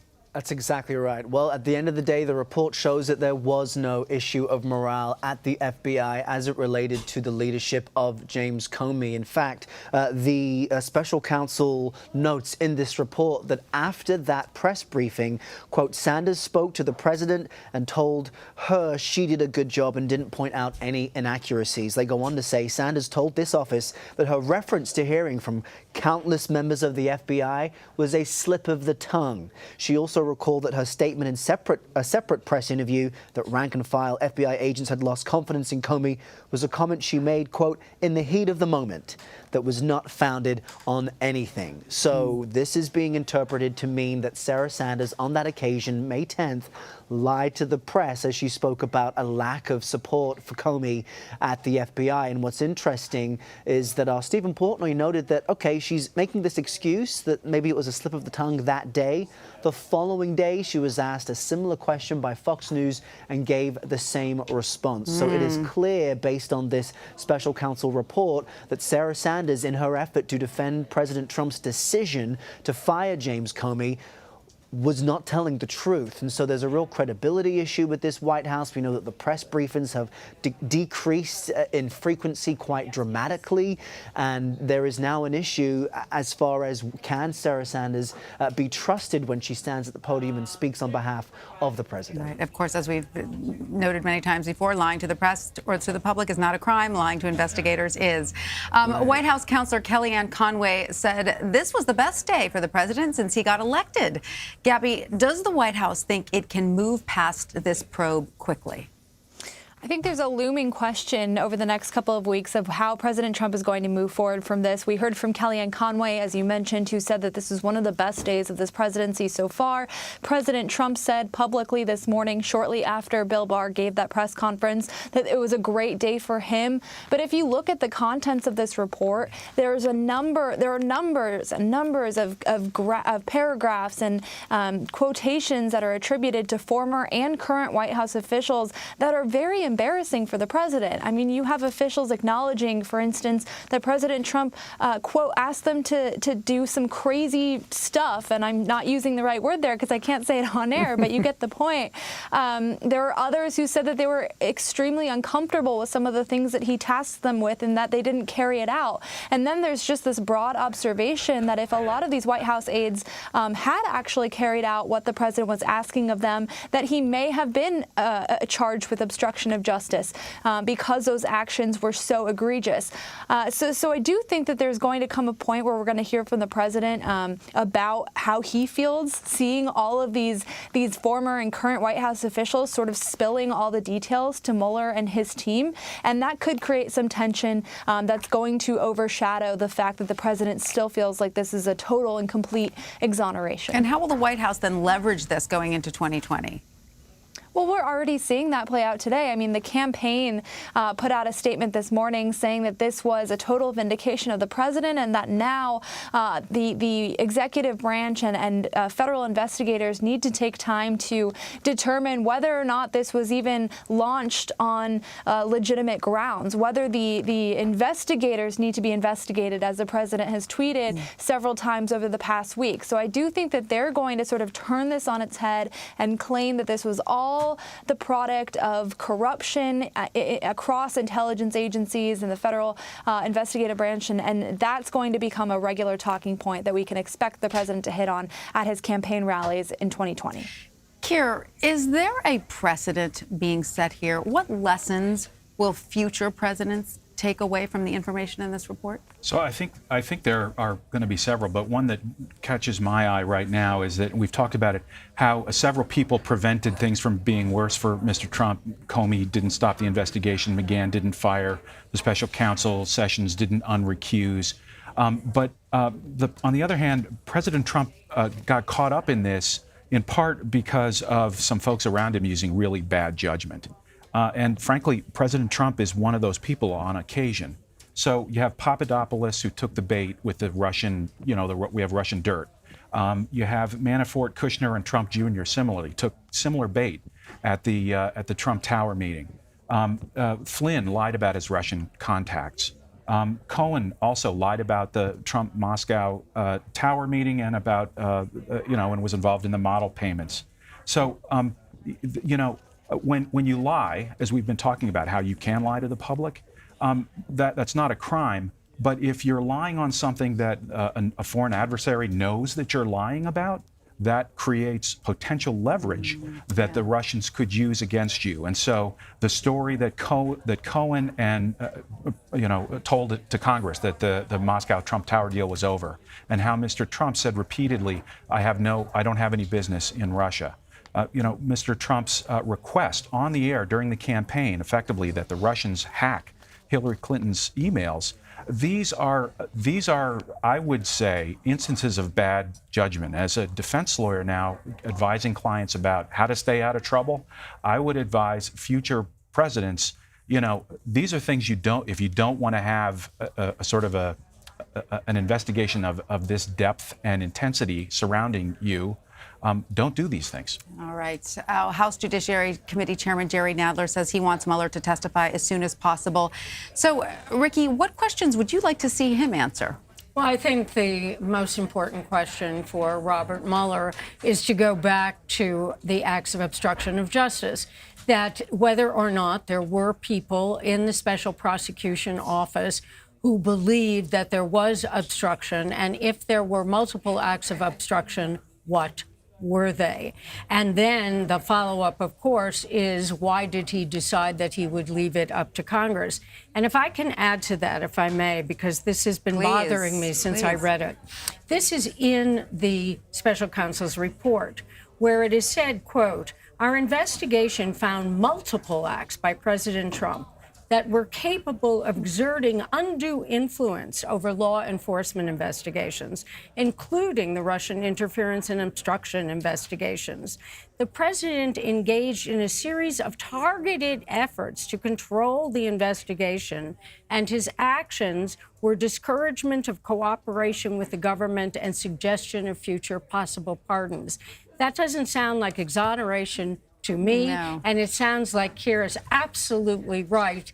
If you want to stay out of trouble, don't get involved with tampering with any part of an investigation. And if you're running for public office, if someone from another country has dirt on the other candidate, please call the FBI. It seems like that would be obvious. But like you said, there were a series of bad actors, or more charitably, perhaps ignorant actors around the president. At the same time, there were actors around the president who sort of saved him from himself, as it were. Thankfully, right. All right.